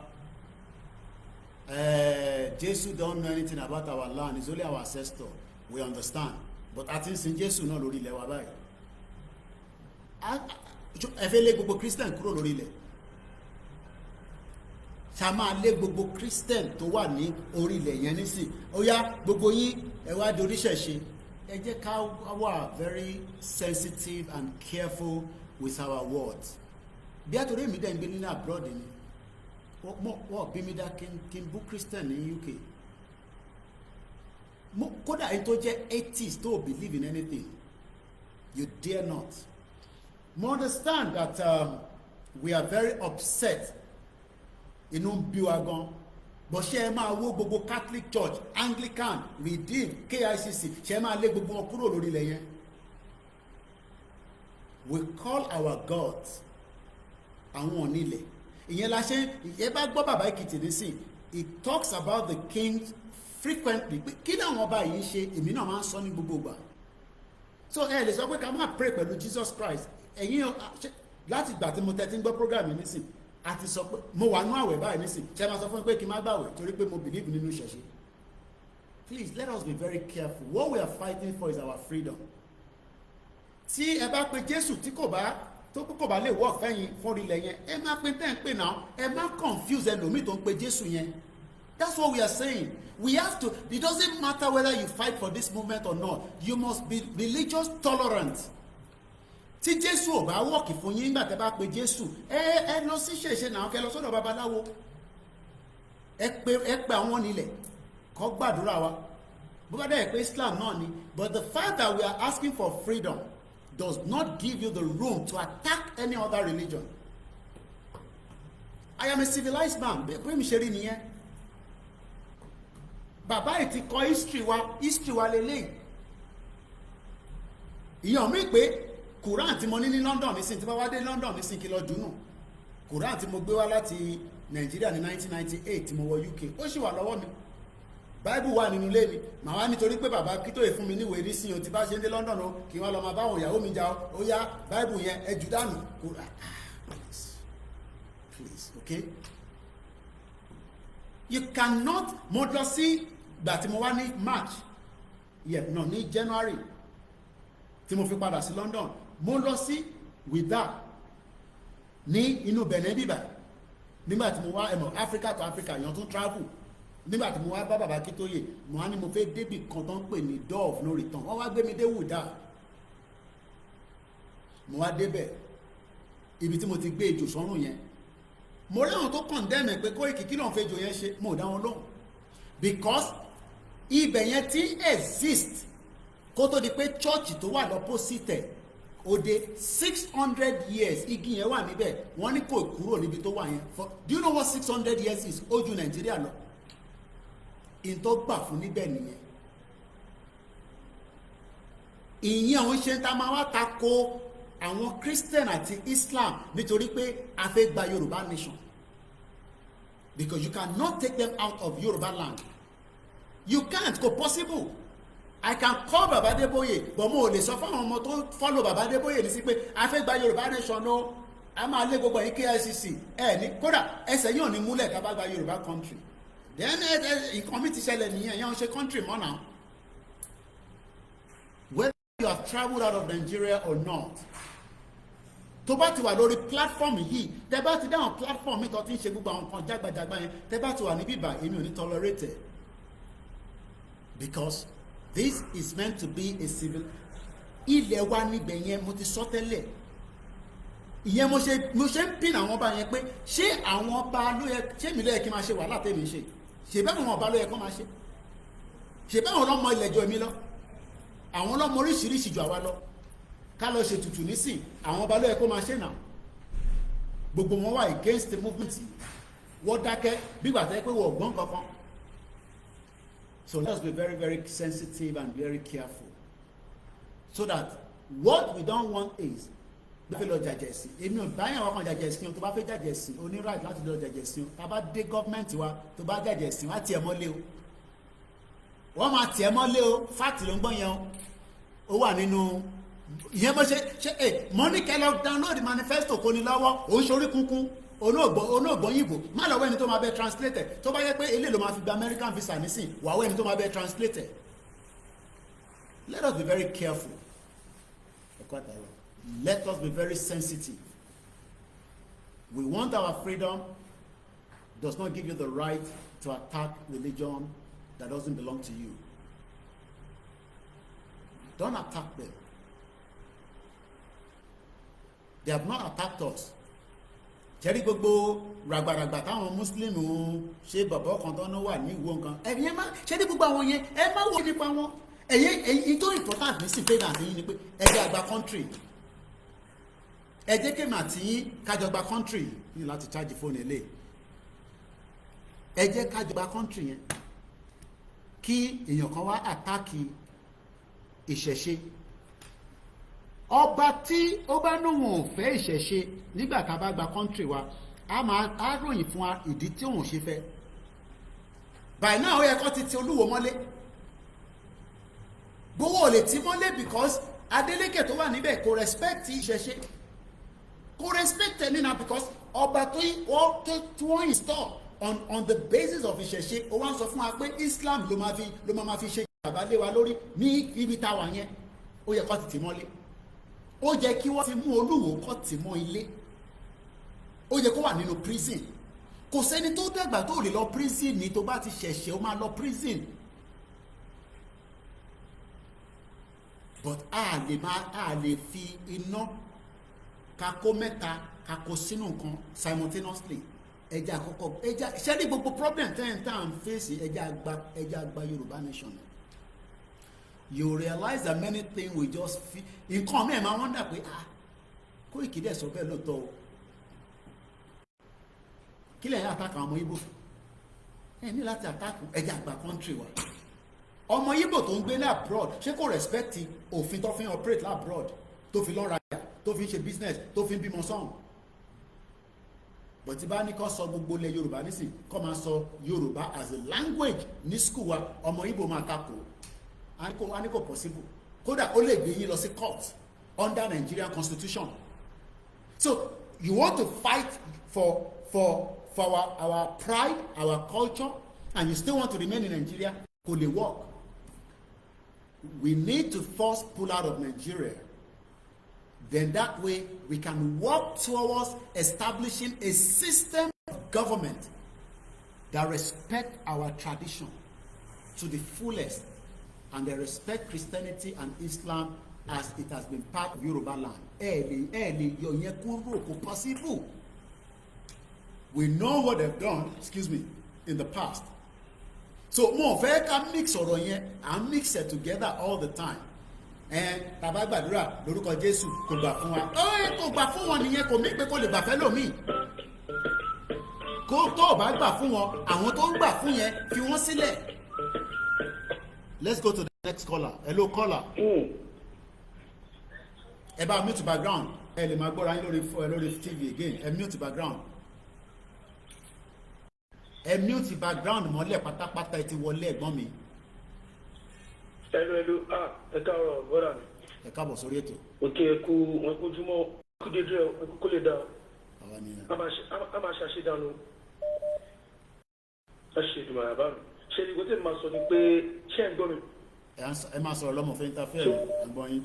Ṣé mo gbọ́dọ̀ tí wọ́n sọ pé ẹ̀rù ń bá ló ṣe rí bàbá mi lóòótọ́ ẹ̀rù ń bá àwọn èèyàn pé ṣé wọ́n ti fi religion wọ́n ti fi kó ìbẹ̀rù sọ̀rọ̀ wọn yàn lọ́kàn gan lẹ̀ yẹn ó ti ṣe sáà náà rí nígbà tá a kó bẹ́ẹ̀ tá a pa sọ yìí nǹkan tó bára wa ń ṣe ọkọ̀ wa kíní wọn fi ń dèèyàn lọ́pọ̀lọ́. ẹni sùúrù ẹ̀gbọ́n mi ẹni sùúrù níbẹ̀ yẹn àwọn tó ń ṣẹ̀ṣẹ̀ ṣe gan ẹ̀rù ń bá wọn àwọn tó gbéṣẹ̀ ṣe dání fact ni mo sọ fún yín ẹ̀rù ń bá wọn ṣé gbogbo èèyàn ló ń ṣe Christian nínú ilé ṣé gbogbo ọmọ Yorùbá ló believe in Christianity àti Islam ṣe rí fear tó wà nílé kò gbé àwọn tí gọ́ọ̀mẹ̀ntì máa rán kọ́ wá attack àwọn èèyàn ìyẹn gangan ni the basis of the fear not the Christianity fear not the Islamic fear tó wà nílé lọ́wọ́lọ́wọ́ látijọ́ tí fear ti ń wà gbogbo alámọ̀ náà ṣebí gbogbo alámọ̀ àwọn ọmọ ọ̀tá tó máa lò náà ọlọ́tàwà ń jẹ nísìnyí pé wọ́n tó bẹ́ẹ̀ nítorí Ìgbòho ẹni tó bá ó yẹ kẹ́yìn náà understand the fear has always any sùúrù because when people are always saying Christianity and all of that is not the only reason that people are fearful of anything. People are being intimidated on a daily basis in that messed up country. Intimidation dẹ̀ ni pé wọ́n mọ̀ kọ́ lè pààyàn wọ́n ṣé wọ́n pa àti wọ́n àwọn tó ti pa ni tó ti ṣe léṣe. But what we are saying now is that tí a bá jáde, gbogbo wa bá jáde, after we have achieved our aims and objectives, fear yẹn máa kúrò. But how do we pull out the fear? Òun ni pé ká sọ fún yàn pé tí ọlọ́pàá tá bá jáde, torí kò ṣe bàbá Adébóyè ò lè stop anybody tásìkò bá pé kó má jáde. But I don't want anybody to think that mo fẹ́ fún yín ní right láti sọ̀rọ̀, but I don't want us to push the pressure on the fear pé Christian and Islam ni kò jẹ́ ká activate for a very long time. We have been intimidated with many things. What if you don't get intimidated? Okay, gbogbo àná la mọ̀ now. Àwọn tí bá fún ní 5,000 naira wọn máa pè pé bàbá àbálàyé tí bá ń ṣe bẹ́ẹ̀ lójoojúmọ́ in the next 10 years, in the next 2 years, I'm gonna worship me now, and I don't want anybody to worship me. Hello, me máa fún ní 10,000 naira, rather we fún 100,000. I'm a dọ̀bálẹ̀, I'm a kíyàn ra bàbá kílẹ̀ ẹ̀jẹ̀ kẹ́rà ọ̀jàre, ẹ má bí mi nú, mo ní fún ilé owó mọ́. This has been the poverty. Poverty is also a fear. What if poverty if ìbẹ̀rù àwọn èèyàn wa? So gbogbo àwọn tó love Tinubu lẹ́yìn tó love àwọn politicians is because they are getting money from them. Don't look at, okay, you want to ibi tẹ́ wà ní síkì má dárúkọ ṣé ẹ̀yin ẹbẹ̀rù gọ́ọ̀mẹ̀ntì yìí nígbà tẹ́ lọ síbi iṣẹ́ yín but tẹ́ bá rú òfin ìjọba máa lé yín mú. Aṣáàgbọ́ tí ẹ̀gbọ́n mi Frank tó pè lẹ́ǹkan yẹn ó lóun mọtí ó lóun mọ̀ pé òun rófin but bọ́ ọlọ́pàá ṣe máa bọ́ ṣe handle ẹ̀ ó lóun ò like a ti mọ̀ pé yẹn ti di racism. So go ahead kì má mo kàn ní láti put that in perspective. Ẹ̀gbọ́n sókè ẹ bá mute ìtẹ́gbọ́n nínú ilé ẹ̀gbọ́n mi. Ẹ bá mute ìtẹ́ ìgbọ́nulé ẹ̀ pátápátá. Mo gbọ́. Okay, go ahead. Iṣẹ́ kọ́tẹ́ ẹ̀ sọ gbẹ iye mi èmi kan sọ nínú experience ẹ mọ̀ mi dára tẹ́lẹ̀ mo sọ ní experience pé ṣe tí wọ́n máa bọ́ tàbí wọn ẹ̀ bàbá ó ní títà protect wa ìṣẹ̀ṣe náà ni kó máa sọ ní kẹ́lẹ́ bó ṣe àlọ́ dira. Ètò dira ìkọ́ tó ń ṣe é léyìn lọ fi dira tó bá bọ ògún léyìn lọ bọ ògún léyìn tó bá bọ èṣù léyìn lọ bọ èṣù léyìn tó bá bọ bàtà lọ bọ tẹ́gbọ́n òyà mi ọ̀pá kàlàkẹ́ lọ bọ tẹ́gbẹ́gbẹ́ lọ bọ yìí lọ bọ egun kò dira. That's only way we can protect ourselves. Èmi ò ní bá rí pé mo sọ pé kò kọ̀ lọ bọ́ta ẹ kò máa only your ancestors can protect you. Because ọ̀nà nílẹ̀ yẹn ọ̀nà nìkan máa ń pè ní onílẹ̀ ọ̀nà bọ́ máa ń ṣe kàn wọ́n. Èmi ò sọ ju ẹni pé anybody lọ́dúnrà Yorùbá nation Yorùbá nation must stay ìyá yìí ti pọ̀ jù. Baba, if you go home now, tó o bá ti ní ọkọ̀, ebe nípa bí o, nígbà tí mo tún níṣẹ́ mo yẹ kí n jáde. Tí ma mi háìtì mọ́, mo gbé tí mi sára ni máa bọ́ tàbá, ọlọ́pàá gbọ́n máa respect mi, wọ́n mọ̀ pé wọ́n ṣe yàmàyàmá. Mo nípa only thing tó lè fi protect rẹ̀, ìlú yẹn nísìn, is only your forefather ancestors, things tó lè lò. Ebi o tán, ẹgbẹ́ yẹn jíyàn tó ń jíyàn gbé ní òbẹ̀ ìlú tí máa lọ lé. Torí mo ti bògún, tí ma ti délé báyìí sìn. Máa dá Áfíríkà bàbá ó borí mi lọ tí wọ́n ti borí mi máa bọ ọ̀nà máa bọ ilẹ̀ máa bọ ilẹ̀ tán máa bọ ògùn máa dẹ̀ bọ èṣù kò sí kan tó lè ṣẹlẹ̀ mi ní kọjá ìyè mi ìtọ́jú fún wàhálà mi ní máa lọ́tẹ̀ mi mi dẹ̀ ní ṣe ìwà bàǹdà mi ní gbégbó mi ní gbégbó mi ní mugbó mi ní mu sìgá mi ní mọtí jẹ́jẹ́ mi ní máa lọ ọ̀dọ́ bá ti kọlù mi bàbá mi wọ́n ní protection náà pé you have to protect yourself wàá protect ra ẹni. Òun ló mú ọ̀gá dé ẹ̀sẹ̀ bọ́tà ẹ̀kọ́ tó sọ ni. Only we can't be everywhere.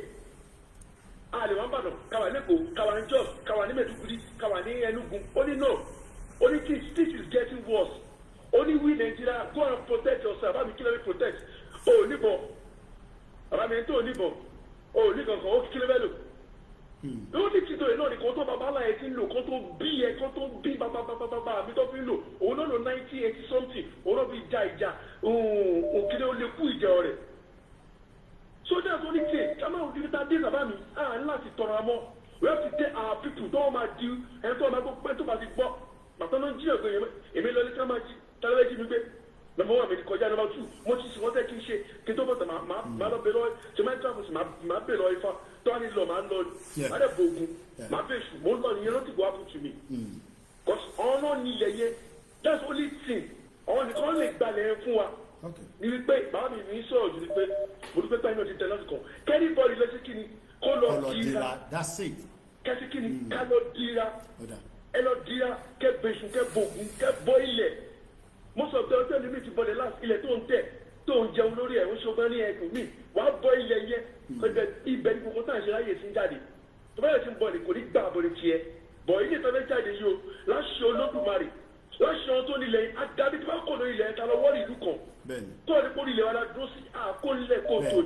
wá yọ lẹ́nu. sí ilẹ̀ Ìgbò kálọ́ máa ṣe pọ̀tẹ́ kálọ́ máa ṣe rálẹ̀. kátẹ̀lé lọ ṣe bẹ́ẹ̀ ilẹ̀ Ìgbò lè ní sí ọmọ Yorùbá ò lè gbàbẹ̀ kọjá. I don't think àwọn yẹn understand nǹkan tó ń bọ̀ because I keep telling them wọ́n rò pé bóyá mo kàn fi you cannot travel to Southeast today because of the sit-at-home, and that has been going on for the last 3 years plus, if not 4. But again, I hope with Abajade, they are not going to start saying, ẹ̀yin ọmọ Yaribai, as you call us, everyone disturb. Ilewani is our ancestral land. And you have no reason to come and tell us what we will do on our ancestral land. It doesn't matter whatever business you're operating in Yoruba land. It's not our own bloody business. Our land is currently in danger and we need to call the gods of the land and whatever other people want to call to protect it. So bó ṣe jẹ́ ní ẹ ṣe gan-an ẹ̀gbọ́n mi ẹ̀kọ́ àdúrótì. Thank you so much. Bàbá mi ẹ̀dúró pé ọ̀rọ̀ kan máa ẹ ti tẹ̀ parí kiri mi ẹ bá bínú. Ṣé ẹ̀kọ́ tó máa sọ ni pé bàbá mi àdàbí mo ti pẹ́lẹ̀ kọ́ ìta bá kó lórí ilẹ̀ wa fẹ́ kó ilẹ̀ ara wa. Nítorí ẹ̀yin pé lórí ilẹ̀ wa everybody has their boundary when they are coming from Igbo land which you have you see welcome to Oduduwa land. Tó bá lọ north wà á rí welcome to Hausa land. Tó bá wà á rí welcome to Biafra or Igbo land. It's our land. Àdàbí tó bá kó lórí ilẹ̀ tó bá ti kó bẹ́ẹ̀ tó bá ní ma gbógun tì wá ilé ma gba àbọ̀dé tí ó gbóyin ni. Bó ṣe máa rí nìyẹn. Wọ́n ní gbogbo tí àkàrà bá kó ọlé ìfowópamọ́ máa ń kó jáde. Tábà ṣe jáde rẹ̀ láì máa padà. Ikú ò ní bá wa. Àṣìṣàbọ̀ ò ní bá wa láti ṣe ìgbìmọ̀ rẹ̀. Ikú òjijì ò dẹ̀ ní pa wá nítorí ẹ̀tọ́ wa là ń jà fún. Ìyá yìí pọ̀ jù. Ọ̀ya ọlọ́sọ́kọ́mọ́. Àìlọ́sọ́jà mọ̀. Àtijọ́ wá di wàhálà. Ọ̀wọ́ ẹ̀gbọ́n mi dolóṣó, àbúrò mi dolóṣó. Ẹ̀fọ́ ti dolóṣó lẹ̀ Yorùbá. Ọba ní kí ni wọ́n máa fi inú wọlé tó. Ẹni bá ló máa gbógun tì wá. Tó bá ní ifá máa kẹ̀yìn sí ẹni. Tó bá jẹ́rẹ́ jẹ́gbò. Kò ní jẹ́ fún wọn. Kò ní jẹ́ fún wọn. Bẹ́ẹ̀ni kò ní jẹ́ fún wọn. Kó máa jẹ́ nìyẹn. Ilé ayé gbàgbọ́ tí ó gbóyè. Àdàbí tó pé tẹ́lá lórí méjì ọ̀sẹ̀ pé lóòótọ́ pé ìyá ń jẹ ìran wa. Wọ́n mọ̀ pé yà ń jẹ wá. Wọ́n ò lè dispute ẹ̀ pé yà ò jẹ wá. Ẹ ṣe gan ni. Kò sẹ́ni tó lè dispute ẹ̀ pé ìyà ò jẹ wá. Ẹ tó bá ní ìyà ò jẹ wá irọ́ ló ń pa. So ilẹ̀ yẹn dẹ̀ máa yọ̀ wọ́n ni. So ẹ jẹ́ lọ sọ́dọ̀ gbòógì sọ̀rọ̀sọ̀rọ̀ bàbá. Ẹ bá mi tù background ẹ ti wọlé bàbá Èkìtì. Ẹ ṣe gan ni. Mo kí gbogbo alẹ́ nǹkan sí tí a ṣe wà lórí ètò. Ẹ jẹ́ agbọ́ látọ̀dọ̀ bàbá lẹ́kìtì kí wọ́n bá wa tún sọ̀rọ̀ díẹ̀ nípa tí à ń tẹ̀síwájú. Rálì wa ń bọ̀ èmi rí bàbá Akintoye lánàá. Má yẹ kẹ́ni kankan sọ pé rálì ò ní dé. Rálì ń bọ̀ bàbá máa wá ṣe announcement. Bàbá ò sọ date ẹ má quote mi pé òun ti gbọ́ date. Gbogbo rálì tẹ̀ ń wò lórí Koikimedia previous rally ni kódà a ní right láti máa roll it out so that kó lè máa múra sílẹ̀ ni. Bàbá lẹ́kìtì ẹ̀gbọ́n sókè mo máa dìde lọ tọ̀ nísìn mo fẹ́ lọ tọ̀ nítorí àlejò kò síbẹ̀ látàárọ̀ ká má lọ tọ̀ kó lè má tọ̀ sára ẹ̀yin lẹ́ ń ṣe program ẹ má tún máa ní kí ẹ̀ ń gbọ́ mi ẹ máa sọ̀rọ̀ lọ wọ́n ń gbọ́ yín tí bá ti dé tí bá fẹ́ dá yín dúró má dá yín dúró ẹ máa sọ̀rọ̀ lọ. ẹ ṣé bàbá mi ẹ ṣé mú kí gbogbo ọmọ Yorùbá káàkiri gbogbo àgbáyé á dára fún wa o àgbàrá ìkókó tèrè ayé wa ò ní fò wá rò ilẹ̀ Yorùbá máa gbé wa kò ní gbé ọ̀dàlẹ̀ ẹ jọ̀ọ́ ẹ jẹ́ ká jí ní òtítọ́ àti ní òdodo ẹ má jẹ́ ká jẹ oyè ẹni tí ń fọwọ́ ara ẹ̀ tó fi ń ṣera ẹ̀ ẹ má jẹ́ ká fọwọ́ ara wa sẹ́yìn ẹ má jẹ́ ká àtàkẹ́ ní religion now gbogbo àwa tá a wà láyé lóde òní gbogbo religion mẹ́tẹ̀ẹ̀ta pátá làbáláyé ara tí ó jẹ́ kí àwọn kan máa gbọ́ àgẹ́sì wa nìyẹn sà ní ìkórìtà tá a wà ní Yorùbá níbi ọ̀pọ̀lọpọ̀ èrò kí Nàìjíríà gọ́ọ̀mẹ̀ntì bá rí èrò kẹ̀kẹ́ yóò bà wọ́n the majority of Muslims tá lọ ń bá wọ́n náà ní Yorùbá lè ṣe ẹ̀fẹ́ sọ wá di ẹlẹ́bọ ni the majority àwọn Christian tá lọ ń bá wọ́n ní àwọn tó ń ṣe àwọn ẹlẹ́bọ ni àwọn oníṣẹ̀ṣe ni àwọn aláṣẹ ń sọ fún ọ pé this nation olùmìnira yìí fún gbogbo ọmọ Yorùbá ni ní ìdẹ̀bí ìrí látàyé rí pé orílẹ̀-èdè kan wà ẹ̀sìn kan ló wà bẹ́ẹ̀ ẹ má jẹ́ àjẹrà wa náà ẹ má jẹ́ àlera wa fẹ́yìn a nílò ọ̀pọ̀lọpọ̀ èrò tó máa ṣẹ́ spanakọ̀ ní Nàìjíríà a nílò ọ̀pọ̀lọpọ̀ èrò tó máa blow brainport àwọn tó pẹ̀lú àwọn ní olórí ilẹ̀ Yorùbá tẹ́tàkẹ́tà ń wò wá ràn gbogbo population tàbí nílò yìí ó wà lọ́dọ̀ religion méjèèjì tẹ́ ẹ̀ kọ̀ǹtẹ́ wọ́n sọ pé wọ́n ṣe Yorùbá aláfẹ́gbára wa nínú ìgbèkùn Nàìjíríà afẹ́ ní freedom tí èmi á lè ṣe bó ṣe wù mí lórílẹ̀‐èdè mi tí màá lè wọṣọ tó wù mí màá lọ ní bíbí kò jẹ́ pé áàfù níkà áàfù ṣòkòtò ní mo wọ̀. náà nígbà tá a bá ń kọ̀ dẹ́mọ̀ àwọn ara wa ń sìn bó làwọn tá a fẹ́ kó wọnú ilé a máa jọ ṣe kínní tí wọ́n máa mọ̀ pé àparò kan ò ga jù kan lọ. à ń gbọ́ yín bàbá lẹ́kìtì. mo lè sọ sílé bàbá mi kí ni mo fẹ́ dira. wọ́n ń gbọ́ yín kétékété mo ti jókòó sórí chair à ń gbọ́ yín látẹ̀ǹkan náà mo ń gbọ́ yín níbi tí mo ti ṣe. mo lè sọ sílé bàbá mi kí ni mo fẹ́ lọ dira. kẹ́rí èyí jẹ́ ìṣẹ́ra wa tàbí fọwọ́ àgbà ara wa sẹ́yìn ló pọ̀ jù sà. nígbà táwọn wà ń kékeré tá a bá ń fi ṣọ́ọ̀ṣì bọ̀ àáyé àkọ́dọ̀ àwọn tó ń bọ Ògún àájẹ àjẹyó àjẹsẹ́kù ẹ̀rọ ajá tó yí dáadáa tó gbó kékeré. ìyẹn ò ní kí oní mùsùlùmí má máa ṣe títẹ̀ lọ́la ká má lọ bẹ̀. àwọn bàbá yẹn fífẹ́ lò àwọn dìgbòlùkì tó ń pera wọn ní jíò lénìí tó ń pera wọn ní ṣèyíkì lénìí tó ń rí wípé níbi tí wọ́n bá kọ́ division láàrin wa ibẹ̀ làpọ̀ wọn ti máa láti ló ti máa kú àwọn ló kọ̀ sí problem not religion yẹn ti wà ní 1952 to 1959 nígbà yẹn àwọn bàbá lọ́wọ́ tó ń bẹ̀ ṣe papọ̀. Tọ́jà mú tó dára jáde síta tí Yorùbá bí kọ́mìnì number one na all the black race. Àwọn tó wà nídìí ìrìnjọ́ lóde òní ní kẹjẹ ká bá wí. Àwọn tó ṣì wà lọ́nà lóde òní ní kẹjẹ ká bá wí. We don't need to be fighting for any religion náà ẹjọ́ tó dé Ọlọ́run. Ìkórìtà tá a wà we need population. Kí gbogbo ọmọ Yorùbá jáde síta. Bàbá Akintoye tí gbogbo wa ń tẹ̀lé lẹ́yìn ìdábá wà ní meeting. Bàbá á ní kí oníṣẹ̀ṣẹ̀ ó gbàdúrà, á ní kí kìrìsìtẹ́nì gbàdúrà, á ní kí àwọn àfáà gbàdúrà. Anybody ló lè practice religion tó wù ú.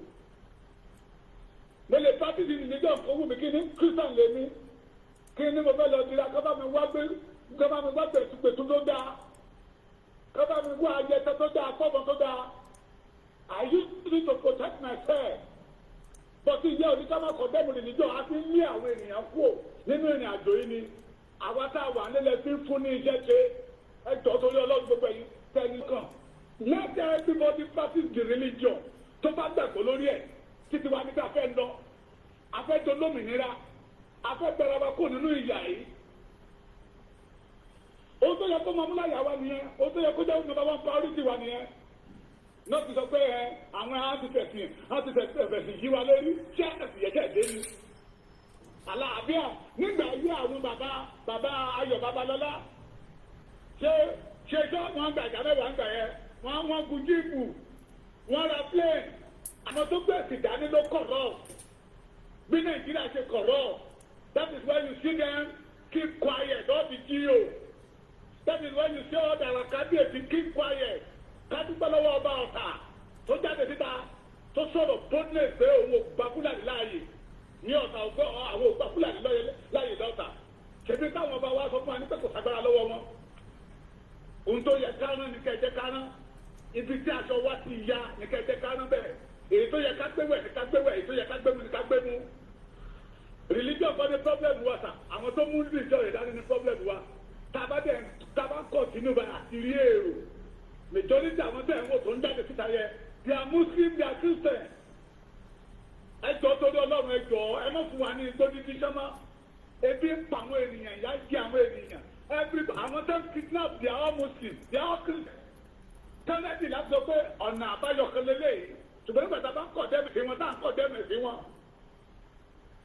Ẹjọ́ náà ẹjọ́ mo fi orí gbogbo àwọn bàbá wa tó ti lọ mo fi bẹ̀ yìí mo forí bàbá Akintoye bàbá 90+ kí bàbá yẹ tí ò sùn tí ò wo lórí títí wa mo fi bẹ̀ yìí mo forí sẹ́ńdì ọmọdé yẹ máa ń gbòó yà that not everything because of the Yoruba race mo fi bẹ̀ yìí don't let us condemn anybody again we don't need to talk about any religion now ká máa sọ ohun tó yẹ kó mọmúláyà wa ní bá a ṣe máa lọ ṣèbílẹ̀ àwọn ará wa ló ti jáde síta ẹ̀ sì pé freedom nǹkan làkọ́kọ́ káwọn tó ṣe ní Burkina Faso ṣé àrà tá a rí dáńdá ní Burkina Faso làkọ́kọ́ màá ó lè kọ́kọ́ gbàjọba lọ́wọ́ àwọn ẹ̀jẹ̀ tó jẹra ìní ìdàgbé ó kọ́kọ́ fáìtì òmìnira náà ó ó kọ́kọ́ ja ìjà òmìnira náà kì í ṣe pé ìjọ tó ń rò ló gbé àtàlẹ́ ti jẹ jáde síta ó ti ń rò tipẹ́tipẹ́ nígbà tó gba ìjọba lọ́wọ́ ẹni tó ń ta ògùn ayé wọn fún àwọn France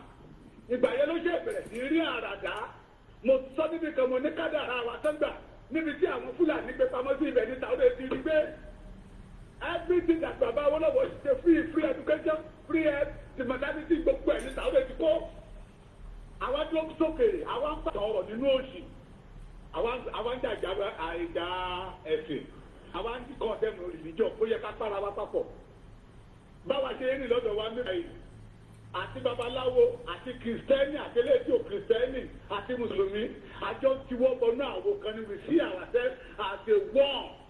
ilé wo lẹ máa dé nílẹ̀ Yorùbá tẹ̀ ní báyìí mẹ́tẹ̀ẹ̀ta ẹjọ́ náà ibi táṣọ wá ti rán táṣọ wá ti ya ní kẹ̀kẹ́ kárán ara ń tí àwọn ará bíbá yìí lò nìyẹn pé wọ́n á máa fi ẹ̀sìn wọ́n á máa fi dà wá lágbónú the majority àwọn tó jẹ́ mùsùlùmí tó ń bá wa ní tẹ́lẹ̀ nígbà tó bá ti gbọ́ wípé àwọn ẹlẹ́bọ wọ́n ti ń fà sẹ́yìn ẹjọ́ torí Ọlọ́run ẹjọ́ àwa tá à ń rìn ìrìn yẹn lẹ̀ ń fún ní gbóní níṣẹ́ ṣẹgbọ́n mi allow anybody to worship whatever we like ó lè dọ̀lá báyìí kémi èmi bàbá kìkì ń bá yín sọ̀rọ̀ kí n ní afẹ́fẹ́ ni mo fẹ́ máa bọ́ kò sẹ́ni tó máa mú mi ó lè dọ̀lá kí ní òpó náà ni mo fẹ́ máa forí kàn ẹ fi mí lẹ̀ fọlọ́run ẹ fi mí lẹ̀ let God judge me ẹjọ́ torí Ọlọ́run ẹjọ́ èyí tó ṣe pàtàkì ní pé a nílò òmìnira gbà àwọn mọ̀múdà yẹn lálẹ́ àná wọ́n pè wọ́n ti túbọ̀ Kwara ìdè ni o àwọn eléyìí wọ́n burú ju Boko Haram lọ wọ́n burú ju Boko Haram lọ ẹni tó rí onílé ara àwọn kámẹ́rà tó sẹ́ẹ̀tì sínú gbó kéde bá ń fa àwọn eléyìí lára àwọn tó bá fa wọ́n á kún wẹ́lẹ́wẹ́lẹ́wẹ́ wọ́n á ṣe wá tó máa jẹ́ kẹlẹ̀ mọ̀ káwọn eléyìí burú ju Boko Haram lọ ìyẹn ló yẹ ká mú gbọ́ o ìyẹn ló yẹ ká mú gbọ́ sà ẹjọ́ torí Ọlọ́run we need to unite bí gbogbo ṣe máa sọ pé kàkiri àwa lọ́kàn ẹjẹ́ gbàgbé ẹ̀sìn ẹjẹ́ ìyàwó gẹ́gẹ́ bí nǹkan kátètè lè débi tá à ń lọ lára ohun èlò ìjà tí ọ̀tá ń lò láti máa fa owó aago Yorùbá sẹ́yìn ló tún jẹyọ láàárọ̀ yìí tó tún jẹyọ láàárọ̀ yìí àwa jìjọ sí ṣọ́ọ̀ṣì ìlànà lọ preach Yorùbá nation wọn àní kẹ́nìbọ̀dì ọmọọ̀ṣẹ̀ tó wo abẹ́gbà òmìnira ni lára òmìnira yẹn náà ni pé tí bàbá bá jẹ́ kìrìsìtẹ́nì tọ́mọ bá ní agolo òfẹ́ máa ṣe bàbá ò lóyún lórí ọ̀fẹ́ láti kọ̀ndẹ́mù ọmọ ẹ̀ kó filẹ̀ òun kọ́ ló dá Ọlọ́run ló dá ẹjọ́ torí Ọlọ́run iná ń jó wa lábẹ́ iná gidi iná náà dá sí wa lábẹ́ o iná yẹn ti ń jó wa gidi o àwọn bàbá wa máa ń pòwe kan wọ́n á ní iná ti jó lórí kókó iná tó bá dẹ̀ jó lórí kókó iná orí kókó yìí ṣe é pàbọ̀rọ̀ iná Yorùbá ò tí ìjòdó iná àwọn ọ̀tá Yorùbá ò tí ìjòdó orí kókó mọ̀ tó ti ní àkókò yẹn a ti lè fà báyìí tábà ṣera wa lọ́kàn tábà orí ìjàkọ́ wọn àwọn ọba wa tó sọ pé kò ságbára lọ́wọ́ wọn yìí kí Sultan Sokoto dẹ̀ ń lo ìṣẹ̀lẹ̀ nílò àwọn ẹ̀ka máa bí a máa wọnú pálàsì lọ́nà máa bèrè lọ́wọ́ wọn ní pé bàbá níbo lẹ sọ agbára yín sí kí ló bára lọ́wọ́ yín mo lọ sọ pé ilé tó kọ̀ fún wa nìyẹn sà tí wọ́n pa lọ́tún wọ́n pa lọ́sì mo bá èèyàn kan pàdé ní sátọ̀dẹ̀ tó kọjá yìí ó ń ṣó fídíò kan fún mi white lion tẹ́ ẹ bá rí kò sí bẹ́ẹ̀ yẹn ti dájú tó abúṣẹ́kún ó ṣe píkìsì ọmọ ènìyàn lẹ̀ àwọn dókítà ń kó apá yẹn bíi pé wọ́n ní 80-20 ní 80 yẹn méjì pé apá yẹn ò lè wúlò mọ́ 20 ẹ̀ gbígbà àwọn fẹ́ tẹ́ ẹ wò wọ́n ṣe bí bẹ́ẹ̀yàn bá gé pọ̀kọ́tọ̀ lọ́jà ni ìyẹn ló yẹ ká mú kó sá àwọn wọ̀nyí ti wà lọ́wọ́ I want every one of us to remember one of our fathers Brigadier General Kúnlé Tógun statement tí bàbá yẹn sọ tí n bá ti kí lára àárọ̀ tí n bá ti rántí ọ̀yẹ́ ó máa ń gbomi lójú mi ni pé àwọn ará bíbá yẹn wọ́n ti surround wa with full heart ìròyìn kẹjáde lánàá drone tá a fi ń wò káàkiri òun náà fi ń ju náà fẹ́ máa fi ju bọ́ọ̀bù lé wa lórí náà náà fẹ́ máa fi ju bọ́ọ̀bù lé wa lórí every day làwọn bàbá àti tí wọn náà ẹ̀kúkú wọn náà ló wọ lágbára against Yorùbá go and share ẹ lọ wò dáadáa sà àwọn ọmọ tó ń dà sọ́dọ̀ wa ọmọ 15 years ilé tó pọ̀ tó dàgbà jù mẹ́rin 22 23 24 ọmọ kéékèèké ni wọ́n. wọ́n fẹ́ lu àwọn ọ̀dọ́ wa láti bá wa jà náà fi kó àwọn ọ̀dọ́ wọn wá sọ́dọ̀ wa tẹ́tẹ̀ ìrọwọ́ lágbára tán mo gbọ́ general kẹjáde síta ó lóun wá ààrẹ sí orí Boko Haram wọ́n fẹ́ pàṣẹ ẹ̀. It shows that the leader is not they are in back up àwọn tó back àwọn ará bíbá yọ tó create all the terrorist group but àwọn bàbá títí wa eléyìí tó yẹ kọ́ra gbàgbọ́ wa they are the number one enemy that we have. They don't want Yoruba to have freedom. Àwa tí wọ́n máa ń bára wa jà. Mo rọ̀ yín o, mo bẹ̀ yín lórúkọ bàbá Akintoye, lórúkọ olóyè Ìgbòho, mo tún gbogbo àwọn ẹ̀mí tó ti sọnù nínú sọ́ọ̀bù mo fi bẹ̀ yín. Ẹja síra wa lọ́kàn. Ẹja gbọ́rọ̀ ẹ̀sìn lẹ́gbẹ̀ẹ́ kan náà. Ẹja gbọ́ntà fẹ́ gbà. Gẹ́gẹ́ bí wọ́n Ṣayọ̀ ń ṣe sọ. Nígbà tá a bá gbọ́ntà fẹ́ gbà sẹ́ àátúntò. Almost 100+ years náà ti dá ayé Yorùbá rú. Bí Yorùbá ti dúró lójú kan bí omi adágún. Àkekèé ń bẹ nú ẹ̀, ọ̀pọ̀lọ́ ń bẹ nú ẹ̀, paramọ́lẹ̀ ń bẹ nú ẹ̀, ejò ń bẹ ń bẹ. Tó bá ní kó bu omi yẹn, ejò lè gé ẹ̀jẹ̀. Omi òkè òtún wúlò. Wọ́n wá sọ ayé Yorùbá di Yorùbá ò wúlò fún ara wọn. Tí ó lè ti dá wúlò fún ara wọn ní ká máa ṣe kéta ara wa, ká máa gbẹ́ra wa lọ́sẹ̀. Tọ́ba èèyàn kan bá ti lè wà nípò tọ́ba ti pé o ti lo tẹ́nu ẹ̀tọ́. Allow another person to do it. Kókó dem association yẹ Nigeria mentality yẹ o ẹnu pé tá a bá gba orílẹ̀-èdè wa tán we need to republish our brain ẹjá gba orílẹ̀-èdè wa tán ẹni rántí nígbà tí ènìyàn bá wà nínú ìgbèkùn ìwà ni ó máa wù ìwà ẹrú ni ó máa wù ṣùgbọ́n nígbà tó bá gba òmìnira tán méjì máa sọ fún pé eléyìí ò tọ́ àwọn bàbá wa dẹ̀ sọ pé ìlú tí ò bá ti sí òfin ẹsẹ̀ òsì rẹ̀ ẹ̀yin gbogbo yín lẹ́wà lamẹ́ríkà lẹ́wà ní London lẹ́wà ní Canada ṣé ẹ lè máa lọ lójú títí kẹ́kẹ́ yọ kó títà kẹ́lẹ́ fẹ́ tọ̀ kò possible bó ṣe wà láṣẹ ń tọ̀ ń bíbá yìí ọba lóde ọ̀fẹ́ ká lè bẹ̀rẹ̀ lẹ́gbẹ̀ẹ́ títí ká bọ̀ bẹ́ẹ̀ ṣùgbọ́n ẹni tó mọ̀ pé tó ń bá ṣe bẹ́ẹ̀ lamẹ́ríkà ní Canada ní London bíyá ẹ̀wọ̀n ló ń lọ kò ní dẹ́rù ẹ̀wò bóyá nìkan ìyàwó ìpèrèpèrè níbẹ̀ ló wá ní kó àti lamẹ́ríkà o àwọn níyù ó wá lọ́sọ̀nù wá ní ẹ̀sìn lamẹ́ríkà rẹ̀ olómọ olóbìnrin lọ́lọ́run tó bá ti pọ̀lọ́pàá bẹ̀rẹ̀ wọn nígbẹ́jọ́ wọn á mọ́lú ẹ̀ rìn bọ̀tí lamẹ́ríkà wà ń bíbà yìí a lè dóbìnrin kan lẹ̀ bọ̀tí lọ́wọ́ ògbẹ́jọ́ tó rẹ̀ wò òfin la máa fi rìsẹ́ẹ̀tì ara wa bá ẹjọ́ torí Ọlọ́run ẹjọ́ ètò wà lára wa ju ọ̀rọ̀ ìsìn lọ ẹfẹ̀ sílẹ̀ kí Ọlọ́run ti àrẹ́kọ́ gílẹ̀sì ẹ̀sìn kan ní tàbí fara wa sẹ́yìn Fúlàní ń lò àwọn ọba wa ń lò àwọn olóṣèlú wa ń lò pé àwọn òṣìṣẹ́ kí ẹnu wo kò káwọn lè máa rí bílíọ̀nù.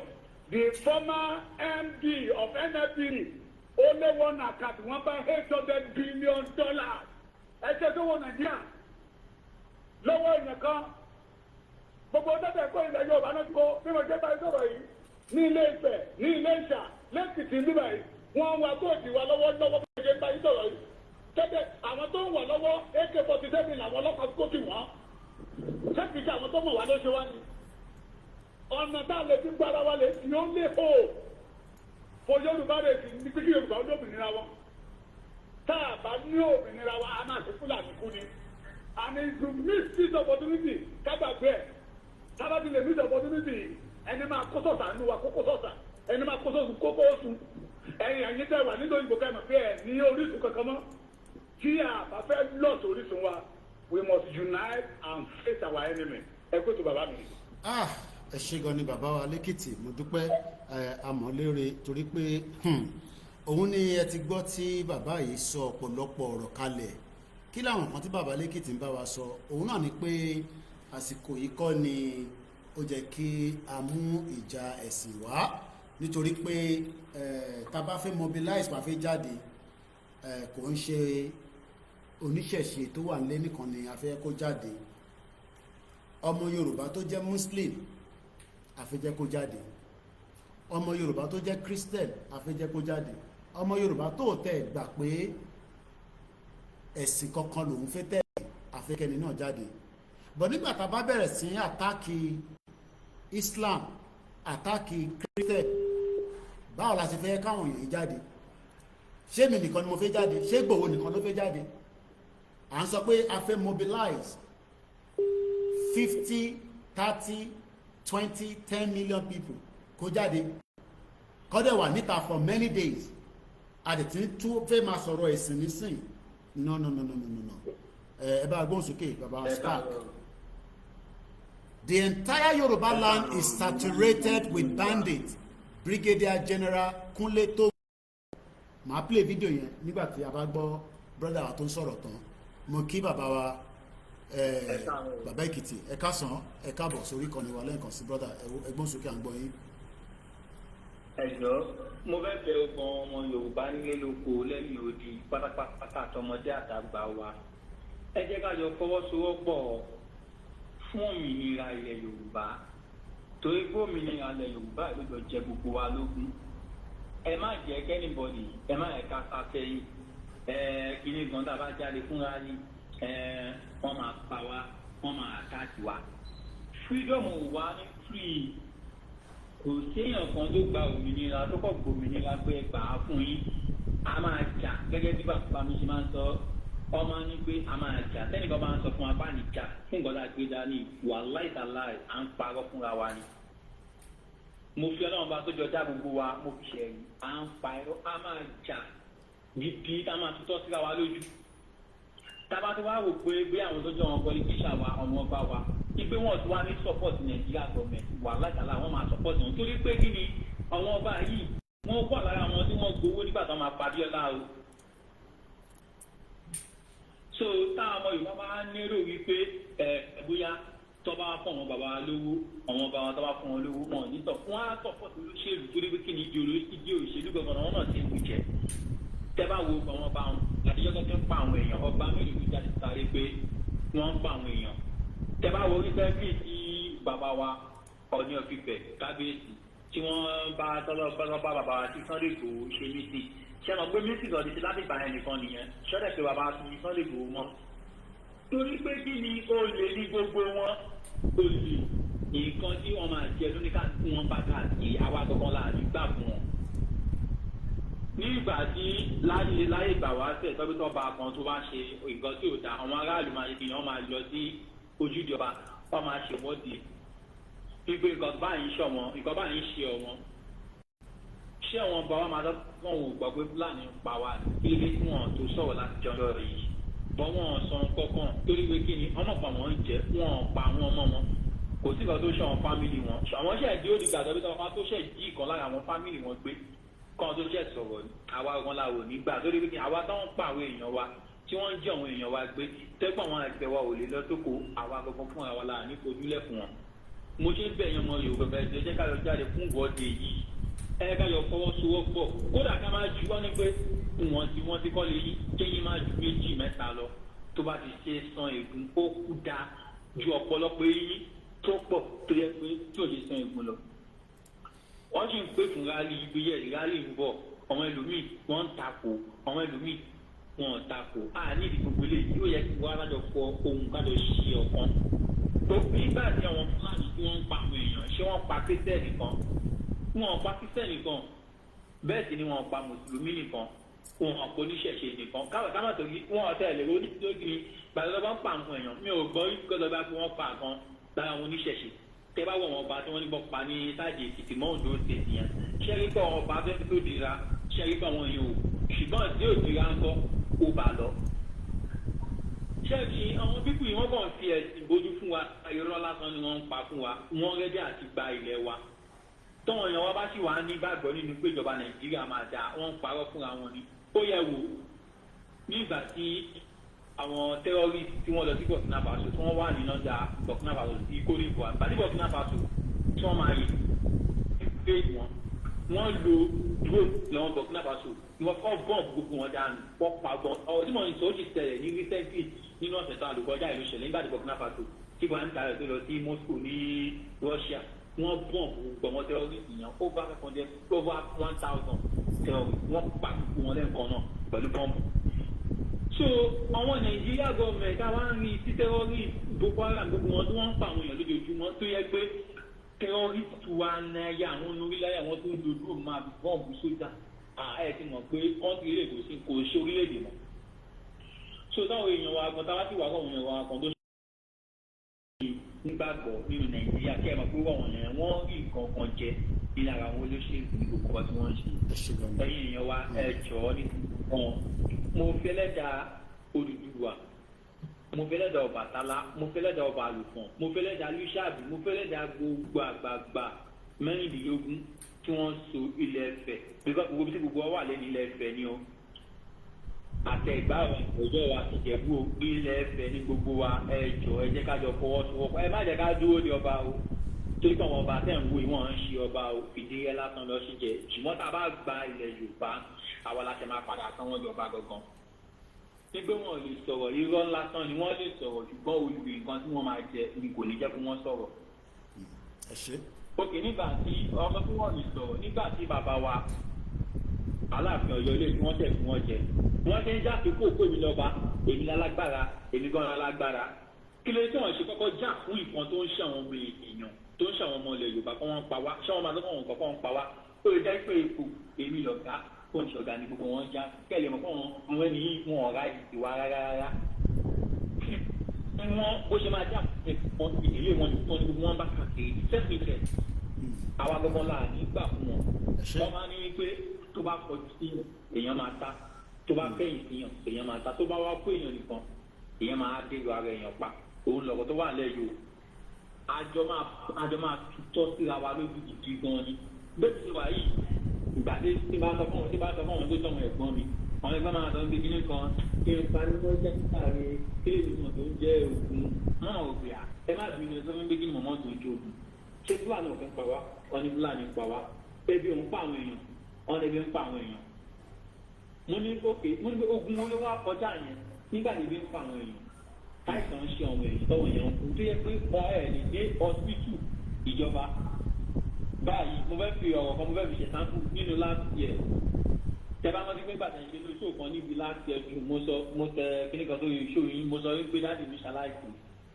kíní tẹ̀lé ní pé ní ìgbà yẹn wọ́n gbé wọn lọ sí hospital ṣùgbọ́n torí pé owó la fẹ́ sọ lọ hospital ní general hospital lábẹ́ òkúta ó kù jọ 20,000 owó yẹn pé wàhálà ìwọ̀n rẹ̀ treat wọn láti tẹ̀ ìgbà rẹ̀ wọ́n lẹ́wọ̀n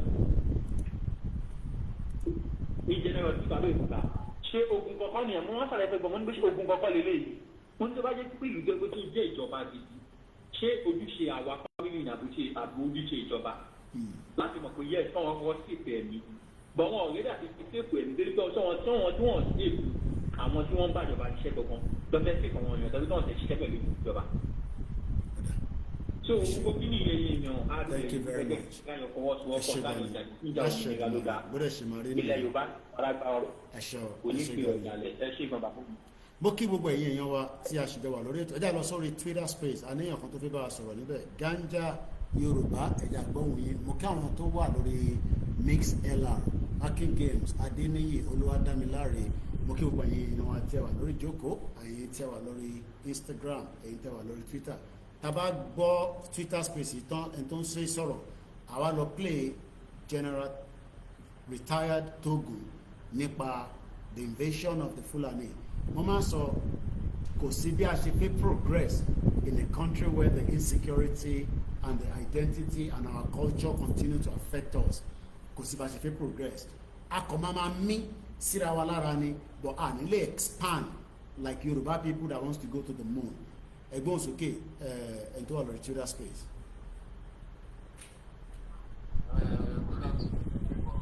Good afternoon.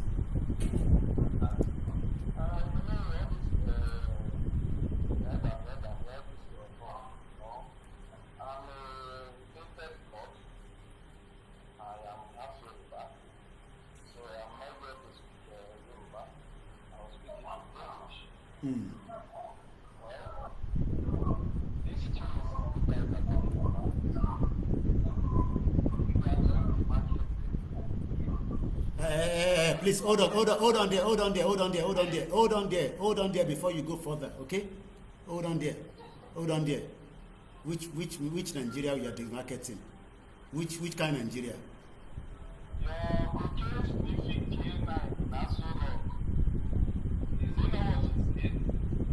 Your what? So if it's a Yoruba man, is he asking for what we're asking for?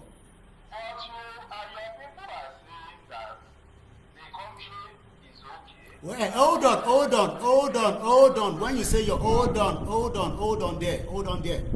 When you say your people, Is it everybody that agrees from the Biafra that wants to go out of Nigeria? Is it everybody that agrees? So what we are saying is, hold on. Let me keep you there for now. Hold on. Okay? You cannot come here and be telling us we are demarketing Nigeria. What is Nigeria to you?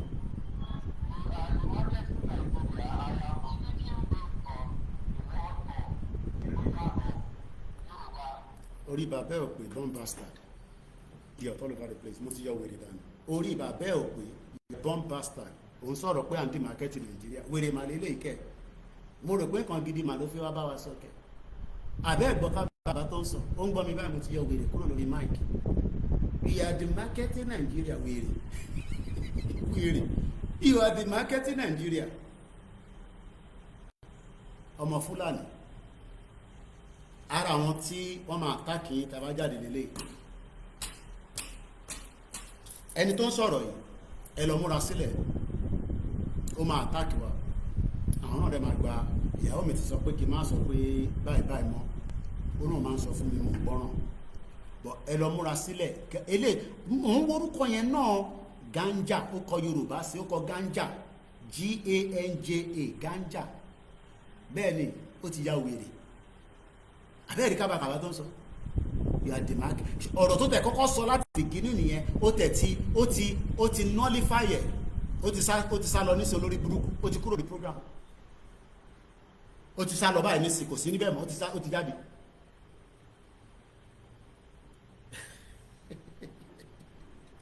Ó ní ìyá mi Grace Olúṣọ̀tọ̀. Ẹ pè lẹ́ẹ̀kan mo ti wà lórí program, kí ló dé mọ̀ pé mo wà lórí program? Àbẹ́fẹ́ dá sílẹ̀ ṣe pé oríṣiríṣi. Ọlọ́ọ̀bá kò ní dáa fún níbi tó bá wà. Bombast ó ti sá lọ nísìn, ó ti sá kúrò lórí Twitter space. You are demarketing Nigeria. Ìyá mi comfort ológun jẹ́ ìlọ́bíṣẹ́ lẹ́nìí, ṣé kò jẹ́ ìpín mò ń disturb yín báyìí? Wọ́n ní what is Nigeria, ọmọ Fúlàní? Àbẹ́ ìwà gbà mí báyìí. Àbẹ́ ìwà gbà mí. Ó ní we are demarketing Nigeria. Ó ní that kí lẹ sọ Mr. Adetun, that is one of the obstacles we have. Bó bá tẹ̀ sọ pé ìyá òun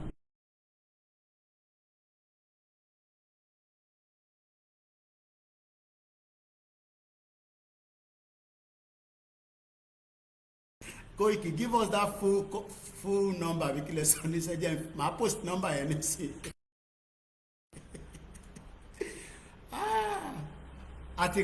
Moki brother mi Idris, your show got him off it. Ó ti kúrò báyìí nísìn, kò sí níbí báyìí. Mo ṣeré, ó ti sá lọ. Ó ti sá lọ nísìn. Ó lè wá máa lọ gbọ́ mi as an anonymous. Ó ti wà lórí program here for a while, but nígbà tó make a request. I have 1, 2, 3, 4 yàtọ̀ sáwọn anonymous, àwọn èèyàn fẹ́ kí n mọ̀ pé mọ̀ àwọn gbọ́ mi. Ó ti wà ń bẹ̀ látẹ̀ nǹkan, but for the fact that he raised his hand, mo dẹ̀ rí ganja Yorùbá. Okay, ganja Yorùbá. Ó yá ganja Yorùbá tó bá ṣì wà ń bẹ̀, já gbọ́n tó fẹ́ sọ. Ó ní we are demarketing Nigeria. Àṣẹ o. We are demarketing Nigeria. Orí ò pé. That our land is what is called Nigeria. Yoruba land, the land that belongs to our forefathers and foremothers, that we are able to come into as humans, was converted from that into Nigeria in 1914. Pastor Money, who is this? Mogoreri, Odisalo. So when these arguments always come by Nigerians, that what do you mean that you want to break away from Nigeria? We are Nigerians. Yes, we are Nigerians based on the fraudulent fact from 1914. But prior to 1914, for thousands of years, the people known as Yorubas have been existing. The people known as the Igbos have been there for thousands of years. The people known as Hausa have been there. The Kanoris, the Tiv, the Ijaws. Can you go to England and call it Onitsha? It might sound funny, But that is what a lot of people Ganolo in thunder fire in Papa. It says we are demarketing Nigeria because Yoruba wants to leave the name. Okay, let me put it this way. Nigeri, Nigeria. Where was Nigeria 200 years ago? That word, that name, Nigeri. Okay, where was Yoruba land? Where was Yoruba or Oduduwa or whatever you want to call it 200 years ago? Evidence is there. Do you know the evidence? All right, Ejekin did it. Let's try if we lost on that stage, right? So I'm going to bring my camera up a little bit like this. Ejekin did it. Because there are stupid people that come here and look stupid because they come and argue nonsense. Okay, I can make sure I hope everybody can see me like this. So that cool breeze in the everybody can see me, right? You can all see me. Now, let's bring something out to prove that Yoruba land has been existing for thousands of years prior before. Again, stop and don't shake come out confused. So let me just put it as Umiati Baba. Chelaki Ankara Timo now. Again, let's take it to the next lecture. Let me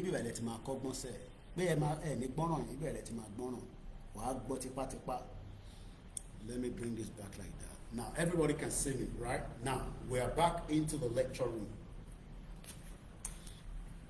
Let's use this as an example, okay? You are Mama so broken, Mama so Yoruba, Mama so English. You now say we be Nigeria. Okay. Who told you we are Nigerians? Where you get that message, say we be Nigerians? Who told you that? Was it your mom? At what point did you realize that we are Nigerians? Is the first question. The time when you know, say we be Nigeria, when you know, is it after you don't dey work or when you can't dey grow? You be 5 years old, you be 6 years old. You can't understand that they call you citizen of Nigeria, okay? That's fine. Don't get upset with yourself. Ma binosire, ma bareja.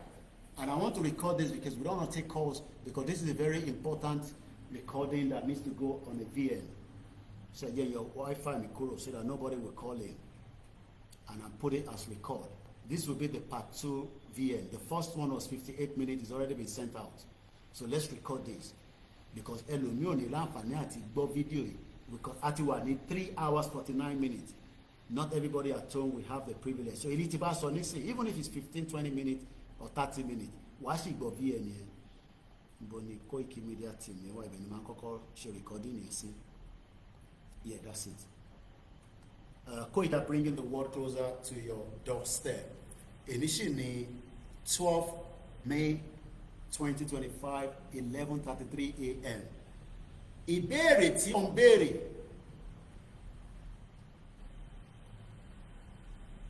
Ìbéèrè tí mò ń béèrè lọ́wọ́ gbogbo èèyàn.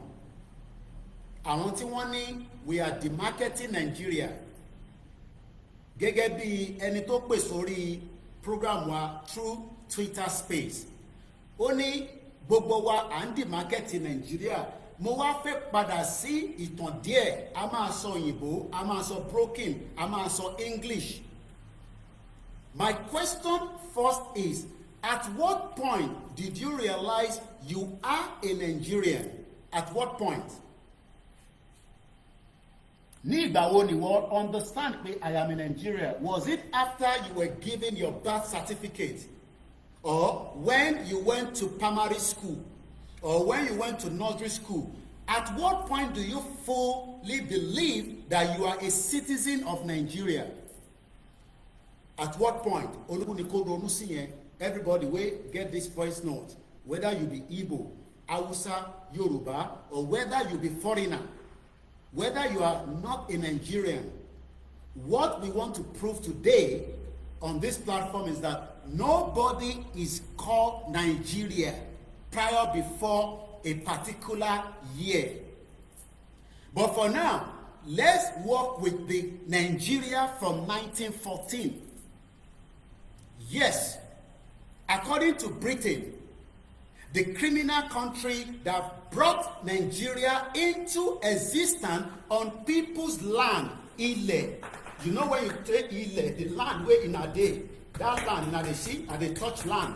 That land, is that land called Nigeria before?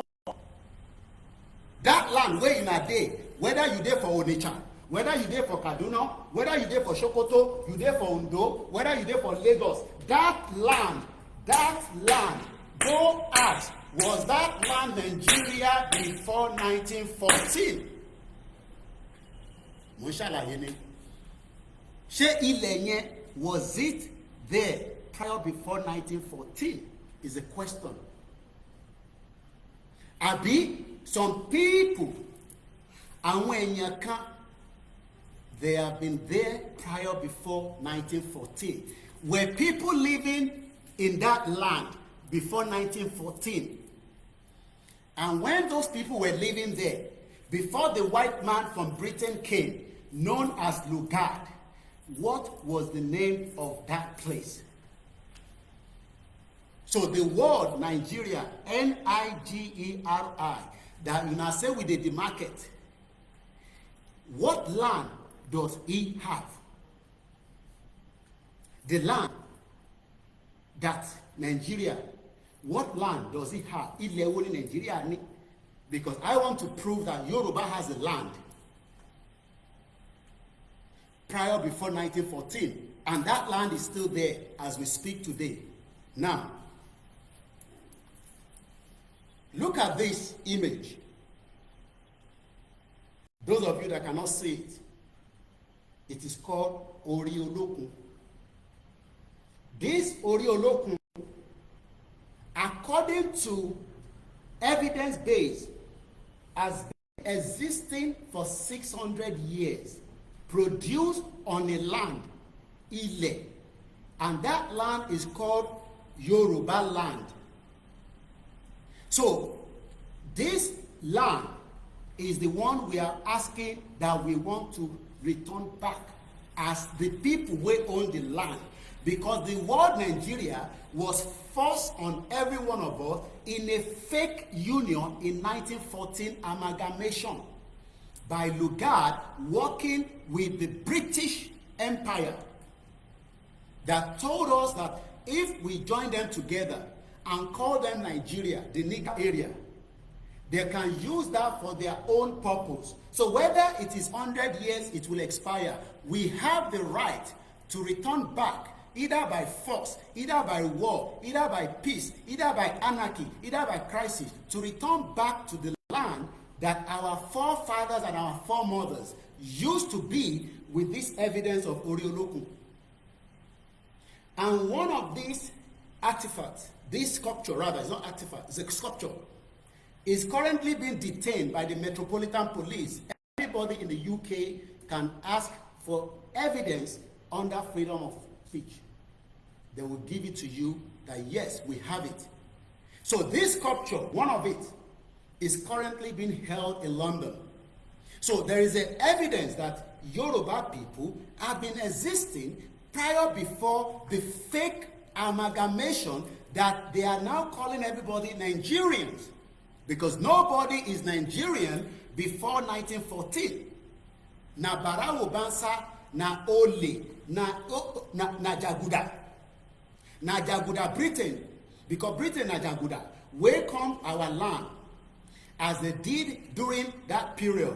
And whether it was right or wrong, what they should have done is leave the land and the people as they be before, rather than convert it to Nigeria that has now spilled blood for 90-something years. They have been spilling blood. You know why? Because the people where they join together, they put Hausa, they put Igbo, they put Yoruba. We cannot even work with the three together. They cannot work together. They cannot find love. They cannot find unity. Now we are now even talking about another people where they call Fulani. So the land that we are asking, Ileye, the one where they say with the market, does not belong to Nigeria. Does not belong to Nigeria. Our forefathers were given the land just like any other person where any other European country have their own land. The Arab people have their land. The European people have their land. But the land where we talk about, the Yoruba land, we are not talking about the one where they outside Yoruba land. The Yoruba land belongs to us. And we will defend it with everything that we have. Bukutabani, because Iro loti pafuwa, they don't tell us lies since 1914 that Nigeria is a country. But fact has proven that Nigeria was never a country. Nigeria, according to the leader of the Yoruba self-determination that I visited yesterday, told us that Nigeria has many countries, many nations inside it. The Biafra nation, the Hausa nation, the Ijaw nation, the Tiv, and the Yoruba Oduduwa people country. But rather, Britain told us that we are one. As Adebanji calculated. They formed Nigeria in 1914. And from 1914 to 1960, how many years is that, if I'm calculated?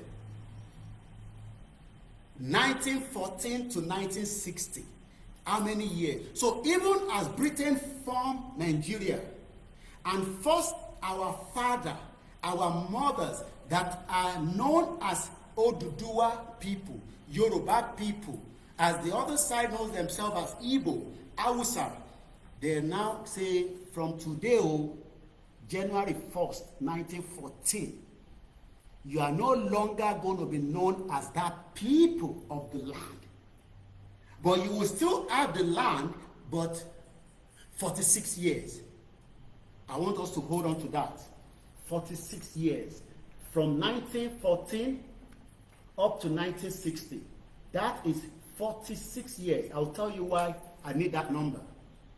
But what they did between 1914 and that 1960, Britain was the one still controlling the land using a different name to control it. In Toshenepe, Ilenye, one mu Ilenye, what change orúkọ ẹ̀, what wá control, what run it for 46 years. Nígbà tó wá dé ojú ẹ̀, àwọn tó nílẹ̀ tí wọ́n mọ̀ pé àwọn ṣe Nàìjíríà.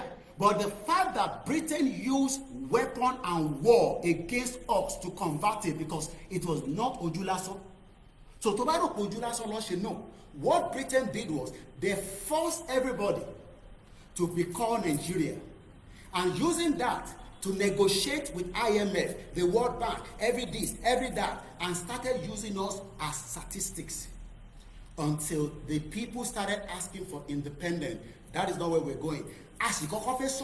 Who owns the land prior before 1914? The Britain that came.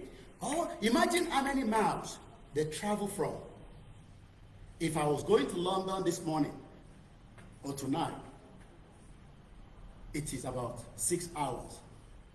So how can people that travel from 6 hours come into another person's land and decided to change that name of the land that they met on a particular name prior before 1914?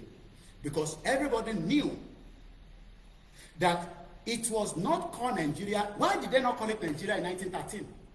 Kí ló dé tí wọ́n pè ní Nigeria in 1912? Kí ló dé tí wọ́n pè ní Nigeria in 1909? Let's see if we can capture something from the magnificent book that Baba Akintoye gave me yesterday called The Yoruba People. Because I'm sure we should find evidence. So what I'm going to do, I'm going to go to the content. And the part 1 says, Yoruba country, people and history. What is the history of Nigeria? Who knows the history of Nigeria? And don't tell me the history of Nigeria from 1960 that we got independent on October 1st. That is not the history of Nigeria. The history of Nigeria started when it was converted from a Yoruba land to Nigeria in 1914. It does not have any history before 1914. Kò sí history kankan because Nigeria does not have people. It does not have land. It does not have culture. It does not have food. Don't tell me Nigerian food, na Yoruba food, or Igbo food, Hausa food. Kò sí nǹkankan tó ń jẹ́ Nigerian food. It is 419. Britain knew all this, but Britain is the crime scene that brought their own crime scene and mirage it into Nigeria and plug it there. And started telling everybody that you are Nigerian. So when we were giving birth, like I was in 1970, if we were what we have and nobody changed our name, I will be born with a certificate that says I was born in Oduduwa land.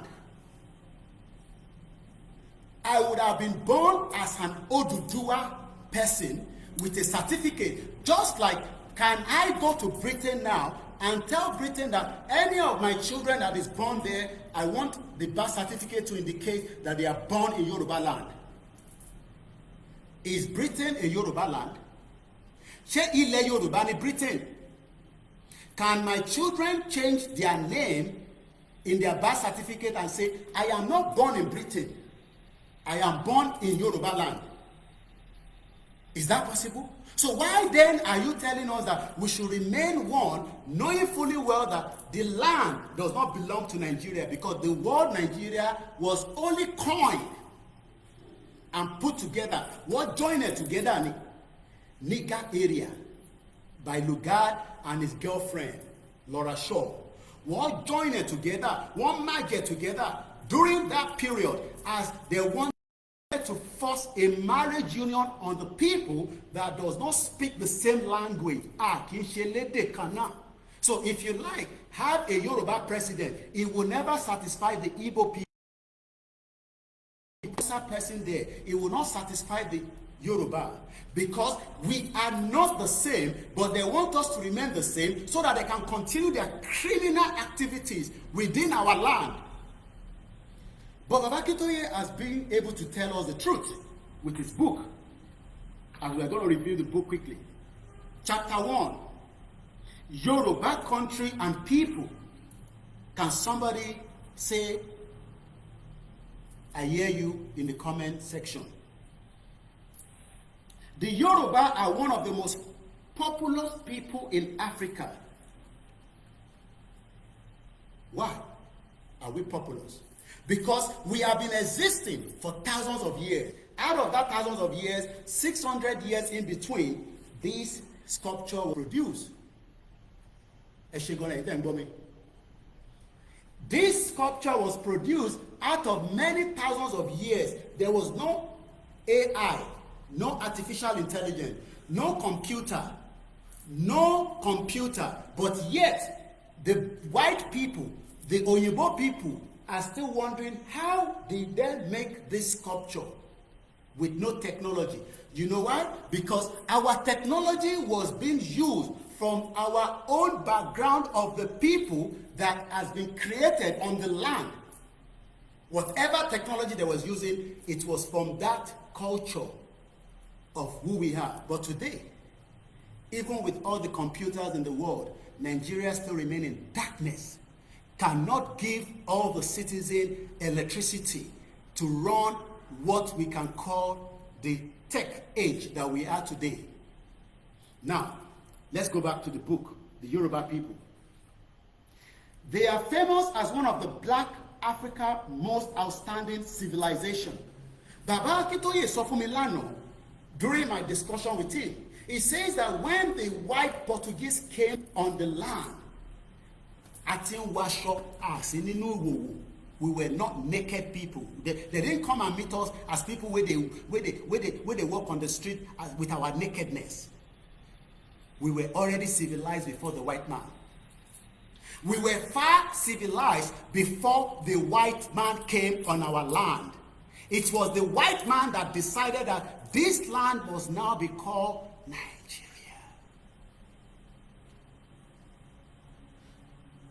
Let's fast forward quickly as the Yoruba people are now saying, okay, we have used Nigeria for 100 years since 1914.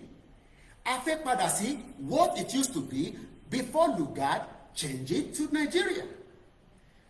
Does that have to be crime? Does that have to be bloodshed? Do we need to kill each other?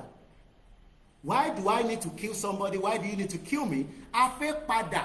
It does not say it will not respect every Yoruba people, because Nigeria refused to respect every Yoruba people from Kwara down to Lagos.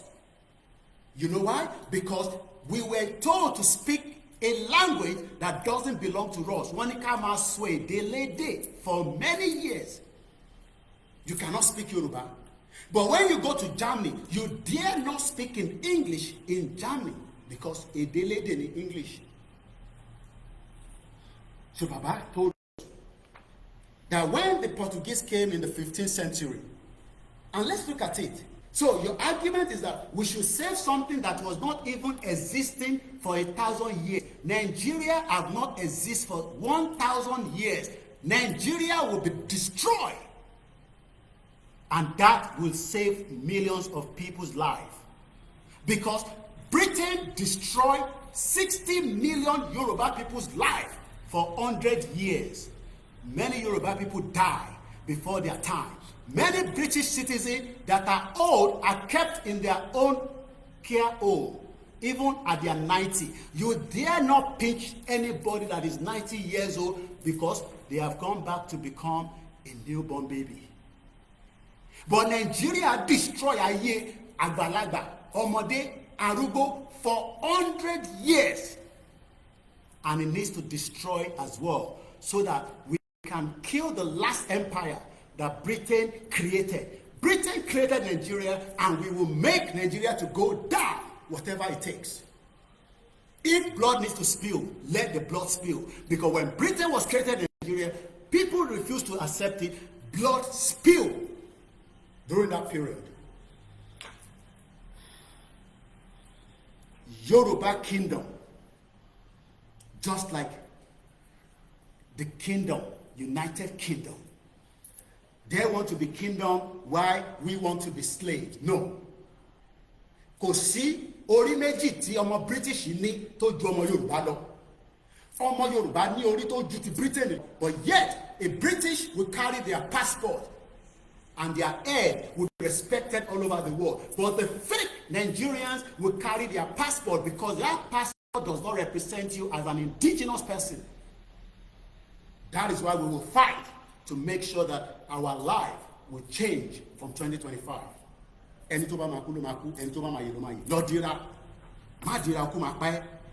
Rally is coming. We are coming out. I am not returning back to London until the rally comes out.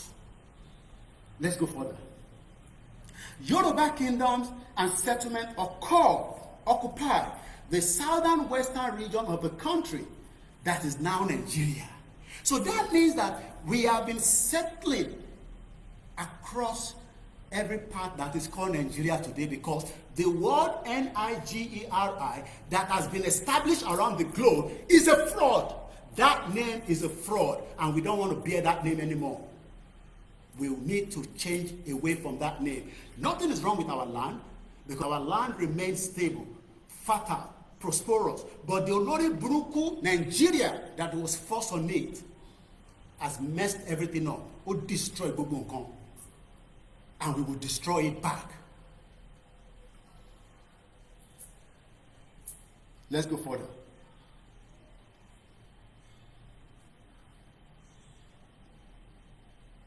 It was also extended to Benin Republic and Togo.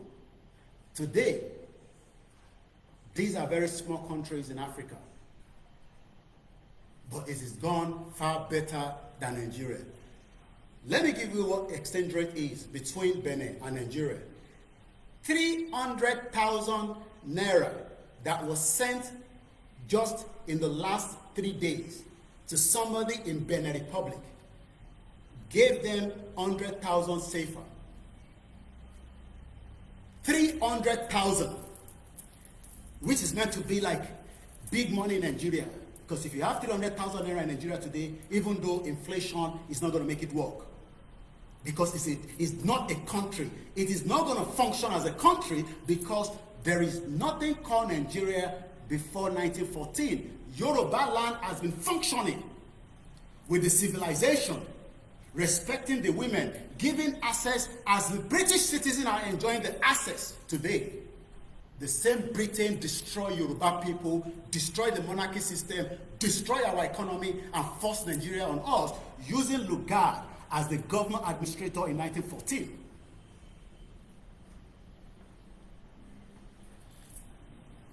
Through the transatlantic slave trade, Oweru, I happened to visit Liverpool Museum, Slave Museum.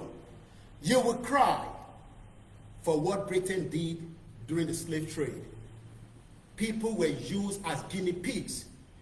Humans and when Britain at that period were throwing people on the sea when they get sick so that it doesn't contaminate the remaining slaves.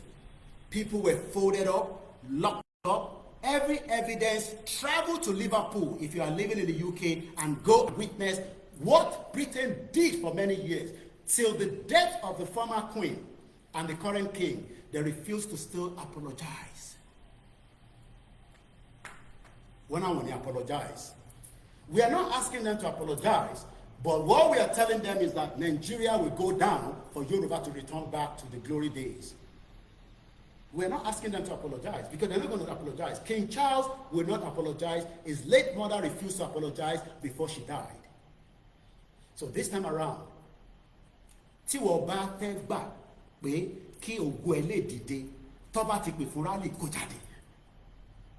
So that ọmọ Britain tó ń gbé pálí kiri tó ń enjoy ayé ẹ̀ tó ń fún ní welfare, education tó wà okay, you will be able to enjoy that in the Yoruba land because it's our land. And with the new government, it will work and function for us.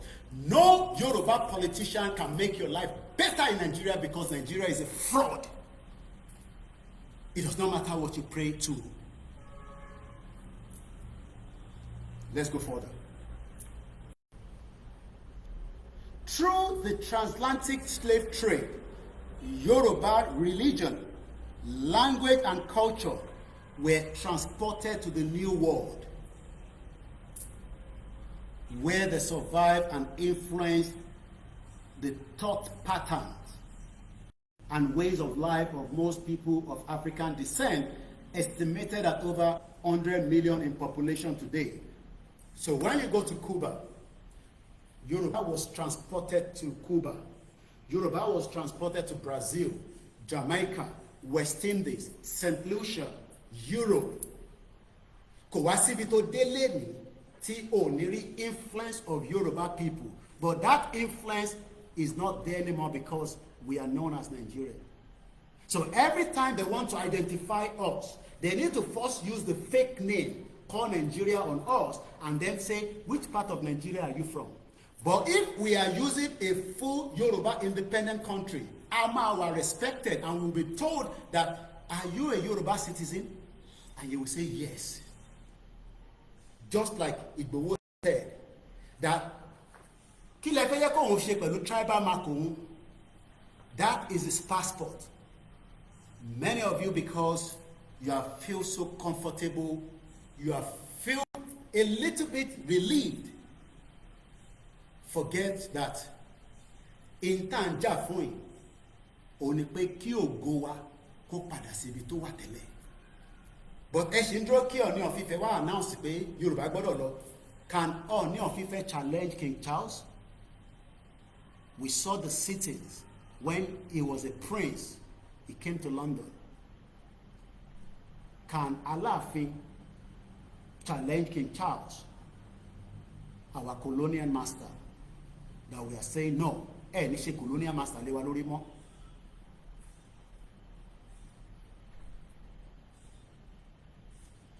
dating back to 1000 CE. Where is Nigeria 1000 CE? Níbo ni Nigeria wà?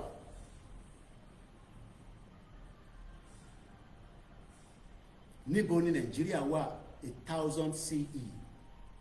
Whether you are Oduduwa people, Yoruba people, what matters for us is we pull out of the structure that Britain created. Ẹ̀yin tẹ́ ẹ ti kúrò ní Nigeria, ẹ sọ pé we are Oduduwa people. The most important thing is to first come out of Nigeria before you can talk about we are Oduduwa people. We are not Yoruba people. Kì í ṣe Yoruba, ọmọ Oduduwa ni wá. Yet all your kings kept muted, cannot speak for you. Only this old man at 90 years old is speaking. So don't bring any nonsense about kì í ṣe Oduduwa, kì í ṣe Yoruba. What matters for us is to pull out of the structure of the fake, fraudulent name called Nigeria. Because they've kept mute while Yoruba people are crying to leave Nigeria. So stop all this nonsense. The man comment, the man put rubbish and sit down. We are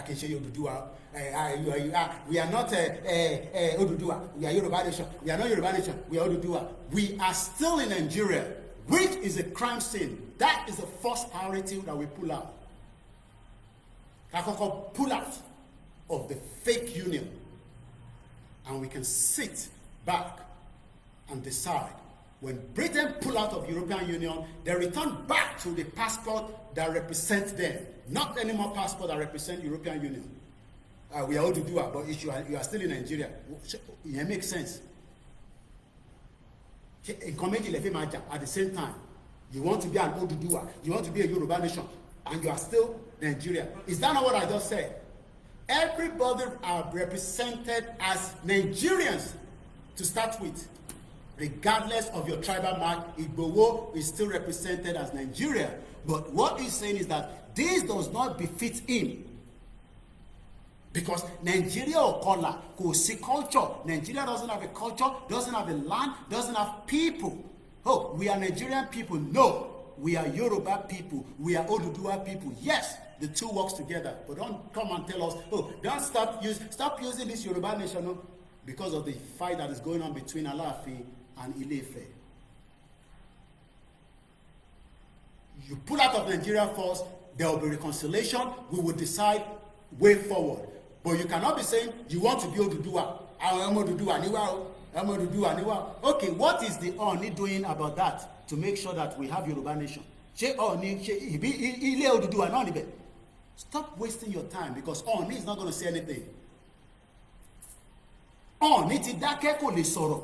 Aláàfin ti dákẹ́ wò lè sọ̀rọ̀. Stop fighting that nonsense fight about we are superior to each other. Everyone is still in Nigeria. That is what is most important to them. But for our back, Yoruba dá dúró, when we pull out, with them or without them, then we can have a serious conversation on whether we call it Oduduwa Nation, Oduduwa Republic. Let's first pull out the structure. Because there is nothing known as Nigeria, like I started, which is still the fact. So why do you want to defend Nigeria? Who are you to come and defend Nigeria? Who is your father to come and defend Nigeria? Who is your mother to come and tell us we are demarcating Nigeria? Who the hell is Nigeria? Who created Nigeria? Before 1914, there was nothing called Nigeria. Bomb bastard all over the place. Idiot.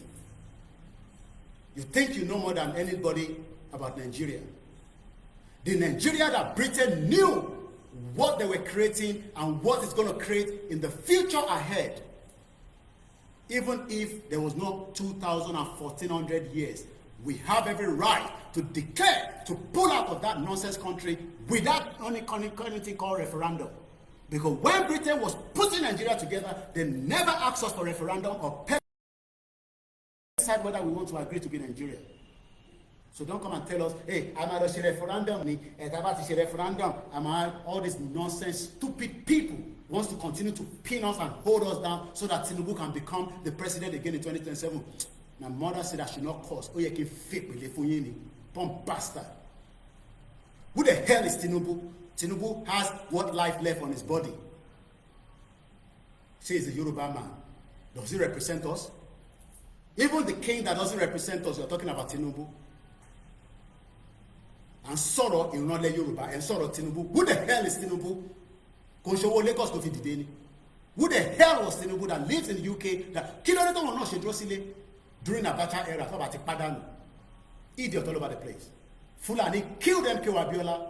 They can kill Tinubu as well anytime if they feel like. And go and see what they did with him in Katsina when the emir of Katsina busted into the room that the president was sitting. Who dare does that with American president? The president is already seated and somebody busting into the venue of the event. If it was American president right there, they would kill whoever that does that straight away because it becomes a threat to the president. But because the emir believe that they own Nigeria and they have no respect for Tinubu, we've told you that all the time.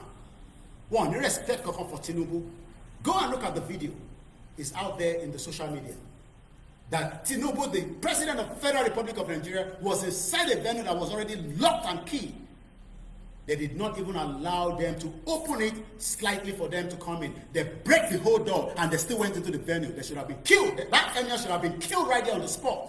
But Tinubu dares not do that because it's a weak element. Who the hell is Nigeria? What is Nigeria? We all knew Nigeria based on the lies that our mother was told, based on the lies that my mother, grandmother was told. The mama we born my mama, they told her she's a Nigerian. So that mama gave my mom a name and gave them a birth certificate that says we're Nigerian. Is it not a paper? But where is the foundation of Nigeria? Where is the land? Where is the land? Oh yes, oh yeah, go and get your birth certificate in Ikoyi. Oh yeah, we are going to get married in Ikoyi registrar. We are Nigerians. Idiot. All that becomes full stop when a Yoruba country is put up and it becomes a government. All the building will still be there, but let any building when Akintoye decide at the point whether this year, whether next year, to decide when our government will start running, and let anybody say otherwise. Toba be any building that country has now been established officially. At any point, let anybody there say we are not ready. Bombast. The Britain consulted me, the Britain consulted my grandmother, my great-grandfather, when they were putting the structure of Nigeria together in 1914.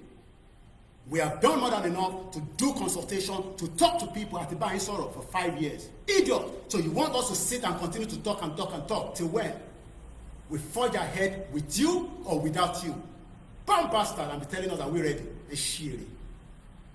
Are you ready?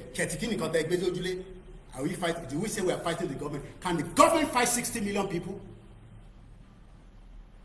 Let America see what they've done to them when the Vietnamese destroyed their lives. Idiots. Are we ready? Cowards, Yoruba people. Cowards. We'll be telling you, are you ready? Dating back to 1000. This program ends in about 6 minutes. I've done 4 hours, that's more than enough. I need to go and have a quick cold shower and go and relax. Dating back to 1000 CE, Yoruba artists produced some of the world's finest artwork. This is one of it. Idiot. Omuadi. Even in Nigeria today, you cannot have such done in Nigeria today. This kind of sculpture. This kind of sculpture in the crazy country you call Nigeria, you cannot have it. Even with the way the world has advanced with technology, you are working with a computer, not a laptop, and light goes off. So what happened to all your work? It goes down straight away. And sorrow in Rawa that has been held in bondage and needs to pull out better now, you're talking about we should stay Nigerian. In particular, the naturalistic life-size bronze, brass, and terracotta head, which is the Orioloku, is called the terracotta head. This is the it. Koiki, we are Christian, no? This aborisha, where you know they put for the flag, idiot. The flag where they don't put aborisha. How has that helped you in 60 years of your fake country? The Nigerian flag, how has that make your life better? With Yoruba that are getting over many scores when they do their WAEC and their JAM, and they now tell them, oh, no, you can't go to Unilago, cut off mark. No, you can't go to Yoruba. No, you can go to the north. Go and study in the north. Idiot all over the place. Because of the selfish interest of the bastard politicians that have put us in where we are today, and they tell you, oh, we're going to vote again in 2027. We wait and see. The journey whether 2027 will exist start from us here in 2025. They're waiting for the announcement. I need to end the broadcast now. We'll take it from there later when I come back at any time, and if otherwise, just remain on the platform. My name is OLAYOMI KOIKI. I hope you've enjoyed the last part of the lecture. That shows that this movement have just started. You will not destroy it as long as I am here. My name is OLAYOMI KOIKI, known as Koikimedia, bringing the world closer to your doorstep. Thank you so much. God bless Yoruba land. God bless Akintoye. God bless Igboho. Ibi tó bá ń lọ ni mò ń lọ Igboho. Tó bá ti no ti yá, ó ti yá fún gbogbo àwa Yorùbá tó máa tẹ̀lé ẹ. Àwọn tó bá náà wọ́n tẹ̀lé ẹ, let them sit with their wife and let their wife cook for them and let them sleep with their wife in their bedroom. Bomb bastards.